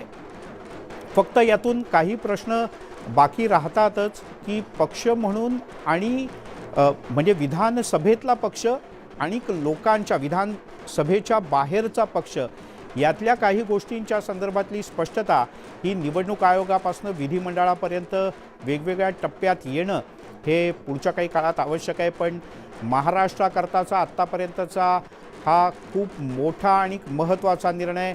महाराष्ट्रात सत्तांतर होणार, महाराष्ट्रातलं सरकार बेकायदेशीर आहे, अशा प्रकारच्या अनेक आरोप प्रत्यारोपांच्या फेऱ्या झडत होत्या, आरोप प्रत्यारोप होत होते. पण या सगळ्यातून अखेर विधानसभा अध्यक्ष राहुल नार्वेकर यांनी सर्व बाजू ऐकून एकत्रित सुनावणी घेऊन आता निर्णय दिलेला आहे की शिवसेना हा पक्षसुद्धा एकनाथ शिंदे यांचा असेल. भरत गोगावले यांना पक्षाचे प्रतोद म्हणून त्यांनी मान्यता दिलेली आहे. त्यामुळे आता खरं तर ठाकरे गटासमोरच्या अडचणी वाढल्या आहेत. कारण उद्याला जेव्हा सभागृह भरेल तर त्यावेळेला जर का भरत गोगावले यांनी विशिष्ट प्रकारचा अध्यादेश काढला, व्हीप काढला आणि त्या व्हीपमध्ये जर का विशिष्ट गोष्टीच्या करता मतदान करण्याच्या करता व्हीपमध्ये नमूद केलं आणि तो व्हीप जर का ठाकरे गटाच्या आमदारांनी पाळला नाही तर उद्याला त्यांच्यावर सुद्धा कारवाई होऊ शकते. त्यामुळे पुढच्या काही काळात कशा गोष्टी इंटरेस्टिंग होतात हे पाहणं महत्त्वाचं आहे. तुर्तास माझ्या बाजूने स्टुडिओमध्ये इथेच थांबूयात आणि थेट जाऊया दुसऱ्या स्टुडिओमध्ये. माझी सहकारी प्राजक्ता आपल्यासोबत जोडली गेले. प्राजक्ता. निश्चितच धन्यवाद मिलिंद. आणि आता आपण पाहणार आहोत आतापर्यंतच्या सगळ्या महत्त्वाच्या हेडलाईन्स. हेडलाइंस प्रायोजक राजयोग पेंट्स, खुशियां आपकी, रंग हमारे.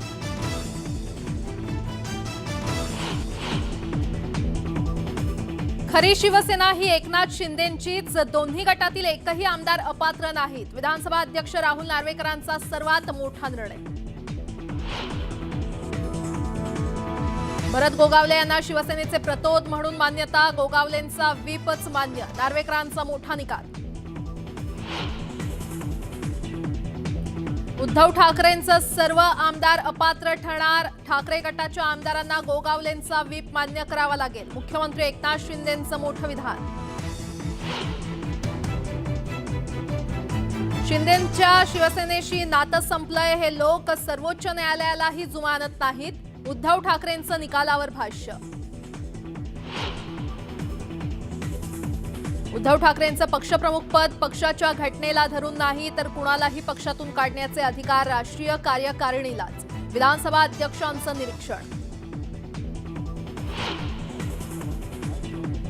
शिवसेनेच्या घटनेनुसार पक्षप्रमुखांचं मत म्हणजे पक्षाची भूमिका नाही तर सेनेच्या राष्ट्रीय कार्यकारिणीचा निर्णय अंतिम असल्याचं विधानसभा अध्यक्षांकडून स्पष्ट. 23 जानेवारी 2018 रोजी शिवसेनेत अंतर्गत निवडणूक झाली नाही. पक्ष नेतृत्वासंदर्भात राहुल नार्वेकरांचं निरीक्षण. आजचा निकाल म्हणजे लोकशाहीची थट्टा. आदित्य ठाकरेंची जोरदार टीका. पक्षप्रमुखांच्या निर्णयानं लढलात ना, नार्वेकरांना सवाल.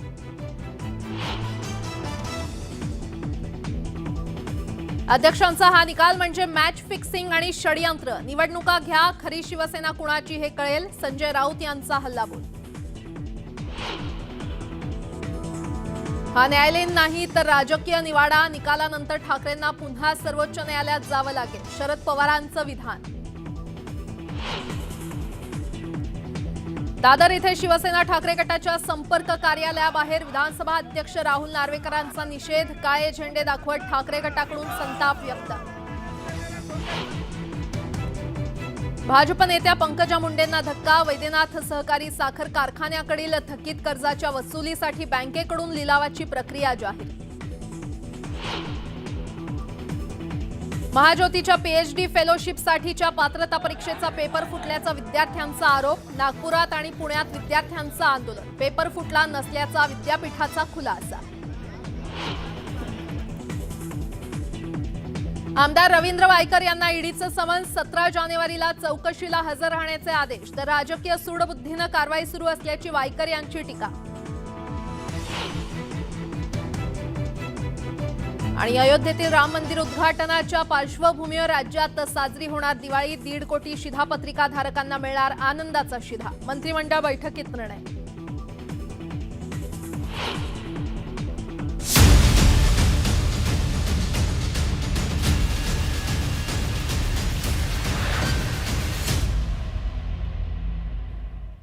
आणि आता बातमीपत्राच्या सुरुवातीला दिवसभरातली अतिशय मोठी घडामोड, खरी शिवसेना ही एकनाथ शिंदेंचीच असल्याचा मोठा निर्णय विधानसभा अध्यक्ष राहुल नार्वेकरांनी दिलाय। शिंदे गटाच्या 16 आमदारांना अपात्र करण्याची ठाकरे गटाची मागणी विधानसभा अध्यक्षांनी फेटाळून लावली आहे। उद्धव ठाकरेंना हा सर्वात मोठा धक्का मानला जातोय। शिवसेनेची 1999 सालची घटना वैध असून 2018 साली ठाकरेंनी केलेली घटना दुरुस्ती मान्य नाही असं राहुल नार्वेकर म्हटलेत।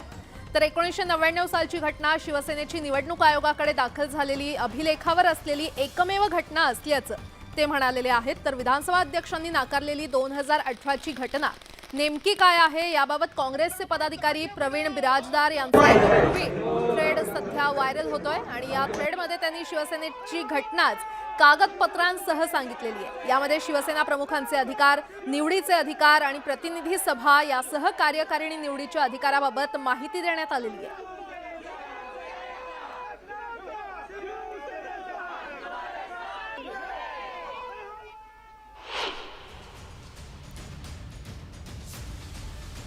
तर अतिशय मोठा निर्णय आज देण्यात आलेला आहे। 2018 साली घटनेमध्ये केलेले बदल ग्राह्य नाही असं नार्वेकर यांनी म्हटलेलं आहे। 1999 साली निवडणूक आयोगात दिलेली घटना वैध आहे। 2018 ची घटना ग्राह्य धरण्याची ठाकरे गटाची मागणी अमान्य करण्यात आली आहे। उद्धव ठाकरेंनी दिलेली घटनेवर तारीख नाही। ठाकरे गटानं केलेली घटना दुरुस्ती अवैध असल्याचं नार्वेकर यांनी म्हटलं। निवडणूक आयोगानं दिलेली घटनेची प्रत ही वैध आहे। 2023 ची घटना ग्राह्य धरणार असं देखील त्यांनी स्पष्ट केलं। पक्ष ठरवताना आयोगानं दिलेल्या घटनेचा आधार घेतलाय। उद्धव उलट तपासणीला आले नाहीत म्हणून प्रतिज्ञापत्र अमान्य असल्याचं त्यांनी म्हटलं। 23 जानेवारी 2018 ला शिवसेनेत अंतर्गत निवडणूक झाली नाही। 21 जून 2022 रोजी शिवसेनेमध्ये 2 गट झाले। नेतृत्वाची रचना तपासण्यापुरताच पक्ष घटनेचा आधार असतो। खरी शिवसेना हे घटनेवरूनच ठरणार असं देखील त्यांनी स्पष्ट केलं।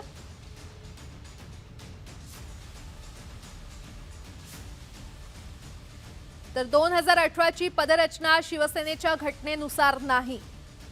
राष्ट्रीय कार्यकारिणीचा निर्णय हा अंतिम असेल। पक्षप्रमुखाचं मत अंतिम याबाबत असहमत असल्याचं नार्वेकर यांनी स्पष्ट केलं। आणि आता थेट संभाजीनगर मधली ही दृश्य आपण पाहतोय।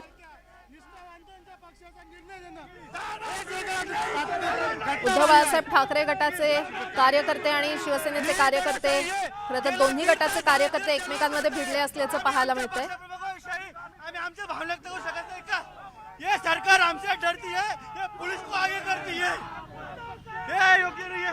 आजच्या निकालावरून सर्व समान सामान्य जनतेला कळालेलं आहे की लोकशाही संपलेली आहे आणि दडपशाही सुरू झालेली आहे। चंद्रकांत खैरे यांचे मुलगा ऋषी काय म्हणणार?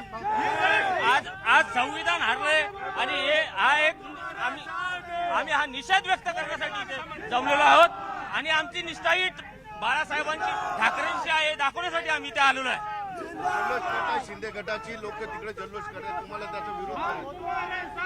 शिंदे गटाच्या लोकांचा विरोध आहे, तुम्हाला जल्लोषाला विरोध आहे? असून दे ना, घाबरतो का? बाळासाहेबांचा विरोध आहे, तुमचा विरोध आहे त्यांना? आमचा नेहमीच राहणार आहे।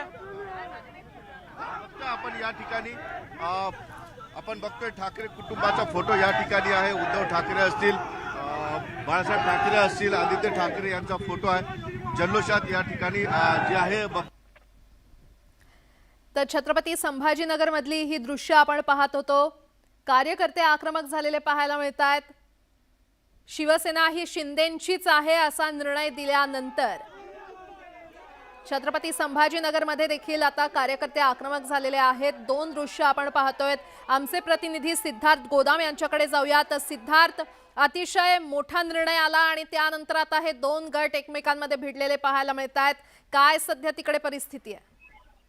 निश्चितपणे आता ज्या चौकामध्ये आनंदोत्सव शिंदे गटाच्या वतीने म्हणजे शिवसेनेच्या वतीने साजरा करण्यात येत होता, त्या ठिकाणी उद्धव ठाकरे गटाचे तरुण कार्यकर्ते त्या ठिकाणी आले। त्यामध्ये ऋषी खैरे, जे चंद्रकांत खैरेचा मुलगा, अंबादास दानवे यांचा शिवराज मुलगा, तो सुद्धा या ठिकाणी आले आणि त्यांनी फार मोठ्या प्रमाणात या ठिकाणी जी आहे घोषणाबाजी केली। मात्र शिंदे गटाकडे जात असताना पोलिसांना त्यांना अडवलं आणि बाजूला केलेलं आहे। पोलिसांचा मोठा बंदोबस्त आहे। निश्चितपणे जो काय बंडाळी झाली त्यातील सर्वाधिक लोक हे आहेत छत्रपती संभाजीनगर मधून कुठले 5 लोक शिंदे गटामध्ये गेले होते. तेव्हापासून उद्धव ठाकरे गट आणि शिंदे गटामध्ये प्रचंड या ठिकाणी खुन्नस एकमेकांच्या विरोधात आपण पाहायला बघितलं. अनेकदा चकमक या ठिकाणी झालेली आहे. मात्र आता या ठिकाणी शिवसेना ही खऱ्या अर्थाने शिंदे गटाची आहे हे हा निकाल आल्यानंतर मात्र उद्धव ठाकरे गटाच्या कार्यकर्त्यांचा संयम या ठिकाणी सुटलेला दिसतोय. तरुण कार्यकर्ते संतापलेले आहेत आणि एकंदरीतच बघतोय आपल्याला की शिंदे गटाच्या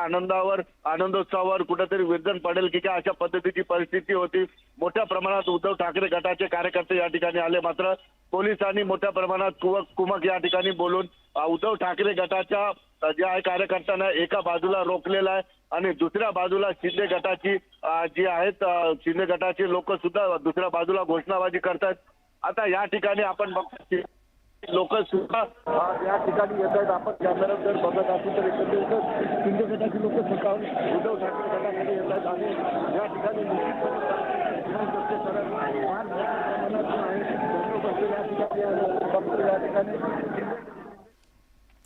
तर ही 2 दृश्य आपण पाहतोय.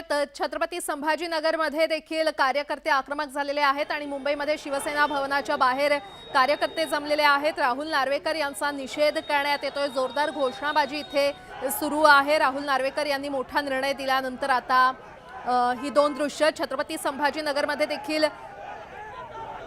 शिवसेना उद्धव बाळासाहेब ठाकरे गट आणि शिंदेची शिवसेना या दोन्ही गटाचे कार्यकर्ते एकमेकांमध्ये भिडलेले पाहायला मिळतात. जोरदार घोषणाबाजी इथे करण्यात येते. बॅनरबाजी देखील करण्यात आलेली आहे. तर मुंबईतली देखील दृश्य आपण पाहतोय. धरपकड सुरू आहे कारण कार्यकर्ते आक्रमक झालेले आहेत. जोरदार घोषणाबाजी मुंबईमध्ये शिवसेना भवनाच्या बाहेर सध्या वातावरण अत्यंत तणावपूर्ण आपण बघतो. उद्धव ठाकरे गटाच्या कार्यकर्त्यांना पोलीस जे आहे बाजूला ढकलतात. अत्यंत तणावाचं वातावरण आहे. पोलीस सुद्धा या ठिकाणी बघतो आपण. इकडच्या बाजूला जे शिंदे गटाची लोक आलेले ते घोषणाबाजी करतात. इकडच्या बाजूला उद्धव ठाकरे गटाची लोक आहेत. एकंदरीतच परिस्थिती अत्यंत तणावाची आहे. या ठिकाणी पोलिसांनी शिंदे गटाला अडवून ठेवलेलं आहे. शिंदे गटाची लोक आपण बघतो उद्धव ठाकरेच्या गटाकडे बघून या ठिकाणी घोषणाबाजी करतात. तर दुसऱ्या बाजूला उद्धव ठाकरे गटाची लोक सुद्धा या ठिकाणी ज्या घोषणाबाजी करतात. छत्रपती संभाजीनगराच्या क्रांती चौकामध्ये प्रचंड तणावाचं वातावरण या ठिकाणी आपण बघतोय. एका बाजूला उद्धव ठाकरे, आदित्य ठाकरे आणि बाळासाहेब ठाकरे यांचा फोटो. तर इकडे सुद्धा आपण बघू शकतो. उद्धव ठाकरे आणि बाळासाहेब ठाकरे आणि एकनाथ शिंदे यांचा फोटो आहे. निश्चितपणे पोलीस आता एका गटाला इथून काढण्याचा प्रयत्न करतात. शिंदे गटाला बाजूला करण्याचा प्रयत्न पोलीस या ठिकाणी करतात. अत्यंत तणावाची परिस्थिती या ठिकाणी आहे आणि एकमेकांच्या विरोधात घोषणाबाजी या ठिकाणी होते. एकंदरीतच पोलिसांनी अजून सुद्धा मोठ्या प्रमाणात बंदोबस्त या ठिकाणी बोलवलेला आहे. निश्चितपणे प्रदीप जयस्वाल सुद्धा या ठिकाणी आहेत. प्रदीप जयस्वाल स्वतः या ठिकाणी आलेले आहेत आणि ते सुद्धा तरुणांना या ठिकाणी जे आहे थांबवण्याचा प्रयत्न करतायत. आपण त्यांच्याशी बोलण्याचा प्रयत्न करूया. एकंदरीतच वातावरण आहे. काय म्हणाल एकंदरीत? हे जे खरे शिवसैनिकांचा विजय झालेला आहे. सगळ्या जनतेने दाखवून दिलं की आम्हीच खरी शिवसेना म्हणून आमच्याला खरी शिवसेना सांगितलं गेलेलं आहे. उद्धव ठाकरे गटाचे लोक आले. कुठेतरी येईलच ना, बघायला काय होतं. निश्चितपणे बघितलं आपण संजय शिरसाट यांची मुलगी होती आणि या ठिकाणी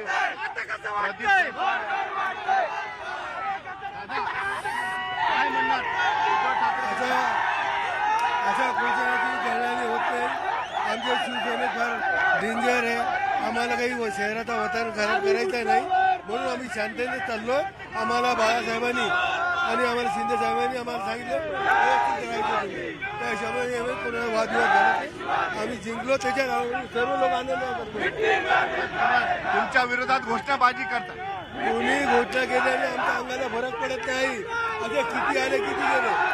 नुसतं मी उतरलो तर किती उतरलं नाही मला माहित आहे. शांतता चालू वातावरण बिघडणार नाही का? 100% बिघडणार. मस्ती केली त्याचं उत्तर देता येईल. राजू जंजाळ सुद्धा या ठिकाणी आहेत. शिंदे गटाचे आक्रमक जिल्हाध्यक्ष. काय म्हणाल? खाजवण्याचा प्रकार आहे का? आता त्यांना काय सांगायचं होतं ते माननीय अध्यक्षांनी सांगितलेलं होतं. आता त्यांना इथं आले कशाला हाच मुळात प्रश्न आहे. आता एवढ्या सगळ्या आमच्या आनंदावर जर कोणी विरंजन टाकायचा प्रयत्न केला असेल तर त्याला शिवसेना स्टाईल उत्तर द्यायची, कारण शिवसेना आमची आहे आणि स्टाईल पण आमची आहे. तर काय शहराचं वातावरण बिघडेल का? वातावरण बिघडवण्याची त्यांची ताकद नाहीये, वातावरण शांत ठेवण्याची आमची ताकद आहे. निश्चितपणे बघितलं आपण, जल्लोष आहे, आनंद आहे. या ठिकाणी शिंदे गटाची लोक आहेत, पलीकडून उद्धव ठाकरे गटाची लोक सुद्धा तिकडच्या बाजूला आहेत. आपण जाऊया, त्या ठिकाणी सुद्धा चंद्रकांत खैरे यांचा मुलगा ऋषी खैरे आहे आणि अंबादास दानवे यांचा मुलगा सुद्धा या ठिकाणी आलेला आहे. आणि एकंदरीतच पोलीस जे आहे दोघांनाही समजवण्याचा प्रयत्न करतात, दोघांनाही समजावण्याचा प्रयत्न करतात. ऋषी काय म्हणणार? एकंदरीतच त्यांचं म्हणणं आहे की तुम्ही खाजवण्याचा प्रयत्न करता. आम्ही खाजवत नाहीये, आमचा राग बघून आहे ना त्यांना आता फाटू राहिली आहे त्यांची. इथे फक्त युवासेना उपस्थित आहे, त्यांचे आमदार आहे, सगळे मोठे मोठे पदाधिकारी, तरी फाटू राहिले आमच्याकडनं. ही ताकद आहे आमच्या बाळासाहेबांच्या शिवसैनिकांची, आम्ही दाखवून देऊ. पोलीसवाल्यांचा आम्ही सन्मान करतो, आदर करतो, पण पोलिसांनी त्याचा गैरवापर करू नये. साहेब, ही दडपशाही आहे, तुम्ही डोळ्यांनी पाहताय साहेब, ही दडपशाही आहे. आणि इकडे जी उभी आहे ती आदित्य साहेब आणि उद्धव साहेबांचे एकनिष्ठ कार्यकर्ते आहे. निश्चितपणे बघितलं, दोघांच्या भावना तीव्र आहेत. मात्र दोघांनी आश्वासित केलेलं आहे की शहराचं वातावरण खराब होणार नाही. आता पोलिसांची जबाबदारी आहे की या ठिकाणी अत्यंत संतप्त असलेले दोन्ही कार्यकर्ते इथून शांततेत कसे काढले जातील याचा पोलिसांना आता विचार करावा लागेल, कारण परिस्थिती तणावाची आहे. या तणावाच्या परिस्थितीत ठिणगी कधी पडू शकते, या ठिकाणी काहीही होऊ शकतं. कारण आता आपल्याला बघू शकतो की औरंगाबाद तसं बघायला गेलं तर अत्यंत संवेदनशील शहर आहे. अनेक दंगलींची सुरुवात औरंगाबादमध्ये झालेली आहे आणि त्याची सुरुवात या चौकातून झाली. आता सुद्धा तीच परिस्थिती या ठिकाणी आहे. निश्चितपणे आता दोन्ही गटांना नियंत्रित करणं आणि त्यांना इथून सुरक्षित करणं ही छत्रपती संभाजीनगरच्या पोलिसांची अत्यंत महत्वाची जबाबदारी आहे. सुधीर जाधव सर, सिद्धार्थ गोदाम, न्यूज 18 लोकमत, छत्रपती संभाजीनगर. तर छत्रपती संभाजीनगर मधली ही दृश्य आपण पाहतोय. एकीकडे आनंद व्यक्त केला जातोय, जल्लोष केला जातोय, तर दुसरीकडे निषेध केला जातोय. दोन्ही गटाचे कार्यकर्ते एकमेकांमध्ये भिडलेले आहेत. पोलीस त्यांना समजवण्याचा प्रयत्न करतायत, मात्र जोरदार घोषणाबाजी इथे सुरू आहे. कोणी जल्लोष करतंय तर कोणी निषेध नार्वेकरांचा व्यक्त करताना पाहायला मिळतंय. उद्धव ठाकरे, बाळासाहेब ठाकरे आणि आदित्य ठाकरे यांचा फोटो घेऊन ठाकरे गटाचे कार्यकर्ते इथे आक्रमक झालेले आहेत आणि जोरदार घोषणाबाजी इथे करण्यात येते, निषेध व्यक्त करण्यात येतोय. तर त्याच क्रांती चौकात दुसरीकडे शिंदेचे कार्यकर्ते हे जल्लोष करताना फटाके फोडले जात आहेत. मात्र दुसऱ्या बाजूला आपण बघतो उद्धव ठाकरे गटाचे जे आहेत शिवसैनिक या ठिकाणी आलेले आहेत आणि पोलीस त्यांना बाजूला करण्याचा प्रयत्न करते. गोंधळाचं वातावरण आहे. आपण बघतोय एकंदरीतच या ठिकाणी जे आहे शिंदे गटाच्या जल्लोषाला कुठंतरी विरोध करण्यासाठी या ठिकाणी जे आहेत उद्धव ठाकरे गटाचे या ठिकाणी आलेले आहेत आणि अंबादास दानवे यांचा मुलगा या ठिकाणी शिवराज सुद्धा आहे. एक मिनिट दादा, हे भाऊ शिवराज, काय म्हणशील, काय म्हणणं आहे? तर पोलिसांकडून सर्वांना हटवण्याचा प्रयत्न सुरू आहे. मात्र एकंदरीतच तणावाचं वातावरण इथे पाहायला मिळतंय, कारण दोन्ही गट आमने सामने आलेले आहेत. दोन्ही गटाचे कार्यकर्ते चांगलेच आक्रमक झालेले आहेत. एकीकडे आनंद जल्लोष व्यक्त केला जातोय तर दुसरीकडे जोरदार घोषणाबाजी करत राहुल नार्वेकर आणि शिंदेंच्या शिवसेनेचा निषेध व्यक्त करण्यात येतोय आणि पोलिसांकडून या सर्वांना समजूत घालण्याचा किंवा हटवण्याचा प्रयत्न सध्या छत्रपती संभाजीनगरमध्ये सुरू असल्याचं आपल्याला पाहायला मिळतंय. छत्रपती संभाजीनगरमधली ही थेट दृश्य आपण पाहतोय. दोन्ही गटाचे कार्यकर्ते आक्रमक झालेले आहेत. आज महानिकाल आल्यानंतर शिवसेना ही शिंदेंचीच आहे असा निकाल आल्यानंतर आता कार्यकर्ते उद्धव बाळासाहेब ठाकरे गटाचे कार्यकर्ते आक्रमक झालेले आहेत. छत्रपती संभाजीनगरमध्ये क्रांती चौकात दोन्ही गटाचे कार्यकर्ते आमने सामने आलेले आहेत. दोन्ही गट भिडले असल्याचं आपल्याला पाहायला मिळतंय. चांगलेच आक्रमक झालेले आहेत आणि पोलिसांकडून या सगळ्यांची समजूत काढण्याचा प्रयत्न सुरू आहे. हटवण्याचं काम सध्या पोलीस करतायत.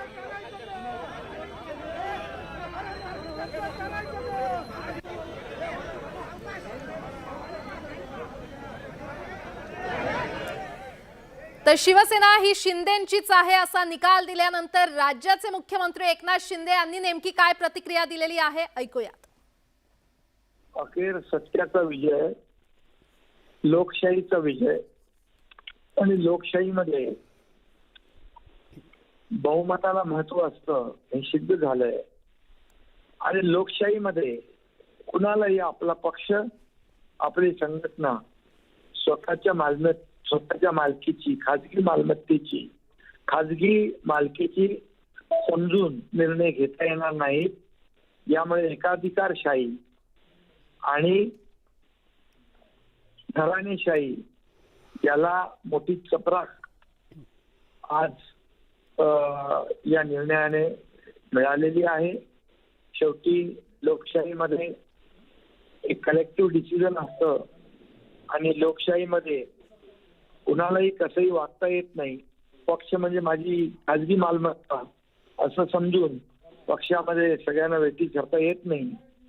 अशा प्रकारचा निर्णय आज आहे, पण मिळालेला आहे. शिंदे साहेब, तुम्हाला हाच निर्णय असाच्या असा अपेक्षित होता? कारण काल जी तुम्ही प्रतिक्रिया दिली त्याच्यातही याच गोष्टींचा तुम्ही उल्लेख केलाय. नाही, मी काल प्रतिक्रिया दिली होती की निर्णय मेरिटवर लागला पाहिजे, मेरिटवर निर्णय लागला पाहिजे. तो मेरिट आमच्याकडे आहे आणि आज अध्यक्षांनी पक्ष आणि व्हीप दोन्ही अधिकृत ठरवलेले असताना भरत गोगावले यांनी सुनील प्रभू आणि 13 जणांना अपात्र ठरवणारी जी याचिका आहे त्यावर निर्णय मात्र दिला नाही, ते फेटाळलं आहे. हा आमच्यावर खऱ्या अर्थाने अन्याय आहे.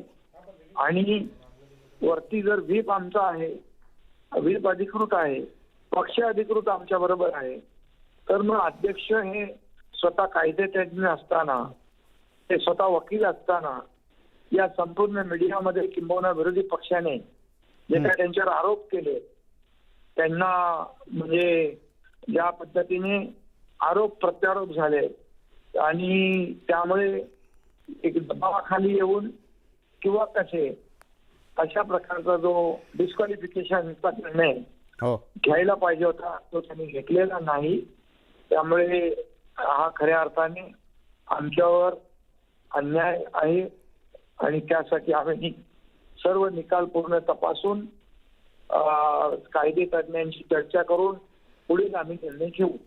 दोनच छोटे प्रश्न. तुमच्यावर इथून पुढे असा आरोप सातत्यानं होणार किंवा आजही आरोप केला गेलाय की तुमची आणि विधानसभा अध्यक्षांची मिलीभगत होती, आधीही ते तुम्हाला भेटले होते, त्यामुळे हा सगळा निकाल ठरवून आलेला आहे तुम्ही दोघांनी. याच्यामध्ये निकाल जेव्हा त्यांच्या बाजूने लागतो तेव्हा ती संस्था चांगली असते, निकाल त्यांच्या विरोधात लागतो तेव्हा ती संस्था वाईट असते. जसा निवडणूक आयोग चुनाव, त्याला निवडणूक आयोगाला चुनाव आयोग म्हटलं.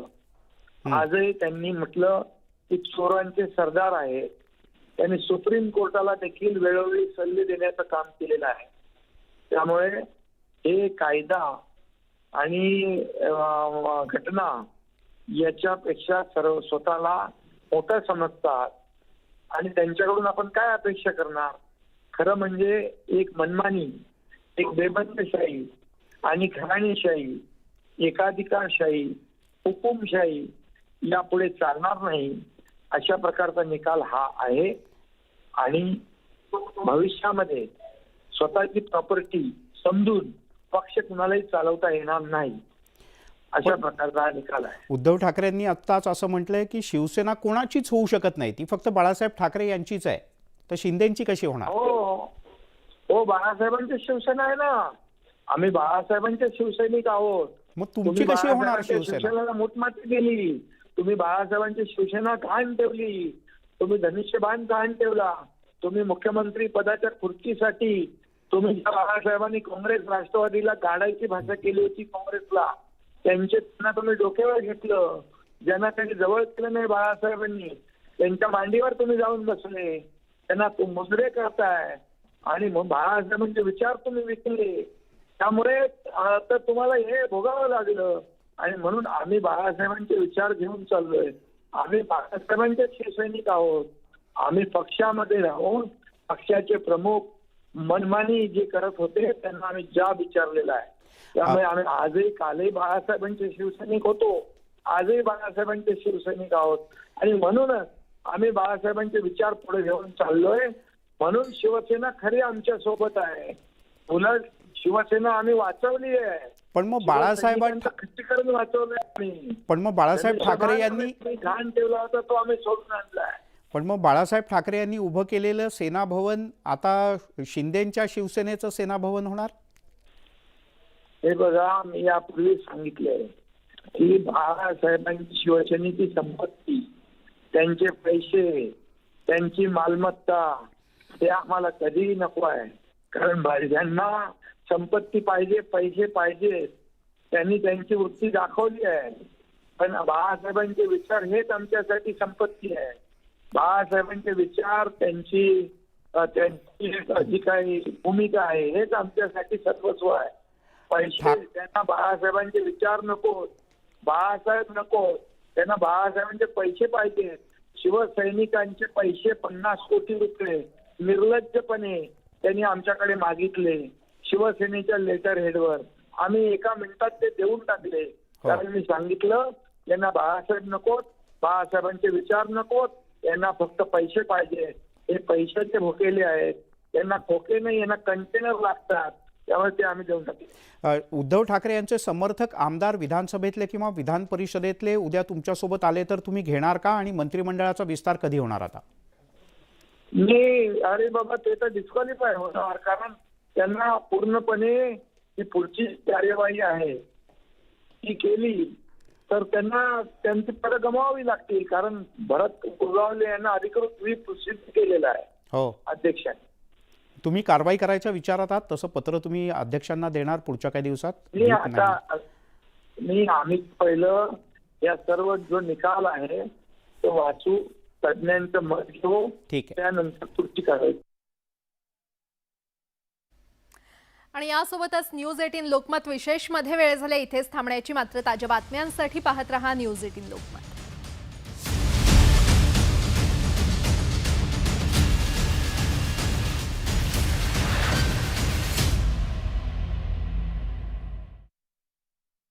चालकानं किती तास काम केलं यासाठी एक वेबसाईट तयार केली जाणार आहे. रेल्वे प्रवाशांना आरामदायी आणि वेगवान प्रवासी सुविधा देण्यासाठी केंद्र सरकारनं पुढचे 3 वर्ष 400 वंदे भारत एक्सप्रेस सुरू करणार असल्याचं जाहीर केलंय. पूर्णतः भारतीय बनावटीच्या या वंदे भारत 2.0 श्रेणीतल्या सेमी हायस्पीड रेल्वेच्या माध्यमातून मेक इन इंडिया आणि आत्मनिर्भर भारत अभियानाला केंद्र सरकार प्रोत्साहन देत आहे. मुंबई विद्यापीठानं हिवाळी सत्रातल्या ऑक्टोबर-नोव्हेंबरमध्ये घेतलेल्या 75 पैकी 72 परीक्षांचे निकाल वेळेत म्हणजे 30 दिवसांच्या आत जाहीर केलेत. तर उर्वरित 3 परीक्षांचे निकाल 45 दिवसांच्या आत जाहीर करण्यात आले. परीक्षा विभागाच्या उपायांमुळे BA, BCom, BSc, BPharm अशा 72 परीक्षांचे निकाल 30 दिवसांच्या आत जाहीर झाले. उन्हाळी सत्रात विद्यार्थ्यांनी बारकोड आणि आसन क्रमांकांमध्ये चुका केल्यानं अनेक निकाल राखीव राहिले होते. National board of examination in medical सायन्सेसनं नॅशनल मेडिकल कमिशनच्या सूचनेवरनं 3 मार्चला अपेक्षित असलेली नीट PG 2024 ही परीक्षा 4 महिन्यांनी पुढे ढकलली आहे. सुधारित वेळापत्रकानुसार ही परीक्षा आता 7 जुलैला होणार आहे. परीक्षा पुढे ढकलण्यात आल्यानं नीट PGची प्रवेश प्रक्रिया सुद्धा लांबणार आहे. रहिवाशांना कोणताही त्रास होऊ नये आणि प्रकल्प वेळेत पूर्ण व्हावा यासाठी महारेरानं नोंदणीसाठी येणाऱ्या प्रकल्पांची त्रिस्तरीय छाननी करण्याचा निर्णय घेतलाय. त्यानुसार आता नोंदणीसाठी येणाऱ्या प्रकल्पांची वैधता, आर्थिक, तांत्रिक अशा 3 घटकांच्या अनुषंगानं छाननी होईल. 3 घटकांनुसार 3 स्वतंत्र गट तयार केले गेलेत. या निर्णयाची तत्काळ अंमलबजावणी केली जाणार आहे.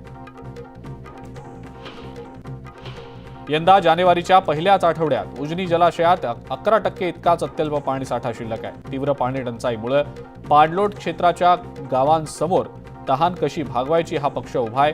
निचांकी पाणी पातळी लक्षात घेता यंदा उजनी जलाशय कोरडा पडतो की काय अशी देखील भीती व्यक्त होतीये. एसटी महामंडळातल्या कर्मचारी आणि अधिकाऱ्यांचा डिसेंबर महिन्याचा रखडलेला पगार अदा करण्यासाठी राज्य सरकारनं सवलत मूल्याच्या प्रतिपूर्तीपोटी 350 कोटींचा निधी दिलाय. त्यामुळे कर्मचाऱ्यांचा आज पगार होणार आहे. जात प्रमाणपत्र आणि जात वैधता प्रमाणपत्र सुलभ पद्धतीनं मिळण्यासह विविध मागण्यांसाठी गेल्या 6 दिवसांपासून कोळी समाजाचं आंदोलन सुरू होतं. या ठिकाणी शिवसेनेच्या आमदार लता सोनवणे यांनी भेट देत आंदोलनकर्त्यांची समजूत काढली आणि त्यांच्या मागण्यांबाबत मुख्यमंत्र्यांशी चर्चा करून न्याय देऊ असं आश्वासन देखील दिलं. अवघ्या राज्यातल्या जनतेचं लक्ष लागलेल्या शिवसेना आमदार अपात्रता सुनावणीचा निकाल आज लागणार आहे. शिवसेना आमदार अपात्रता याचिकेवर निर्णय घेण्यासाठी सुप्रीम कोर्टानं दिलेली मुदतवाढ आज संपणार आहे. आज दुपारी 4च्या दरम्यान विधानसभा अध्यक्ष नार्वेकर अपात्रता सुनावणीचा निकाल जाहीर करतील. नार्वेकरांच्या निर्णयाकडे सगळ्यांचंच लक्ष लागलंय. आमदार अपात्रता निकालावरनं राजकीय वातावरण तापल्याचं दिसत असताना मुख्यमंत्री एकनाथ शिंदेंनी या संदर्भात सूचक वक्तव्य केलंय. शिंदे गटाच्या बाजूनं हा निकाल लागेल असं सुतोवाच त्यांनी अप्रत्यक्षपणे केलेला आहे. तर या संदर्भात उपमुख्यमंत्री फडणवीसांच्या वक्तव्यानं सुद्धा चर्चा सुरू झालेली आहे. आमदार अपात्रतेच्या निकालामध्ये 16 आमदारांमध्ये जळगावातील चोपडा मतदारसंघातल्या आमदार लता सोनावणे यांचा सुद्धा समावेश आहे. न्याय देवतेवर आपला संपूर्ण विश्वास आहे आणि बाळासाहेब ठाकरेंचा आशीर्वाद आपल्या सोबत आहे, त्यामुळे निकाल आपल्याच बाजूने लागेल असा विश्वास देखील त्यांनी व्यक्त केला. आमदार संजय गायकवाड यांनी ठाकरे गटावर जोरदार टीका केली आहे. यावेळेला त्यांनी थेट मातोश्रीला टार्गेट केलेला आहे. कंटेनर आणि खोक्यांचा उल्लेख करत गायकवाड यांनी जोरदार टीका केली आहे. मुख्यमंत्र्यांच्या वर्षा निवासस्थानी तातडीची बैठक बोलावण्यात आलेली होती. उपमुख्यमंत्री देवेंद्र फडणवीस आणि अजित पवार देखील या बैठकीला उपस्थित होते. त्याचबरोबर पोलीस महासंचालक रश्मी शुक्ला आणि मुंबईचे पोलीस आयुक्त विवेक फणसळकर सुद्धा या बैठकीला उपस्थित होते. आज लागणाऱ्या आमदार अपात्रतेच्या निकालाच्या आधी वर्षावर हालचाली सुरू झाल्याचं दृश्य आहे आणि या बैठकीमध्ये निकालाच्या पार्श्वभूमीवर कायदा सुव्यवस्थेवर चर्चा झाल्याची माहिती मिळते. मंत्री दीपक केसरकर यांनी उद्धव ठाकरेंवर निशाणा साधलाय. उद्धव ठाकरे विधिमंडळात योगायोगानं गेल्यानं त्यांना तिथल्या कामकाजाची माहिती नाही असा टोला देखील त्यांनी लगावला. आमची सत्याची बाजू आहे आणि आम्हाला न्याय देवतेवर विश्वास आहे. आम्हाला नक्की न्याय मिळेल असा विश्वास केसरकरांनी व्यक्त केला. लोकशाही बळकट ठेवायची असल्यास विधानसभा अध्यक्षांनी योग्य निर्णय घ्यायला हवा. आज चुकीचा निर्णय झाल्यास सुप्रीम कोर्टात न्याय मिळेलच असं वक्तव्य सतेज पाटलांनी केलंय. आमदार अपात्रतेच्या निकालामध्ये आमचाच विजय होणार असा विश्वास मंत्री अब्दुल सत्तार यांनी व्यक्त केला. तर मुख्यमंत्री आणि विधानसभा अध्यक्षांची भेट होण्यात काहीही गैर नाही. अनेक सरकारी कामं असतात, त्यामुळे सुद्धा भेट होऊ शकते. त्यामुळे कोणतेही वेगळे अंदाज लावू नयेत असा विरोधकांचा समाचार सुद्धा सत्तार यांनी घेतलाय. ठाकरे गटातले आमदार रवींद्र वायकर यांना ईडीनं समन्स बजावलंय. 17 जानेवारीला चौकशीसाठी हजर राहण्याचे आदेश त्यांना देण्यात आलेले आहेत. जळगावातल्या धरण गावात पाणी पुरवठ्याच्या समस्येवरनं स्थानिक टीका करतायत. गेल्या 5 वर्षांपासून स्थानिकांकडनं या संदर्भात तक्रारी केल्या जात आहेत. त्यावर मंत्री गुलाबराव पाटलांनी भाष्य केलंय. लोकांना त्रास होणार असेल तर लोक तक्रार करणारच, त्यामुळे तक्रारी ऐकण्याची आपली मानसिकता असली पाहिजे असं ते म्हणाले. आमदार संजय गायकवाडांनी सुप्रिया सुळेंवर टीका केली आहे. काहींना वडिलांकडनं सर्व काही मिळतं, त्यांच्याकडे स्वकमाईचं काहीच नाही असा हल्लाबोल गायकवाड यांनी सुप्रिया सुळेंवर केलाय. मुख्यमंत्री एकनाथ शिंदेंची स्वकमाई आहे, अजित पवारांचे स्वतःचं काम आहे असं म्हणत त्यांनी सुप्रिया सुळेंवर टीका केली आहे. धाराशिवमध्ये रुग्णालय बांधलं जात आहे आणि ही रुग्णालयं शासनानं ठरवून दिलेल्या वेळेत पूर्ण केल्यास कंत्राटदारांना 5 लाखांचं बक्षीस देऊ असं वक्तव्य पालकमंत्री तानाजी सावंतांनी केलंय. पण जर काम वेळेत झालं नाही तर कंत्राटदारांवर कारवाई देखील होईल असा इशारा देखील त्यांनी दिलाय. पंकजा मुंडे पुन्हा एकदा अडचणीत सापडल्यात. पंकजा मुंडे अध्यक्ष असलेल्या बीडच्या परळीतल्या वैद्यनाथ सहकारी कारखान्यातल्या 203 कोटी 69 लाख रुपयांच्या थकीत कर्जाच्या वसुलीसाठी कारखान्याच्या लिलावाची प्रक्रिया युनियन बँक ऑफ इंडियानं जाहीर केली आहे. मनोज जरांगे पाटलांच्या मार्गदर्शनाखाली मुंबईमध्ये मराठा आरक्षणासाठी आंदोलन केलं जाणार आहे. या आंदोलनाचे बीड शहरामध्ये बॅनर लागले. जरांगेंचे हात बळकट करण्यासाठी चलो मुंबई असं या बॅनरवर लिहिण्यात आलेलं आहे. धाराशिवमधल्या भूम शहरातल्या बसस्थानकाच्या भूमिपूजनाचा वाद पेटलाय. पालकमंत्री तानाजी सावंतांच्या हस्ते होणाऱ्या भूमिपूजनाला व्यापाऱ्यांनी विरोध केलाय. तर विकासाला विरोध करू नका, हिंमत असल्यास निवडून येऊन दाखवा असं आव्हान तानाजी सावंतांनी राहुल मोटेंना दिलेलं आहे. मुख्यमंत्री एकनाथ शिंदे आज हिंगोली जिल्हा दौऱ्यावर असतील. आखाडा इथं शिवसंकल्प अभियानाच्या अंतर्गत शिवसेनेचा कार्यकर्ता मेळावा होणार आहे. या मेळाव्याला मुख्यमंत्री मार्गदर्शन करतील. राम मंदिर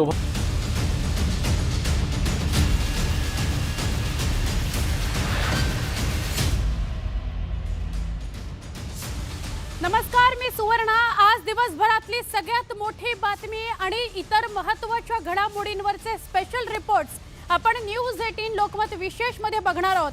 सुरुवात महत्त्वाच्या बातम्यांनी करूया.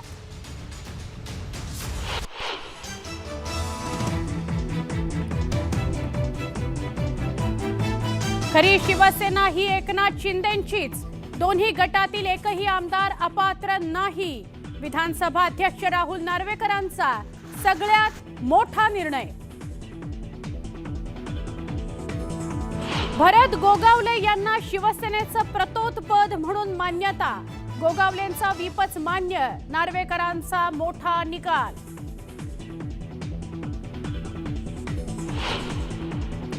उद्धव ठाकरेंचे सगळे आमदार अपात्र ठरणार. ठाकरे गटाच्या आमदारांना गोगावलेंचा व्हीप मान्य करावा लागेल. मुख्यमंत्री एकनाथ शिंदेंचं मोठं विधान. शिंदेंचं शिवसेनेशी नातं संपलंय हे लोक सर्वोच्च न्यायालयालाही जुमानत नाहीत. उद्धव ठाकरेंचं निकालावर भाष्य. उद्धव ठाकरेंचं पक्ष प्रमुख पद पक्षाच्या घटनेला धरून नाही तर कुणालाही पक्षातून काढण्याचे अधिकार राष्ट्रीय कार्यकारिणीलाच. विधानसभा अध्यक्षांचं निरीक्षण. शिवसेनेच्या घटनेनुसार पक्ष प्रमुखाचं मत म्हणजे पक्षाची भूमिका नाही तर सेनेच्या राष्ट्रीय कार्यकारिणीचा निर्णय अंतिम असल्याचं विधानसभा अध्यक्षांकडून स्पष्ट. 23 जानेवारी 2018ला शिवसेनेत अंतर्गत निवडणूक झाली नाही. पक्ष नेतृत्वासंदर्भात राहुल नार्वेकरांचं निरीक्षण. आजचा निकाल म्हणजे लोकशाहीची थट्टा. आदित्य ठाकरेंची जोरदार टीका. पक्षप्रमुखांच्या निर्णयाला लढलात ना, नार्वेकरांचा सवाल. अध्यक्षांचा हा निकाल म्हणजे मॅच फिक्सिंग आणि षडयंत्र. निवडणुका घ्या, खरी शिवसेना कुणाची हे समजेल. संजय राऊतांचा हल्ला बोल. हा न्यायालयीन नाही तर राजकीय निवाडा. निकालानंतर ठाकरेंना पुन्हा सर्वोच्च न्यायालयात जावं लागेल. शरद पवारांचं विधान.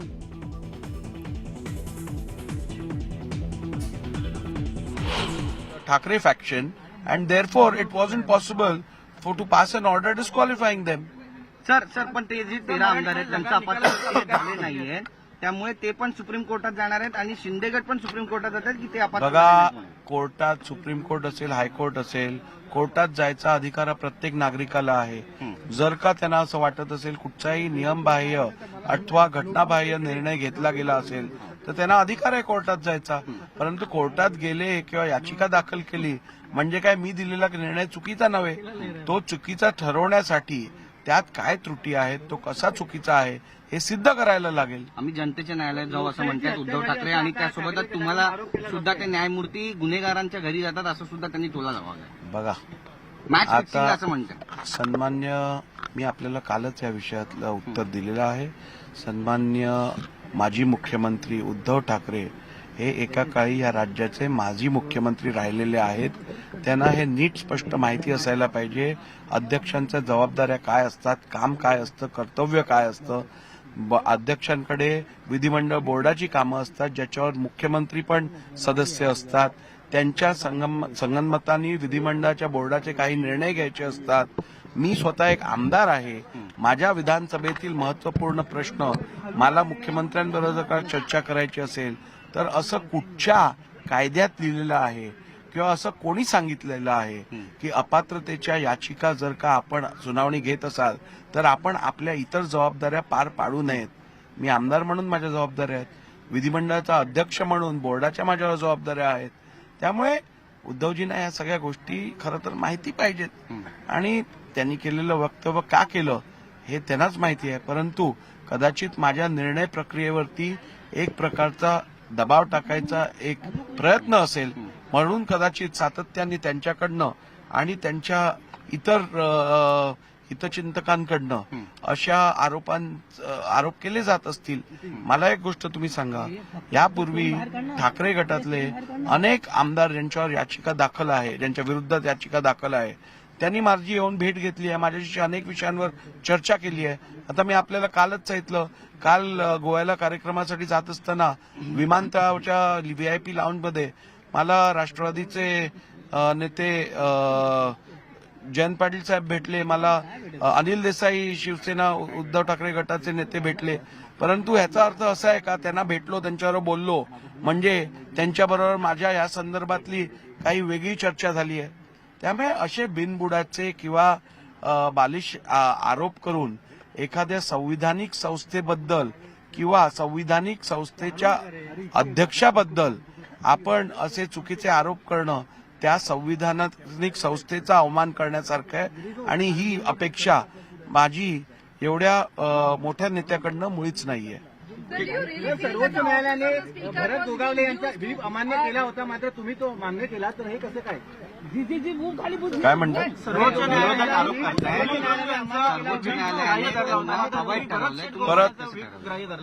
परत गैरसमज आणि परत ऑर्डरची आपलं चुकीचं इंटरप्रिटेशन. सुप्रीम कोर्टाने असं सांगितलेलं की माननीय उपाध्यक्षांनी ज्या वेळेला सुनील प्रभू आणि अजय चौधरी यांना रेकग्निशन दिलं त्यावेळेला उपाध्यक्षांसमोर 2 दावे नव्हते, केवळ एक क्लेम होता या व्हिपच्या संदर्भात आणि पक्षासंदर्भात. परंतु ज्या वेळेला अध्यक्षांनी निर्णय घेतला तेव्हा त्यांच्या समोर 2 क्लेम्स होते, एक तर एकनाथ शिंदेचा होता, एक उद्धव ठाकरेंचा होता आणि त्यामुळे त्या अध्यक्षांना हे माहिती होतं की पक्षामध्ये स्प्लिट पडलेली आहे. त्यामुळे या दोघांपैकी मूळ राजकीय पक्ष कोणता आहे हे जाणून न घेता केवळ विधिमंडळ पक्षाच्या स्ट्रेंथच्या आधारावरती निर्णय घेतलाय म्हणून तो चुकीचा आहे. कोर्टाने सांगितलं की आपण पहिली मूळ राजकीय पक्ष कोणता आहे हा ठरवा आणि तो ठरवल्यानंतर आपण भरत गोगावले अथवा सुनील प्रभू यांची निवड याला मान्यता द्या. त्यामुळे कोर्टाने असं कधीच सांगितलं नव्हतं की कायमस्वरूपी आपल्या भरत गोगावलेंची निवड ही रद्द अथवा घटनाबाह्य किंवा नियमबाह्य आहे. त्यांनी सांगितलं केवळ आपण राजकीय पक्षाचा निर्णय किंवा इच्छा काय आहे हे न ओळखता त्यांना मान्यता दिली असल्यामुळे ती चुकीची आहे. त्यामुळे कोर्टाने आपल्याला पहिली राजकीय पक्ष कुठचा हे ठरवायला सांगितलं, त्यानंतर आपल्याला सांगितलं की त्या आधारावरती तुम्ही व्हिप कुठचा आहे हे रेकग्नाइज करा, कारण व्हिप हा राजकीय पक्षाचा ऍप्लिकेबल होतो आणि ते सगळं आपण ही संपूर्ण कारवाई करून आपण आजचा निर्णय घेतला असल्यामुळे तो कोर्टाने दिलेल्या निकषांच्या अनुषंगाने आणि त्याला बांधील राहूनच घेतलेला निर्णय आहे हे मला आपल्याला सांगायचं.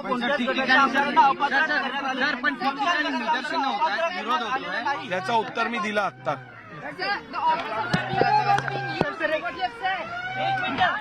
विधानसभा अध्यक्ष राहुल नार्वेकर यांचं पहिलं उत्तर, पहिली प्रतिक्रिया यांची प्रसार माध्यमांना निकाल झाल्यानंतरची, निकाल वाचनानंतरची ही पहिली प्रतिक्रिया राहुल नार्वेकर यांची. माझ्यावर आरोप करणं चूक आहे, सगळ्या फॅक्ट्स बघून, नियम काय सांगतो हे बघून मी निर्णय दिलेला आहे. आमचे प्रतिनिधी तुषार रुपनवर यांनी एक्सक्लुझिव्हली विधानसभा अध्यक्ष राहुल नार्वेकरांशी संवाद साधला, तोही बघणार आहोत. But it's the thing that you're a small town boy not buying an expensive car. So where are you? तुषार रुपनवर आमचे प्रतिनिधी राहुल नार्वेकरांसोबत होते, त्यांच्याशी सविस्तर आणि एक्सक्लुझिव्ह संवाद साधलेला आहे, तो आपण बघणार आहोत. आज दिवस मोठा राहिला कारण सगळ्या महाराष्ट्राचं लक्ष लागलेलं होतं की विधानसभा अध्यक्ष राहुल नार्वेकर काय निकाल देतात, कुणाच्या बाजूने निकाल देतात, कोण आमदार अपात्र होतात, कोण अपात्र होत नाहीत. त्यानुसार साधारणपणे 5:30-6 नंतर निकाल वाचनाला सुरुवात झाली आणि मग एक एक मुद्दे समोर येऊ लागले. शिवसेना हा पक्ष शिंदेंचाच, शिवसेना ही शिंदेंचीच यावर शिक्कामोर्तब केलं राहुल नार्वेकर यांनी. आणि का हा निकाल मी देतो आहे त्याची सगळी कारणं, त्याचे महत्त्वाचे मुद्दे वाचनात स्पष्ट झाले.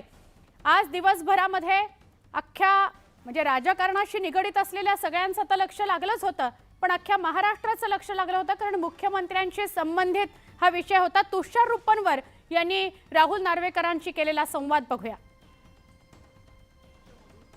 नेते बाहेर जाताना पाहायला मिळाले, मात्र पहिल्यांदाच शिवसेना पक्ष आणि चिन्ह एकनाथ शिंदे सोबत घेऊन गेले आणि यानंतरच विधिमंडळामध्ये आमदार अपात्रतेसंदर्भातलं प्रकरण सुरू झालं.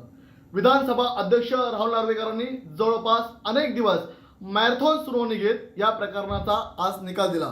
ज्या निकालाकडे संपूर्ण राज्य नव्हे तर देशाचं लक्ष लागलं होतं ते विधानसभा अध्यक्ष न्यूज18 लोकमतशी संवाद साधताना आपल्याला पाहायला मिळतात. सर्वप्रथम न्यूज18 लोकमतचं स्वागत आहे. सर, आजच्या निकालाकडे सर्व देशाचं लक्ष लागलं होतं, तो निकाल अखेर तुम्ही दिला. कोणत्या निकषाखाली अनेक दिवसांपासून ज्या अपात्रतेच्या याचिका माझ्याकडे प्रलंबित होत्या यांची सुनावणी पण पूर्ण झाली. त्या संदर्भातला निकाल अपेक्षित होता, तो निकाल आज मी दिलेला आहे. आणि हा निकाल देत असताना कायद्यातल्या संबंधित तरतुदी, संविधानातल्या तरतुदी, त्याचप्रमाणे सुप्रीम कोर्टाने दिलेल्या आदेशातले निकष या सगळ्यांचं तंतोतंत पालन करत आपण हा निर्णय दिलेला आहे. हा निर्णय अत्यंत जस्टिफाईड आणि रिझन्ड ऑर्डर आपण दिलेली आहे, जी माझ्या मते सस्टेनेबल शाश्वत ऑर्डर अशी असेल आणि कुठेही यात कमतरता प्राप्त होणार नाही. दिलेल्या रिझनिंगमध्ये पण कुठेही चुका आपल्याला दिसणार नाहीत. आणि माझी अपेक्षा आहे की या निर्णयातून संसदीय लोकशाही या देशात अधिक बळकट होईल. सामान्य माणसात संसदीय लोकशाही संदर्भात अजून विश्वास निर्माण होईल अशी माझी मनापासून इच्छा आहे. उद्धव ठाकरेंनीच काही वेळापूर्वी जेव्हा त्यांनी पत्रकार परिषद घेतली तेव्हा त्यांनी रिॲक्शन दिले की लोकशाहीचा खून विधानसभा अध्यक्षांनी केला. या संदर्भात आपण काय सांगाल? मला वाटतं आदरणीय उद्धव ठाकरे साहेबांनी मी दिलेली ऑर्डर एक तर नीट ऐकली नसेल अथवा त्यांना ती वाचायची संधी प्राप्त झाली नसेल. माझी अशी मनापासून इच्छा आहे की त्यांनी संपूर्ण ऑर्डर योग्यरित्या वाचून घ्यावी आणि त्यानंतर मला खात्री आहे त्यांचं समाधान होईल आणि त्यांना आम्ही दिलेल्या ऑर्डर्सच्या मेरिट्सवरती कुठचीही शंका राहणार नाही. आणि एक लक्षात घ्या, मी निर्णय हा कुठच्या व्यक्तीला किंवा कुठच्या गटाला खुश अथवा नाराज करण्यासाठी देत नसतो. माझ्यासाठी प्रथम क्रमांकावर, प्राधान्य क्रमांकावरती निश्चितपणे संसदीय लोकशाहीला जपणं आणि टिकवणं आहे. आणि त्यामुळे योग्यरित्या कायदेशीर सगळ्या प्राविधान ज्या आहेत त्याचप्रमाणे संविधानातली दिलेल्या तरतुदी आहेत याचं तंतोतंत पालन करून निर्णय देणं ही माझी जबाबदारी आणि माझं कर्तव्य आहे, जे आज मी पार पाडले. आदित्य ठाकरे, उद्धव ठाकरे असं म्हणतात की आम्ही विधानसभा अध्यक्षांनी जो निर्णय दिलेला आहे या विरोधात आम्ही सुप्रीम कोर्टामध्ये जाणार आहोत. नाही बघा, सुप्रीम कोर्ट असेल, हायकोर्टमध्ये असेल, ज्या ज्या व्यक्तीला असं वाटत असेल की त्यांच्या फंडामेंटल राईट्सचं कुठेतरी उल्लंघन झालं असेल अथवा एखाद्या ज्युडिशियल किंवा क्वाझाय ज्युडिशियल अथॉरिटीनी एखादा निर्णय नियमबाह्य अथवा घटनाबाह्य दिला असेल तर ते कोर्टात जाऊ शकतात, त्यांचा अधिकार आहे तो. परंतु कोर्टात याचिका आपण दाखल केली म्हणजे काय दिलेला निर्णय चुकीचा आहे असं होत नाही, त्यांना सिद्ध करायला लागेल. आणि माझ्या मते मी दिलेला निर्णय अत्यंत शाश्वत आणि सस्टेनेबल ऑर्डर आहे, रिझन्ड ऑर्डर आहे. प्रत्येक घेतलेल्या निर्णयाचं जस्टिफिकेशन दिलेलं आहे. त्यामुळे मला वाटत नाही की कोर्टही या विषयात कुठचा वेगळा निर्णय घेईल. शेवटचा प्रश्न, उद्धव ठाकरेंनी असं देखील म्हटलंय की जर शिवसेनेची घटना ही घटनाबाह्य आहे तर आमचे आमदार तुम्ही अपात्र का नाही केले? एक लक्षात घ्या, म्हणूनच मी आपल्याला सांगितलं की आदरणीय उद्धवजीने कदाचित मी दिलेली ऑर्डर नीट बघितली नसेल, ऐकली नसेल, वाचायचा त्यांना चान्स मिळाला नसेल. परंतु ज्या वेळेला आपण अपात्रता ठरवतो त्यावेळेला आपण 2-3 फिल्टर्स बघतो. सर्वप्रथम आपण बघतो की व्हिप कोणाचा ऍप्लिकेबल होता, तो व्हिप ऍप्लिकेबल कोणाचा आहे हे ठरवल्यानंतर तो व्हिप योग्यरित्या त्याची अंमलबजावणी झाली का, त्याचा तो बजावला गेला होता का, तो सर्व केला गेला होता का. तर या केसमध्ये जरी एकनाथ शिंदेच्या गटाचा आमदार हा व्हिप म्हणून आपण रेकग्नाइज केला आणि त्यांनी दिलेला व्हिप जरी डिफाय झाला होता असं धरलं तरीही तो व्हिप योग्यरित्या बजावला गेला नव्हता. आणि म्हणूनच ठाकरे गटातील आमदारांना अपात्र ठरवणं शक्य नव्हतं आणि म्हणून हा निर्णय घेतला गेला. त्यामुळे मला वाटतं हा निर्णय आपण नीट वाचा, त्यानंतर आपल्याला अशा शंका राहणार नाही. धन्यवाद सर. हे होते आपल्यासोबत बोलण्यासाठी विधानसभा अध्यक्ष राहुल नार्वेकर. अत्यंत दडपण असेल, प्रेशर असेल, मात्र तरी सतत विवेक बुद्धी जागृत ठेवून त्यांनी हा निकाल दिलेला आहे. दोन्ही गटाचे आमदार अपात्र झाले नाही, मात्र कायद्याचं पालन करत निर्णय देत असल्याचं त्यांनी न्यूज18 लोकमतशी बोलताना स्पष्ट केलेलं आहे. व्हिडिओ जर्नलिस्टसह मी तुषार रुपनावर, न्यूज18 लोकमत, मुंबई. दिवसभरातला महत्त्वाचा विषय विधानसभा अध्यक्ष राहुल नार्वेकर यांनी निकाल दिला, त्यानंतर वेगवेगळ्या प्रतिक्रिया उमटतायत। उपमुख्यमंत्री देवेंद्र फडणवीस यांनी एक्सवर आपली पहिली प्रतिक्रिया नोंदवली। काय नोंदवली त्यांनी प्रतिक्रिया आपण बघूयात। हे सरकार मजबूत आणि भक्कम आहे। काही लोक मुद्दाम गैरसमज पसरवत होते।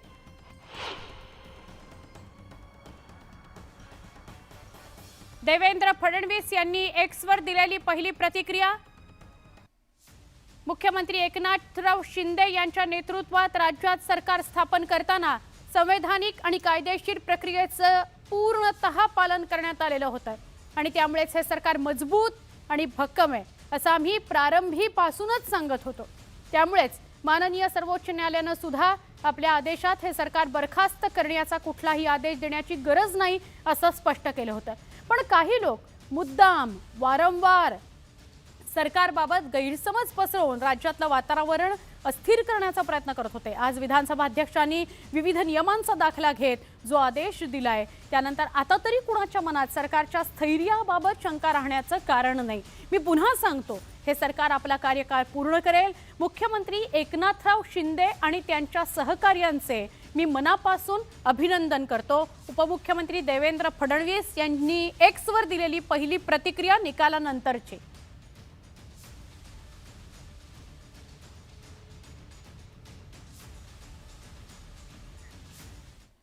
यानंतर अजून एका महत्त्वाच्या घडामोडीकडे आपण वळणार आहोत। आज दिवसभर जसं म्हणतोय आपण लक्ष होतं फक्त निकालाकडे।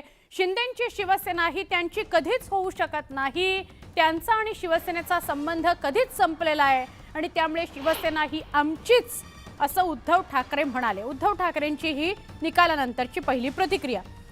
स्वतः 2-3 पक्ष बदलणाऱ्या नार्वेकरांनी पक्ष कसा बदलावा हे सांगितलं। सर्वोच्च न्यायालयाचे नियमही धाब्यावर बसवले असं सांगत त्यांनी नार्वेकरांवर सुद्धा आरोप केले। आमची घटना जर अवैध असेल तर मग आमचे आमदार अपात्र कसे काय असा सवाल उद्धव ठाकरे यांनी विचारला।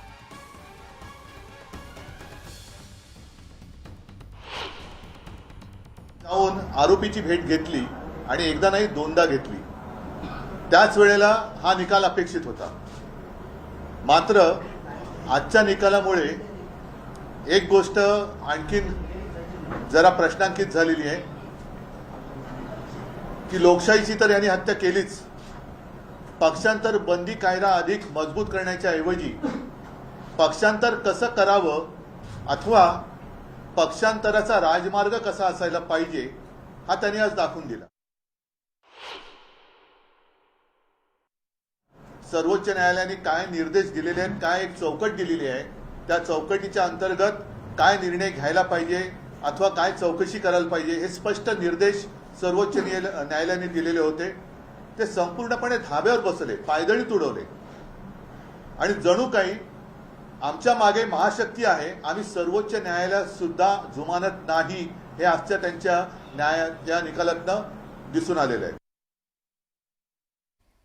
आजचा दिवस खूप मोठा राहिला कारण सगळ्याच महाराष्ट्राचं लक्ष लागलेलं होतं विधानसभा अध्यक्ष राहुल नार्वेकरांच्या निकालावर। निकाल काय लागला, नेमक्या काय घडामोडी पुढे घडल्या, ठाकरे गटाकडून काय प्रतिक्रिया आल्या, एकनाथ शिंदे आणि त्यांच्या सगळ्या चमूकडून काय प्रतिक्रिया आल्या, हे सगळं सविस्तरपणे विश्लेषणात्मक स्पेशल रिपोर्ट्सच्या माध्यमातून आपण बघणार आहोत। आता इथेच थांबतोय। ताज्या घडामोडींकरता काही क्षणात आपण पुन्हा भेटणार आहोत। पहा फक्त न्यूज 18 लोकमत।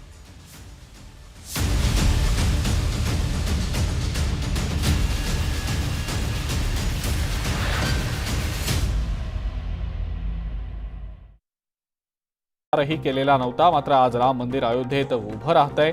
येत्या काळात मलंगगडाला सुद्धा मुख्यमंत्री मुक्ती देतील असं आश्वासन शिवसेनेचे खासदार डॉक्टर श्रीकांत शिंदे यांनी दिलेलं आहे। श्रीकांत शिंदे यांनी हे आश्वासन देताच उपस्थितांनी जय श्रीराम आणि जय मलंगच्या घोषणा दिल्या। 2 जानेवारीला मुख्यमंत्री एकनाथ शिंदेंनी सुद्धा मलंगगडाला मुक्ती दिल्याशिवाय स्वस्थ बसणार नाही असं म्हटलं होतं। जानेवारीपर्यंत कोस्टल रोडचा एक टप्पा सुरू करण्याचा पालिकेचा विचार आहे, पण रस्त्याची अनेक कामं 31 जानेवारीपर्यंत पूर्ण होणं अशक्य असल्यामुळे उद्घाटनानंतर रात्री आणि शनिवार रविवारी हा रस्ता बंद ठेवण्याचा निर्णय पालिकेने घेतलाय। शिक्षकांना दिल्या जाणाऱ्या अशैक्षणिक कामांच्या संदर्भात राज्य सरकारनं नियुक्त केलेल्या समितीनं आपला अहवाल दिलाय। त्यानुसार राज्यातल्या शिक्षकांना शिक्षण विभाग सोडून अन्य विभागांची कामं देऊ नयेत. शालेय पोषण आहाराच्या अभिलेखांच्या कामासाठी स्वतंत्र यंत्रणा निर्माण करावी अशा महत्त्वाच्या शिफारशी करण्यात आलेल्या आहेत. 12 ते 14 जानेवारी दरम्यान भारतीय हवाई दलातर्फे मरीन ड्राईव्हमध्ये होणाऱ्या हवाई प्रदर्शनाच्या पार्श्वभूमीवर मुंबई विमानतळ आणि जुहू विमानतळ दुपारी 12 ते 1 या एका तासाच्या काळासाठी बंद राहणार आहे. राज्यामध्ये दिवसागणिक अपघातांची संख्या वाढतीये. विशेषतः खासगी बस अपघातात एका वेळेला अनेक प्रवाशांचा मृत्यू होतोय. त्यामुळे हे अपघात रोखण्यासाठी प्रयत्न सुरू आहेत. चालकानं किती तास काम केलं यासाठी एक वेबसाईट तयार केली जाणार आहे. रेल्वे प्रवाशांना आरामदायी आणि वेगवान प्रवासी सुविधा देण्यासाठी केंद्र सरकारनं पुढचे 3 वर्ष 400 वंदे भारत एक्सप्रेस सुरू करणार असल्याचं जाहीर केलंय. पूर्णतः भारतीय बनावटीच्या या वंदे भारत 2.0 श्रेणीतल्या सेमी हायस्पीड रेल्वेच्या माध्यमातून मेक इन इंडिया आणि आत्मनिर्भर भारत अभियानाला केंद्र सरकार प्रोत्साहन देत आहे.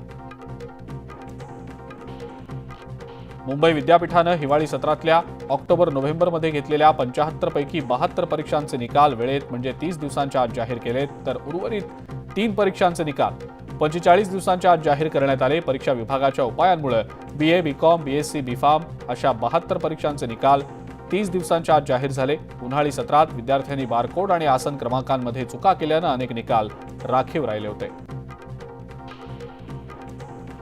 National board of examination in medical सायन्सेसनं नॅशनल मेडिकल कमिशनच्या सूचनेवरनं 3 मार्चला अपेक्षित असलेली नीट PG 2024 ही परीक्षा 4 महिन्यांनी पुढे ढकलली आहे. सुधारित वेळापत्रकानुसार ही परीक्षा आता 7 जुलैला होणार आहे. परीक्षा पुढे ढकलण्यात आल्यानं नीट PGची प्रवेश प्रक्रिया सुद्धा लांबणार आहे. रहिवाशांना कोणताही त्रास होऊ नये आणि प्रकल्प वेळेत पूर्ण व्हावा यासाठी महारेरानं नोंदणीसाठी येणाऱ्या प्रकल्पांची त्रिस्तरीय छाननी करण्याचा निर्णय घेतलाय. त्यानुसार आता नोंदणीसाठी येणाऱ्या प्रकल्पांची वैधता, आर्थिक, तांत्रिक अशा 3 घटकांच्या अनुषंगानं छाननी होईल. 3 घटकांनुसार 3 स्वतंत्र गट तयार केले गेले. त्या निर्णयाची तत्काळ अंमलबजावणी केली जाणार आहे. यंदा जानेवारीच्या पहिल्याच आठवड्यात उजनी जलाशयात 11% इतकाच अत्यल्प पाणीसाठा शिल्लक आहे. तीव्र पाणी टंचाईमुळे पाणलोट क्षेत्राच्या गावांसमोर तहान कशी भागवायची हा पक्ष उभा आहे. निचांकी पाणी पातळी लक्षात घेता यंदा उजनी जलाशय कोरडा पडतो की काय अशी देखील भीती व्यक्त होतीये. एसटी महामंडळातल्या कर्मचारी आणि अधिकाऱ्यांचा डिसेंबर महिन्याचा रखडलेला पगार अदा करण्यासाठी राज्य सरकारनं सवलत मूल्याच्या प्रतिपूर्तीपोटी 350 कोटींचा निधी दिलाय. त्यामुळे कर्मचाऱ्यांचा आज पगार होणार आहे.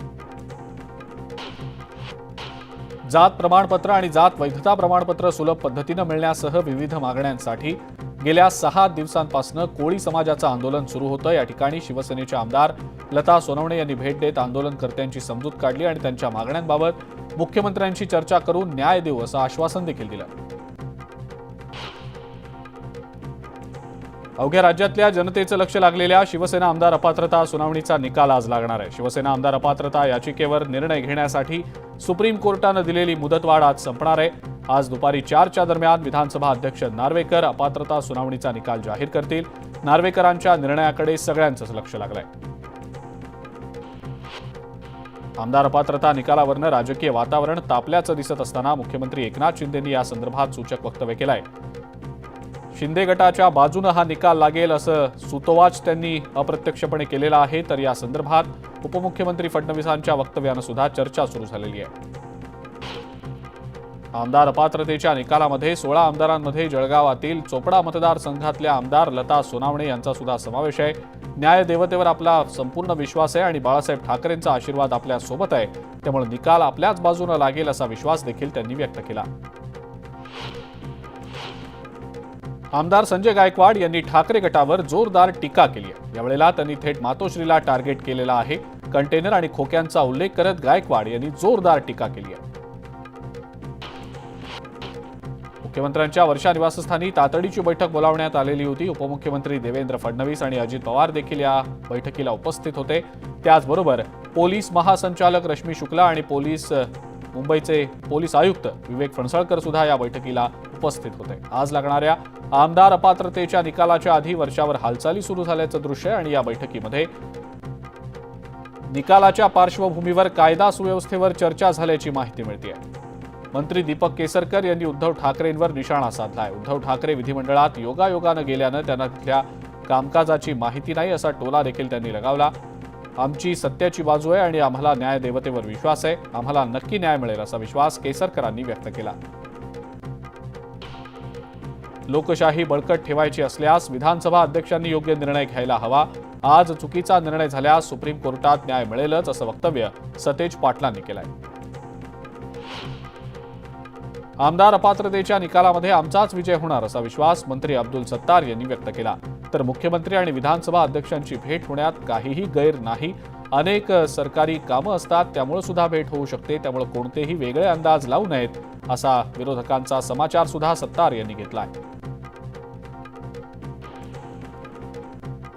ठाकरे गटातले आमदार रवींद्र वायकर यांना ईडीनं समन्स बजावलंय. 17 जानेवारीला चौकशीसाठी हजर राहण्याचे आदेश त्यांना देण्यात आलेले आहेत.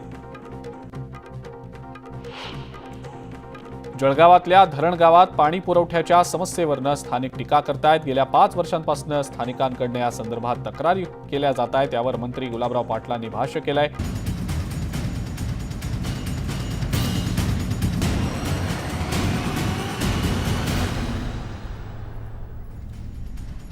नमस्कार. न्यूज 18 लोकमतवर आपण पाहताय प्राईम टाइम. आपल्या सगळ्यांचं स्वागत. बुलेटिनच्या सुरुवातीला हेडलाईन्स. हेडलाइंस प्रायोजक राजयोग पेंट्स, खुशियां आपकी, रंग हमारे.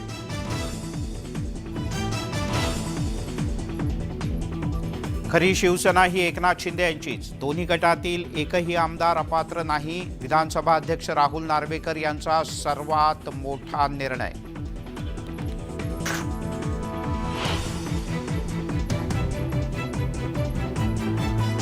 भरत गोगावले यांना शिवसेनेचे प्रतोद म्हणून मान्यता. गोगावले यांचाच भीप मान्य. नार्वेकर यांचा मोठा निकाल.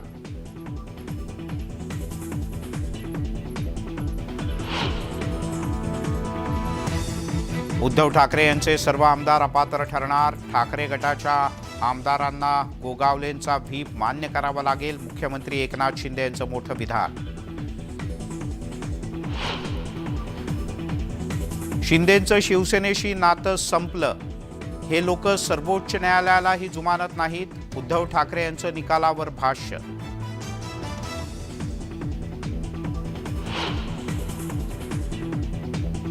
उद्धव ठाकरे यांचं पक्षप्रमुख पद पक्षाच्या घटनेला धरून नाही तर कुणालाही पक्षातून काढण्याचे अधिकार राष्ट्रीय कार्यकारिणीलाच. विधानसभा अध्यक्षांचं निरीक्षण.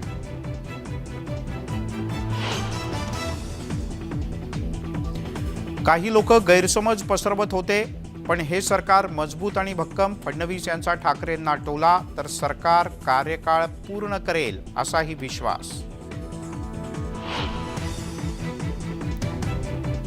मी दिलेला निकाल शाश्वत. सर्वोच्च न्यायालयाच्या निकषानुसारच निकाल दिला. दोन्ही गटाच्या आमदारांना न्याय देण्याचा प्रयत्न. निकालानंतर राहुल नार्वेकर यांचं विधान.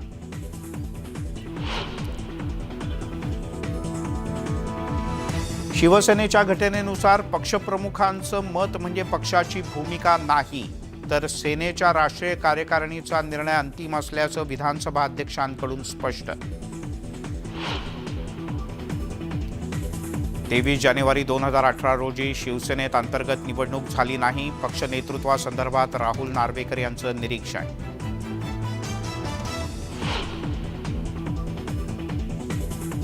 आजचा निकाल म्हणजे लोकशाहीची थट्टा. आदित्य ठाकरे यांची जोरदार टीका. पक्षप्रमुखांच्या निर्णयानं लढलात ना. नार्वेकर यांना सवाल.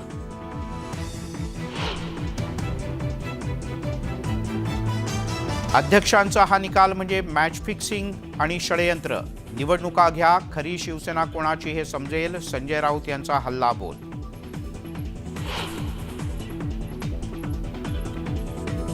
हा न्यायालयीन नाही तर राजकीय निवाडा. निकालानंतर ठाकरेंना पुन्हा सर्वोच्च न्यायालयात जावं लागेल. शरद पवार यांचं विधान.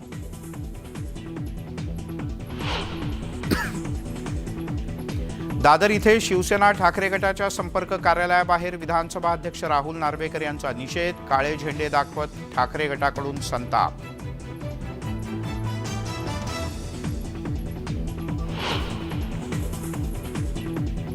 आणि छत्रपती संभाजीनगरमध्ये दोन्ही गटाचे कार्यकर्ते आमने सामने. आजच्या निकालावरून परस्परांच्या विरोधात जोरदार घोषणाबाजी.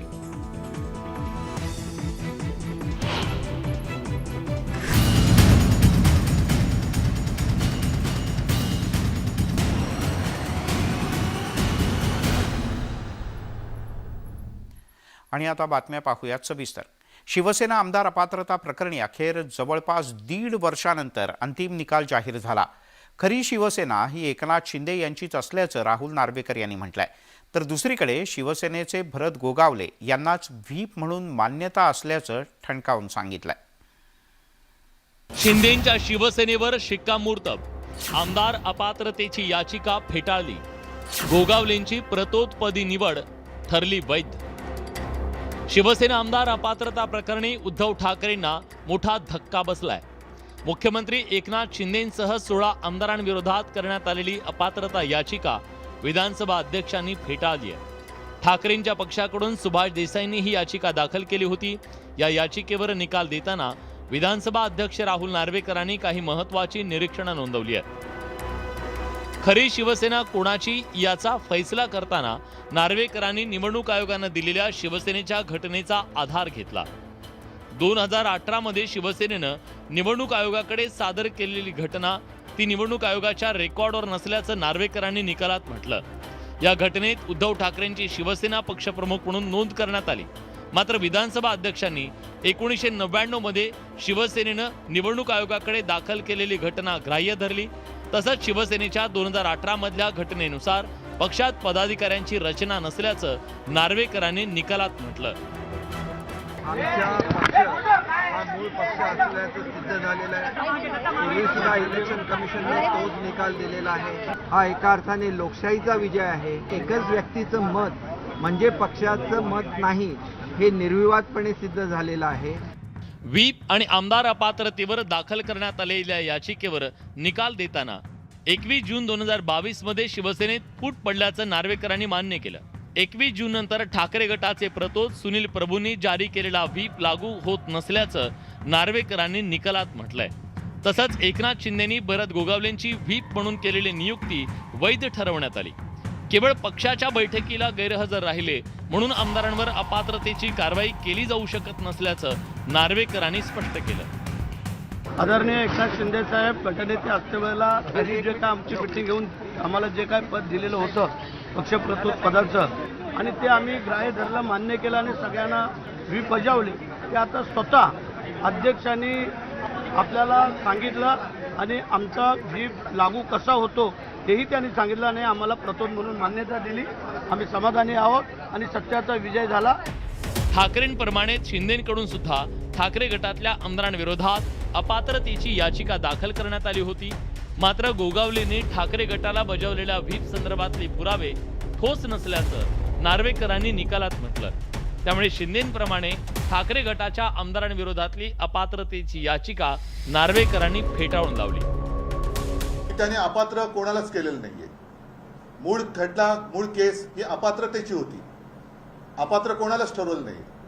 म्हणजे जर आमची घटना ही तुम्ही ग्राह्य धरत नसाल मग तुम्ही आम्हाला अपात्र का नाही केलं? आमदार अपात्रता प्रकरणी विधानसभा अध्यक्ष कोणता निकाल देणार याकडे सगळ्यांचं लक्ष लागलं होतं.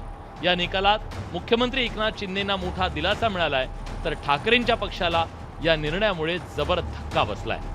त्यामुळे आता ठाकरेंनी या निर्णयाविरोधात सुप्रीम कोर्टात जाण्याची तयारी सुरू केली आहे. Bureau report, news 18 Lokmat.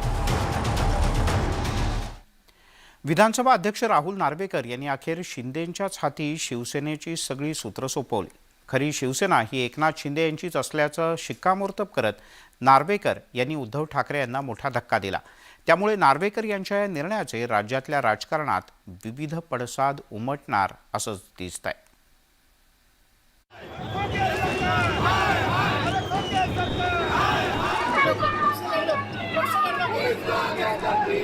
कही खुशी कही गम अशी परस्पर विरोधी ही दोन दृश्य. जून 2022 पासून प्रलंबित असलेल्या प्रश्नाचं उत्तर विधानसभा अध्यक्ष राहुल नार्वेकरांनी दिलंय. विधानसभा अध्यक्षांनी शिवसेना कुणाची याचा निकाल देत उद्धव ठाकरेंच्या पक्षप्रमुख पदाला नाकारत शिंदेंच्या नेतृत्वावर शिक्कामोर्तब केलंय। विधानसभा अध्यक्षांच्या या निर्णयानंतर शिंदेंच्या शिवसेनेनं एकच जल्लोष केला।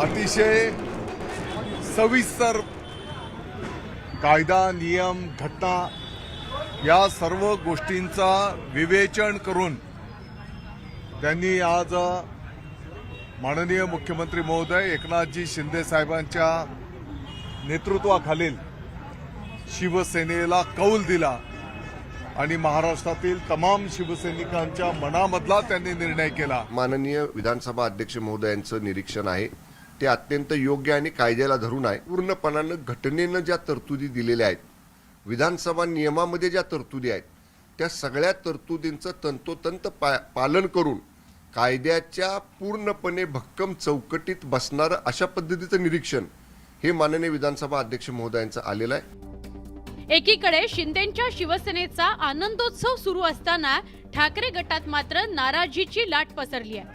दादरसह विविध भागात विधानसभा अध्यक्षांच्या निर्णयाचा निषेध करण्यात आला। ही लोकशाहीची हत्या असल्याचा घणाघात ठाकरे गटानं केलाय।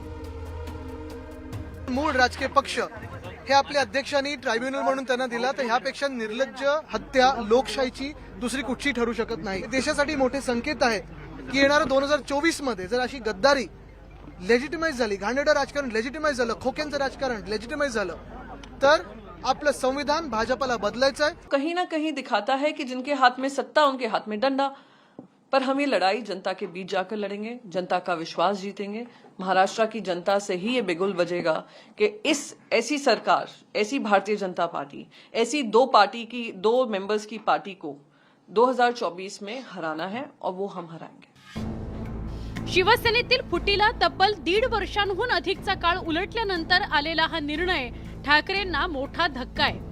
खरं तर या आधीच निवडणूक आयोगानं ठाकरेंच्या हातून शिवसेना हिसकावली होती, पण आता विधानसभा अध्यक्षांच्या निर्णयानं ठाकरेंच्या पक्षप्रमुख पदावरही सवाल उपस्थित केलेत। त्यामुळे राहुल नार्वेकरांच्या या निर्णयाविरोधात आता ठाकरे गट नेमकी काय पावलं उचलतं हे बघणं महत्त्वाचं ठरणार आहे। Bureau report, news 18 Lokmat. Shiv Sena आमदार अपात्रतेचा निकाल जाहीर झाला असून विधानसभा अध्यक्षांनी एकनाथ शिंदे यांच्या बाजूनं निकाल दिला। बहुमताच्या आधारे शिंदेंचा गटच खरी शिवसेना असल्याचा निकाल विधानसभा अध्यक्ष राहुल नार्वेकर यांनी दिला आणि तिसऱ्यांदा शिंदेंनी ठाकरेंवर मात केली। तारीख 22 जून 2022। याच दिवशी राज्याच्या राजकारणात राजकीय भूकंप आला होता।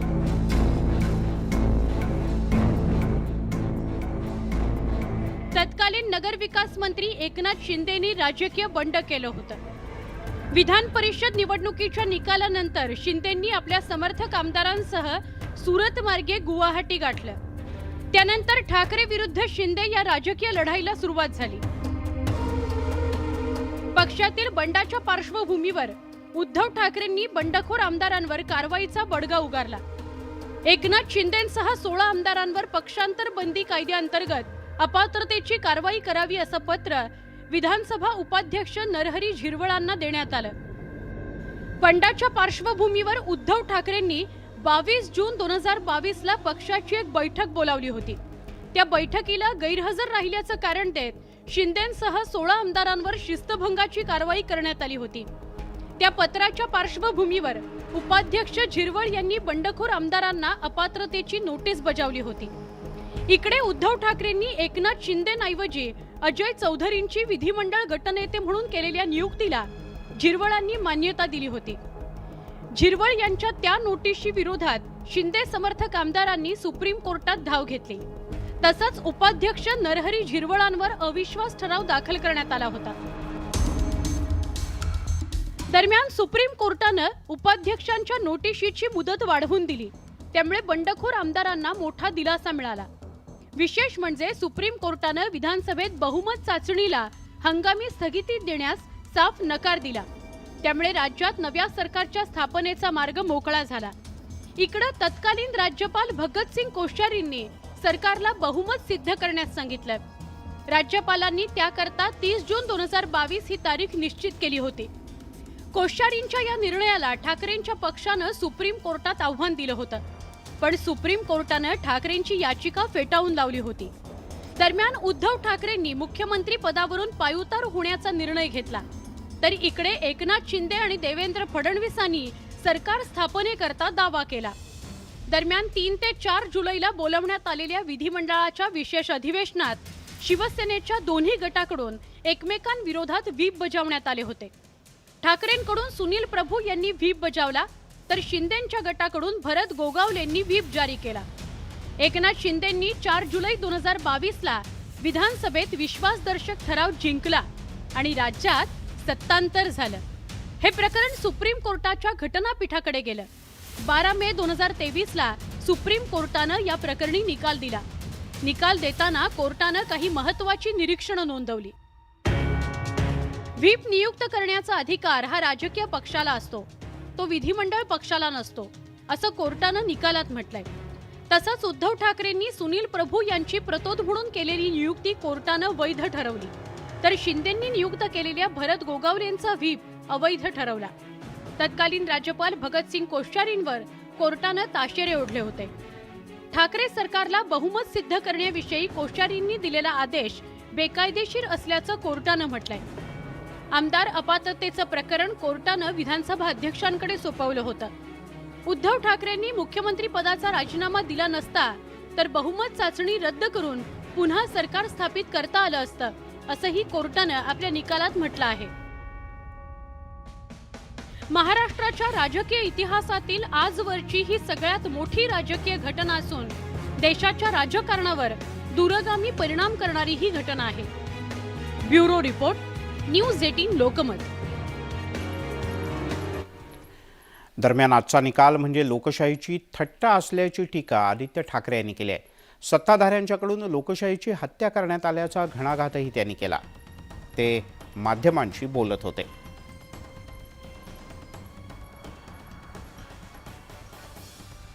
मूळ राजकीय पक्ष हे आपल्या अध्यक्षांनी ट्रायब्युनल म्हणून त्यांना दिला, तर ह्यापेक्षा निर्लज्ज हत्या लोकशाहीची दुसरी कुठची ठरू शकत नाही. देशासाठी मोठे संकेत आहे की येणाऱ्या 2024 मध्ये जर अशी गद्दारी लेजिटिमाइज झाली, घाणेरडं राजकारण लेजिटिमाइज झालं, खोक्यांचं राजकारण लेजिटिमाइज झालं, तर आपलं संविधान भाजपला बदलायचं आहे. डॉक्टर बाबासाहेब आंबेडकरांनी लिहून दिले संविधान भाजपला मान्य नाही आणि स्वतःचं संविधान लिहायचं आहे, ह्या स्पष्ट होईल. एवढे वर्ष जेव्हा राहुल नार्वेकर आमच्यात होते, मग ते कुठच्या पक्षप्रमुखाचे आदेश घेत होते, कुठच्या पक्षप्रमुखाच्या तिकीटवर लढत होते, एबी फॉर्म कोणाकडून घेत होते, हे तरी त्यांनी लक्षात ठेवा. उलट तपासणीला उद्धव ठाकरे हजर राहिले नाहीत, त्यामुळे त्यांनी जे काही प्रतिज्ञापत्र त्या गटाकडून देण्यात आलं ते अपात्र आम्ही ठरवतो असं देखील त्यांचं म्हणणं. मला वाटतं उलट तपासणी आता ह्या सरकारची, खोकी सरकारची लोकशाहीमध्ये जनता करेल. सुप्रीम कोर्टाकडून अपेक्षा आहे, पण आता जास्ती अपेक्षा आहे जनतेकडून. 2018 मध्ये जे काही नेमणूक झालेली आहे ती घटनेला धरून नाहीये आणि राष्ट्रीय कार्यकारिणीला सगळ्यात मोठं अधिकार असताना पक्षप्रमुखांना अधिकार देता येणार नाही अशा हास्यास्पद गोष्ट अशी आहे की ते सगळं व्हिडिओ रेकॉर्डिंग हे आपण पाहिलं असेल, इलेक्शन कमिशनकडे दिलेलं आहे आणि हे सगळंच आपल्या डोळ्यादेखत झालं होतं, आपण देखील तिथे होतात. मुख्य गोष्ट पुन्हा एकदा आहे की जगाला आता कळलेलं आहे की आपल्या देशात लोकशाही मारली गेलेली आहे, हिटलरशाही सुरू झालेली आहे. विधानसभा अध्यक्ष राहुल नार्वेकर यांनी निकाल दिल्यानंतर शिवसेनेच्या सर्व नेत्यांनी जल्लोष केला. राहुल शेवाळे यांनी सत्यमेव जयते म्हणत आपल्या आजच्या निकालाचं स्वागत केलंय. राहुल शेवाळे यांच्यासोबत बातचीत केली आमचे प्रतिनिधी उदय जाधव यांनी.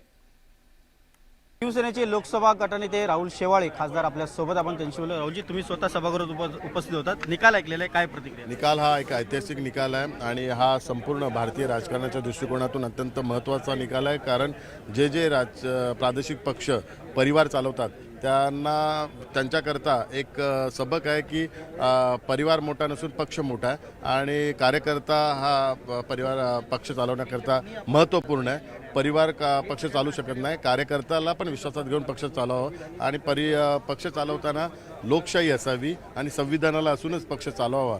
तर त्या दृष्टिकोनातून हा महत्त्वपूर्ण निर्णय आहे. कारण त्यांनी 2018 आणि 2022ला कॉन्स्टिट्यूशन फॉलो केलं नाही, डेमोक्रेसी फॉलो केलं नाही, हे आता सिद्ध झालं आहे. ते त्यांच्याच सबमिशनवर त्यांनी जे डॉक्युमेंट सबमिट केलं त्याच्यावर तर आता ते प्रूव्ह झालेलं आहे की 2018 आणि 2022ला त्यांनी इलेक्शन कमिशनचे नॉर्म्स पूर्ण केले नाहीत आणि जे काही निर्णय घेतले ते राष्ट्रीय कार्यकारिणीला विश्वासात न घेता केलेले आहेत, ते पण आता प्रूव्ह झालेलं आहे. त्यामुळे कॉन्स्टिट्यूशन फॉलो केलं नाही आणि त्यांनी डेमोक्रेसी फॉलो केलं नाही, हे आता सिद्ध झालेलं आहे. त्यामुळे जे 4 पिटिशन होते महत्त्वाचे, हे पहिलं पिटिशन होतं 21 आणि 22च्या मिटिंगला 39 MLA अटेंड झाले नाहीत. दुसरं पिटिशन होतं राहुल नार्वेकरच्या निवडणुकीच्या बाबतीत. तिसरं पिटिशन होतं एकनाथ शिंदे यांचं गव्हर्नमेंट फॉर्मेशनचं. आणि चौथं पिटिशन होतं भरतशेठ गोवालेच्या अगेन्स्ट सुनील प्रभू. असे 4 ग्रुप पिटिशन होते. आणि ज्या ग्रुप पिटिशनच्या बाबतीत 21-22च्या ज्या मिटिंग आहे त्याला 39 MLA त्यांनी अटेंड केले नाही. या बाबतीत माननीय अध्यक्षांनी जो निर्णय दिला तो अत्यंत महत्त्वाचा निर्णय आहे. व्हिडिओ जर्नलिस्ट उदय जाधव, न्यूज 18 लोकमत, मुंबई. यासोबतच प्राईम टाईममध्ये इथेच थांबूया. ताज्या बातम्यांचा ओघ न्यूज 18 लोकमतवर सुरूच राहील.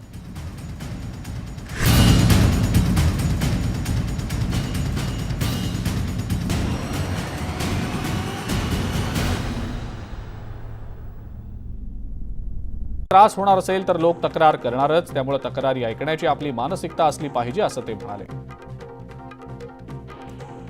आमदार संजय गायकवाडांनी सुप्रिया सुळेंवर टीका केली आहे. काहींना वडिलांकडनं सर्व काही मिळतं, त्यांच्याकडे स्वकमाईचं काहीच नाही असा हल्लाबोल गायकवाड यांनी सुप्रिया सुळेंवर केला आहे. मुख्यमंत्री एकनाथ शिंदेंची स्वकमाई आहे, अजित पवारांचे स्वतःचं काम आहे असं म्हणत त्यांनी सुप्रिया सुळेंवर टीका केली आहे. धाराशिवमध्ये रुग्णालय बांधलं जात आहे आणि ही रुग्णालयं शासनानं ठरवून दिलेल्या वेळेत पूर्ण केल्यास कंत्राटदारांना 5 लाखांचं बक्षीस देऊ असं वक्तव्य पालकमंत्री तानाजी सावंतांनी केलंय. पण जर काम वेळेत झालं नाही तर कंत्राटदारांवर कारवाई देखील होईल असा इशारा देखील त्यांनी दिलाय. पंकजा मुंडे पुन्हा एकदा अडचणीत सापडल्यात. पंकजा मुंडे अध्यक्ष असलेल्या बीडच्या परळीतल्या वैद्यनाथ सहकारी कारखान्यातल्या 203 कोटी 69 लाख रुपयांच्या थकीत कर्जाच्या वसुलीसाठी कारखान्याच्या लिलावाची प्रक्रिया युनियन बँक ऑफ इंडियानं जाहीर केली आहे. मनोज जरांगे पाटलांच्या मार्गदर्शनाखाली मुंबईमध्ये मराठा आरक्षणासाठी आंदोलन केलं जाणार आहे. या आंदोलनाचे बीड शहरामध्ये बॅनर लागले. जरांगेंचे हात बळकट करण्यासाठी चलो मुंबई असं या बॅनरवर लिहिण्यात आलेलं आहे.